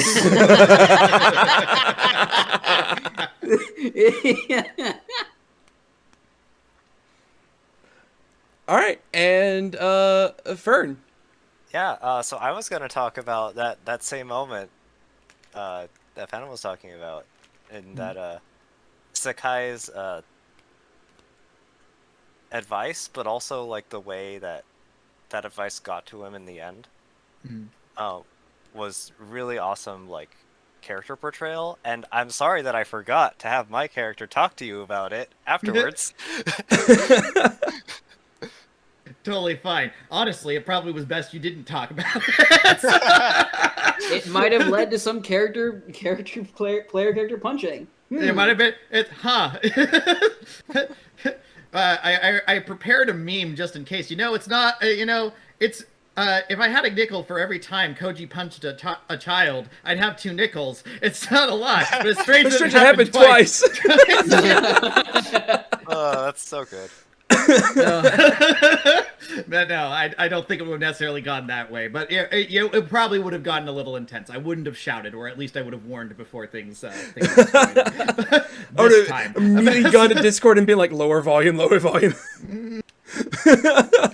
I'm gonna give everyone 5 seconds to lower their volume. Okay, good. You.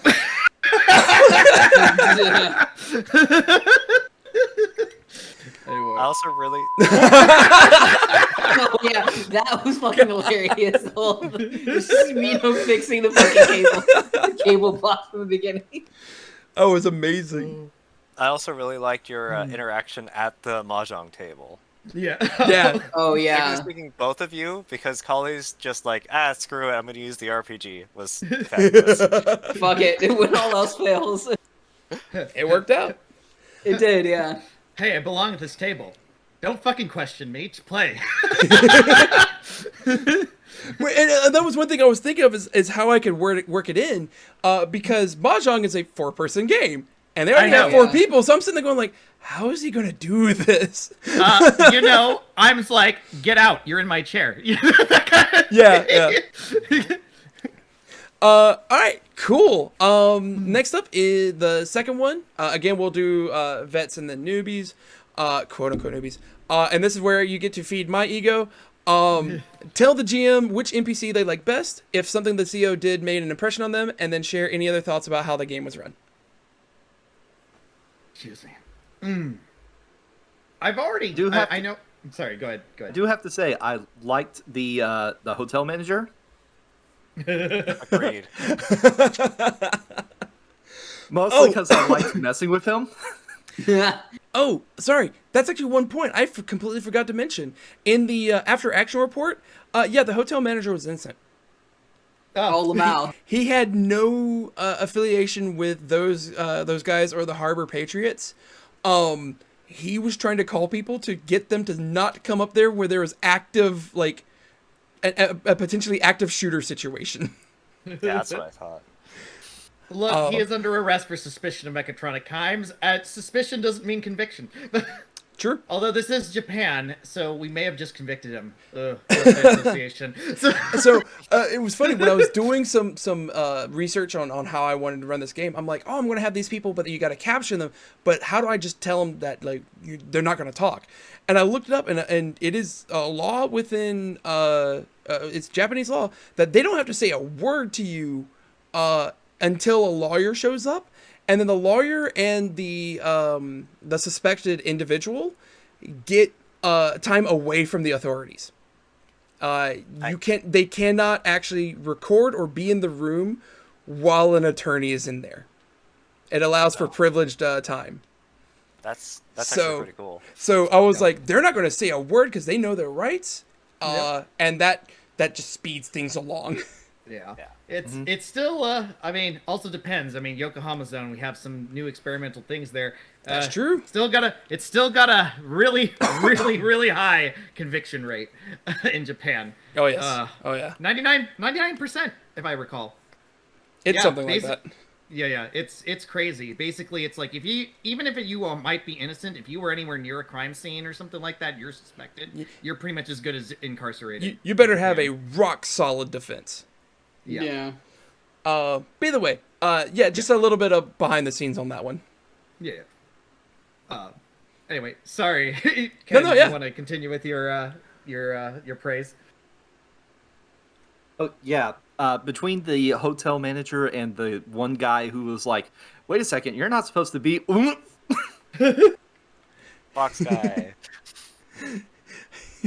The box guy was so fun. Oh, and that's one of those things where I like the idea of having skills. It's like, yeah, you succeed, but are you trying to do the full success or not? Because like you're going to put him in the box regardless. I thought that was just too good, but it's like, did he make a noise before you got him in there? I thought that fit pretty well. Yeah, no, I'm a stagehand. I am not supposed to be seen or heard. Yeah, and you actually did that really well because you just blended in when everyone's moving around. That's true. Yeah. I kind of touched on it a little bit at the break and stuff, but man, you run a rock solid game. You roll with the ideas. You take the suggestions and stuff, and you add to opportunities and stuff like that. Obviously, there was like, this actually might require a roll. It's not going to actually impact the success of the mission. It's optional, but it might give you bonuses, or it might give certain add some tension there. And I appreciate you being flexible with all that stuff and feeding off the players and giving back. It's a good energy flow you have with your tables, and you pick out good tables. It's very difficult. I think I mentioned it last time. It's very difficult, especially when you have strangers that you've never really met before and try to figure out how they're going to actually work, because I've seen it not work well. I'm sure we all have. And you've been hitting it out of the park each time, so I have to commend you on that, man. I do appreciate that. Thank you. Yeah, I thought I was going to try something a little different in having an optional investigation and mission. And to actually tell you the full results of that one, if you had convinced Sawa to put on some sort of like protection or armor, that would have given him a 4 matte armor in the fight. Oh wow. Nothing else had nothing used energy attacks in this combat. It was all matte. So that was going to be how that was going to be resolved. Was that it was just why I was dying straight so up quickly. Yeah, he was going to wear a flak vest essentially. And that's all matte damage coming at him. So I was like, this is the way it goes. And it would help out a little bit and protect a little bit more so. But I thought having Mino doing the optional or the secondary, like the mechatronics role, I'm like, that just fits better than what I had suggested. So I thought that was great. So that's kind of how a little bit of the flexibility kicked in.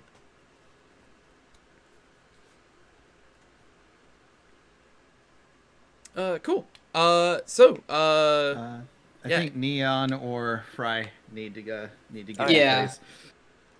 I was gonna say I really like the IT guy from the internet cafe. Like that whole interaction between him and Thay was just really good, and the fact that we were able to just flow it really well with what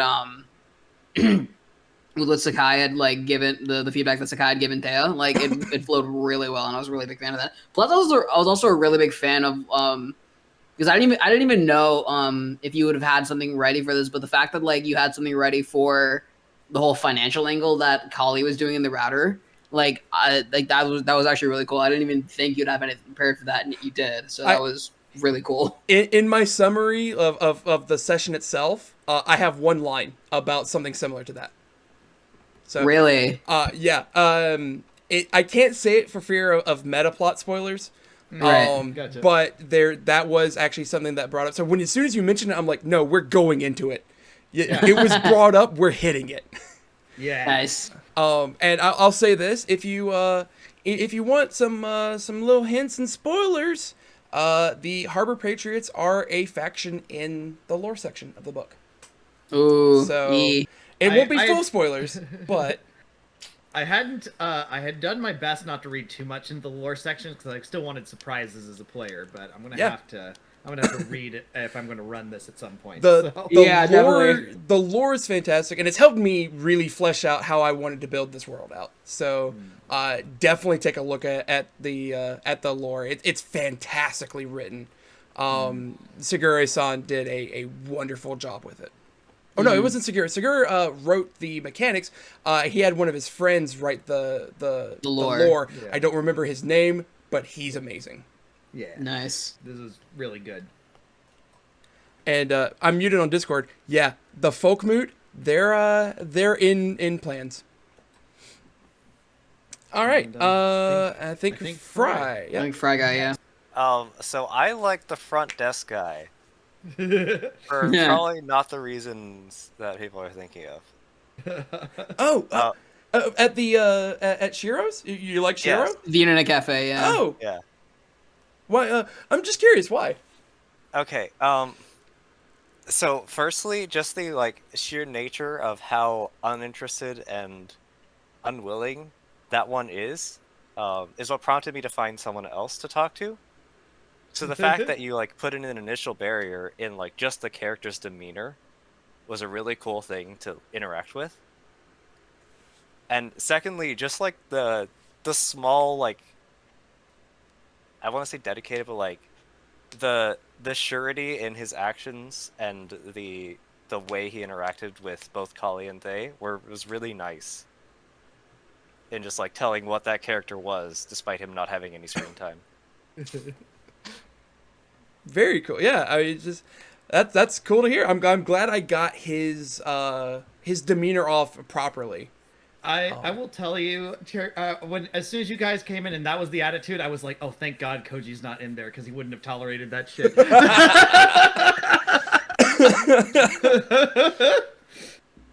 He might have had a little bit of a different reaction if someone as well dressed as you walked in. Yeah. Yes, well dressed. That's the reason.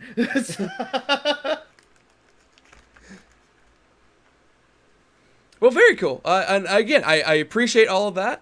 It's nice to know I'm still continuing on in the right direction to make the games fun. And that's really what I'm here for. So I'm very happy to hear that. And now finally you get to put the spotlight on yourself. At this point, we're just going to open up. Whoever wants to go first can go first. Share something that they were proud that their PC got to do. I'm I always proud I feel- got to lead a riot response in an enclosed environment. Yeah. That Yep. was really cool. And like I had a completely different idea going into the hotel scene. Like originally I was going to be like, it's an open room and they're all kind of staring, and as soon as the doors open they all look at you and then turn to fight. I'm like, no, you've been relatively stealthy up to this point. They don't know, and they're now trying to start getting ready for things to happen, so things are in a flurry. And they may have gotten tipped off that something was heading up their way, but they didn't know what, they didn't know where, they didn't know when. They just knew something was happening, so they're rushing to get stuff taken care of. And I thought that was just a better interaction. But Mino was popping off this session, and I loved it. Yeah, no, it was great to have the stage hand take center stage for a little bit was kind of cool. Yeah. I always feel really weird bragging about myself. I feel more comfortable bragging about other people and typing them up. I fully admit that. So, but I'll give my go still. I'm very much. For me, with role-playing games, I enjoy getting moments to like sort of seed things in character development, reveal bits and pieces of the character, and it was great this session to be able to reveal certain pieces. And as I don't remember, it was Neon or Fry who said, I was like, I felt bad I didn't follow up with the question about why he reacted the way he did after he gave that advice. Because that's like more seeding of things, more like, hey, there's more going on behind here, and and especially with a very mercurial personality. I was playing it. He was playing like very serious, very like agitated in the beginning, then like angry at certain points, and then very like that very like overly friendly kind of thing, and that moment with Kali of like, hey. So last mission there was someone who took really big unnecessary risks. You're not going to do that, right? okay, cool, we're good then. But being able to play that and be able to like bring that moment back, kind of thing of like, hey, you're not gonna pull some fucking shit or while I'm around, otherwise I'll put you under, the kind of deal. But I like being able to see those little things and those questions of like, there's more going on underneath the surface here. What's happening here? And I want to develop more, and I'm happy I got the opportunity to seed a few more things. So hopefully when things come together, it's going to be, oh, I can connect all the dots. This all makes sense with the through line. For sure, definitely. I'll brag on you as well. No, seeing the subtle differences between the first time you played Koji to tonight's session with Koji, seeing that growth starting to really it's starting to show. And I think that's a fantastic thing that you don't get to see in terribly too many games. Even in long-term campaigns, you don't see growth like that unless something like major happens. But because of the nature of how you've made the character and how you've been playing it and interacting with everyone else, it's showing fruit already, and I think that's fantastic. I didn't get I didn't get to mention it earlier, but one of the things I really did enjoy was you bringing up to Kali about your first mission and how the rookie there did some dangerous stuff, and you were like, don't do that. And I think that was like, that showed off a little bit of that growth as well. It's a long, the whole thing, as I mentioned with Koji, is like, we've had the talk, he comes from a really dangerous freaking background and stuff. This is a redemption arc. It's going to be a lot. It's going to be long. There's going to be stumbles. There's going to be some steps forward. There's obviously been steps forward tonight. There's probably going to be a few steps back in other sessions. But ultimately, the eventual goal is that eventually he can see himself as actually being a hero, because he does not see himself as that. And there's definitely a lot more going on underneath the surface, and I look forward to revealing more with that when the time comes. Absolutely. All right. Who's next? I think it's either me or Fry. Go for it. Are we on? I think so, yeah. I guess I can go. I was really glad that Kali was able to flex her accounting skills. That's something I wasn't actually I wasn't actually expecting her to be able to do. Because especially when I was building Kali as a character, her job before Drive was actually one of the very last things that I picked, because I didn't really know what to pick for her. I just randomly picked accountant I just rolled the dice and I picked accountant. So that being able to turn out to being of use during the actual session was actually pretty surprising to me, and I found it really cool. I'm just excited to see how Kali goes from here, especially because if she gets to play with Sakai again, because there's definitely going to be some interactions there that are going to be a little tense, let's say, because of some stuff that happened in her past. Yeah, for sure. And I'll mention it. And don't feel like you feel pressure to do so or anything like that. But we do have the text chat that has been that was actually requested by quite a few people, actually. Yeah, I was surprised by how many people requested that. Yeah. So we have the full text chat in the Discord under the Convictor Drive channel as a thread. Feel free to explore Kali there if you'd like, in between sessions. Again, I know it can be a bit of a time constraint or just stuff's going on, you just can't post in there. That's fine. Don't feel like you have to, but if you want to, the space is there for you. Oh, definitely, yeah. And again, I'll brag for you as well. Again, I already mentioned I love the scene between Kali and Koji. That little bit of strange bonding between each other. Yeah. But the thing is that you literally got to use the Chekhov's RPG. Because I was I had already planned that they were a paramilitary organization trying to do this stuff. By the way, it was 3 separate groups that were. I figured. Yeah. Yeah. And so this one was very much in the form of stockpiling, Waco style. And when I was like, hey, yeah, they got a couple of RPG 7s, and then you're talking, it's like, oh, how can we do it? And you're like, I the RPGs. I'm like, oh dear God, I did put those there. And I was like, well, this is going to be fantastic. I'm like, how am I going to handle an explosion indoors? Yeah. It's like, is the strip mall going to come down? So no, I thought that was fantastic, and for your first session of Convictor Drive, you handled it beautifully. Thank you. Yeah, great job. I am so glad that I kind of rubbed off on you a little bit with Chekhov's gun. Yeah. Unknowingly too, because I didn't even know you did the whole Chekhov's gun thing until like during climax phase. So I was like, oh shit. Well, no. You probably need to go back and watch. What was it? Roller Derby Showdown. Yeah, I definitely need to go back and Derby watch Roller Derby for sure. Yeah. Okay, because at the very beginning of the fight, I described that Kuroko has the pile driver on his back. And I wasn't able to do any attacks during the first cycle of combat in that game. Didn't get a single attack in. So whenever my Convictor Drive went off, I used the pile driver, but not in a traditional manner.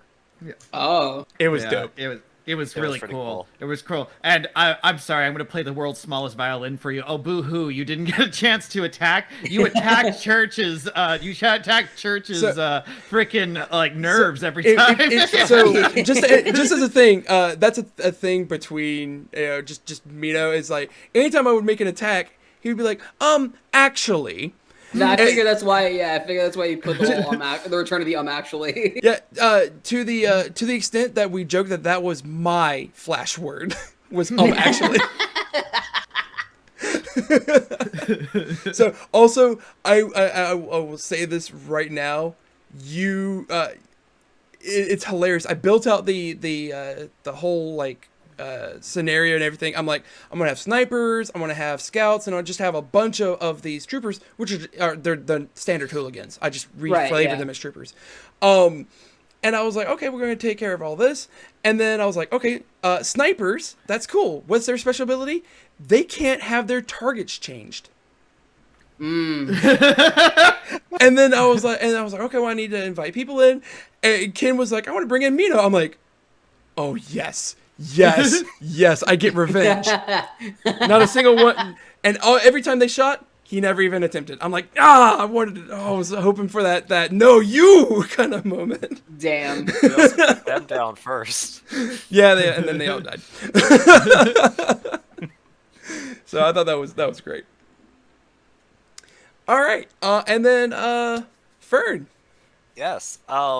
So first off, I really like just being able to bring in like this kind of idea for the character, because I built the whole frame. The frame is not actually a frame. All this stuff to just try to be the most contrarian that I possibly could about Convictor Drive in general. So the character is not supposed to stand in the spotlight. The character is not supposed to actually have a frame.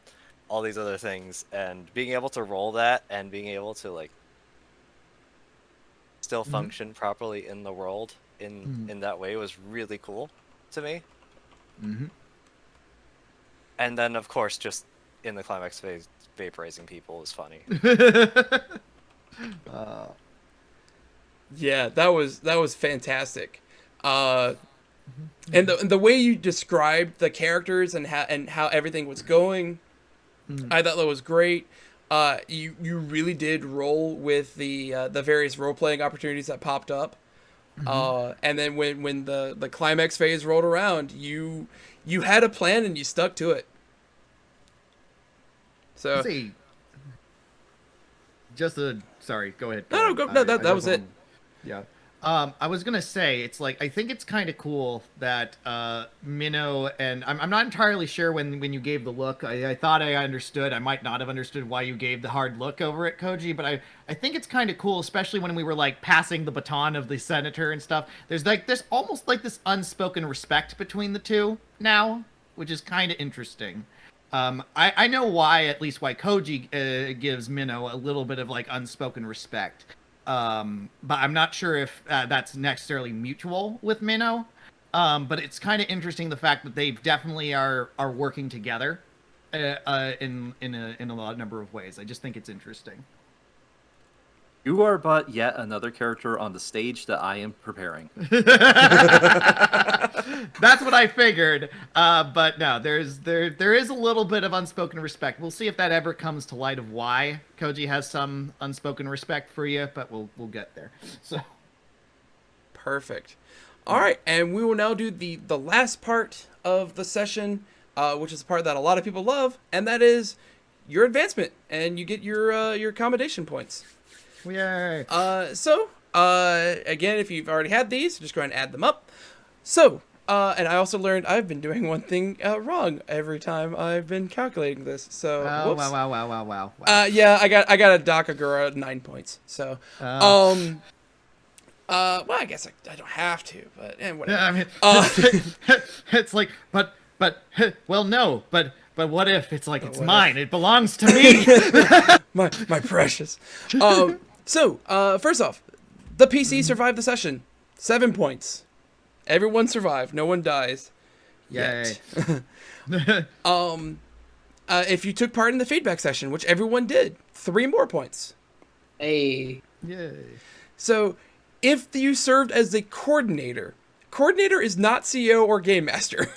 Yeah. Coordinator is one of the players that's like making sure everyone's got like character sheets and dice and ready to go, and it's like we don't really have that. It's not really a concept we roll with in Western RPGs. So Right. Everyone had their character sheet ready when the GM asked, but yeah, you had it. Everyone arrived to the session on time, which is another 2 points. And nobody used the Convictor Drive this one either. I'm slacking. I need to kill someone. You said this was the hardest fight. I know. I was about to say, yeah. You don't know how close you were. True, yeah. So, Yeah. like, if the snipers had gotten another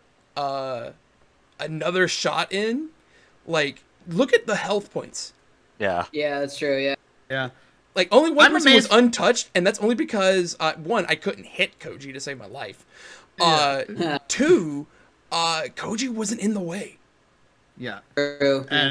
And like I said, I'm gonna relook at the rules and we can look over it because I was looking at weapons and I didn't see any that specifically said multiple targets, so it's a little weird. I'm gonna have to take a look just to make sure I understand the multiple attack rule. Yeah, fair. And then So my apologies on that. no big deal. It was only a trooper. It's only a trooper. Cool. All right, so if I have my count correct, that is 17 points for everyone. 17? Okay. Let's see. Which means Ogura gets 27. Because the GM gets the same amount of accommodation points as Oh a my player who God. received the most points plus an extra 10. Oh my god. Oh, shit, wow. Koji's promotion is here. I'm at 32 now. Oh, damn. Oh, damn, okay. Yeah. So Koji is just Mino is at 30. Because last time he had used his Convictor Drive. Yep. Yeah. I didn't But use it Convictor goes up Drive in last multiples of tens. So time. Let's see here. I think Yeah, I it's, mean, I think I know I'm at Officer Second Class, I think, right now, so yeah. I'm gonna have to update my sheet for Corp Rat if she decides to have me as a player. It's like, hey, by the way, By the way, By the I'm way. oh god, I've gone past up. I'm a specialist now. you're the highest ranking pilot within Operation Raijin. Oh god. Yeah, Koji. Oh god. Well done. That's scary. Oh, the Yakuza is the highest ranking member of so far. Oh, Wow. goody. Oh, goody. I've actually got to note relook yourself. over using my my points because I really like having more reserves. Yeah. Oh yeah. I also want to kind of diversify a bit because just being a straight up brawler and suppressionist makes it a little bit difficult during the investigation phase whenever I have to do other stuff. Yeah. All right. Hey, it's 6 points to improve a job skill +1, and if you want to bring anything from 4 to a 5, it's 12. Yep. So, I'm feel free to holding spend those. off. Yeah, I'm holding off on getting my brawling up to 5 because I want to diversify a little bit more and earn that 5th rank. But there's a lot of other stuff. I'm trying to, like I said, I'm trying to live my my common rider dream. So I'm probably going to be personalizing my arms and legs. Yep. 8 points weapons, apiece. and 8 points apiece, and maybe I might even be able to get a bonus die to them. But I think I might increase a standby mode something. Yeah. We'll see. Well, as a note, if you decrease both your weapons by 8, because it is your favorite weapon. But yeah, I think you use it for anything. If you personalize both weapons, that's 2 less load. That's two load you can use on other things. It's true. So. Wait, no, I am not a specialist yet. Specialist is at 32. So. Yep. Yep. You're still an officer first class. Go. Don't worry, it's gonna take a while before Koji becomes a sergeant, if he ever makes it there. So. It just means that Koji's going to be priority target when I start shooting things. He's the specialist. Oh, look how high that koi is swimming up that waterfall. Shoot him down. Shoot him down.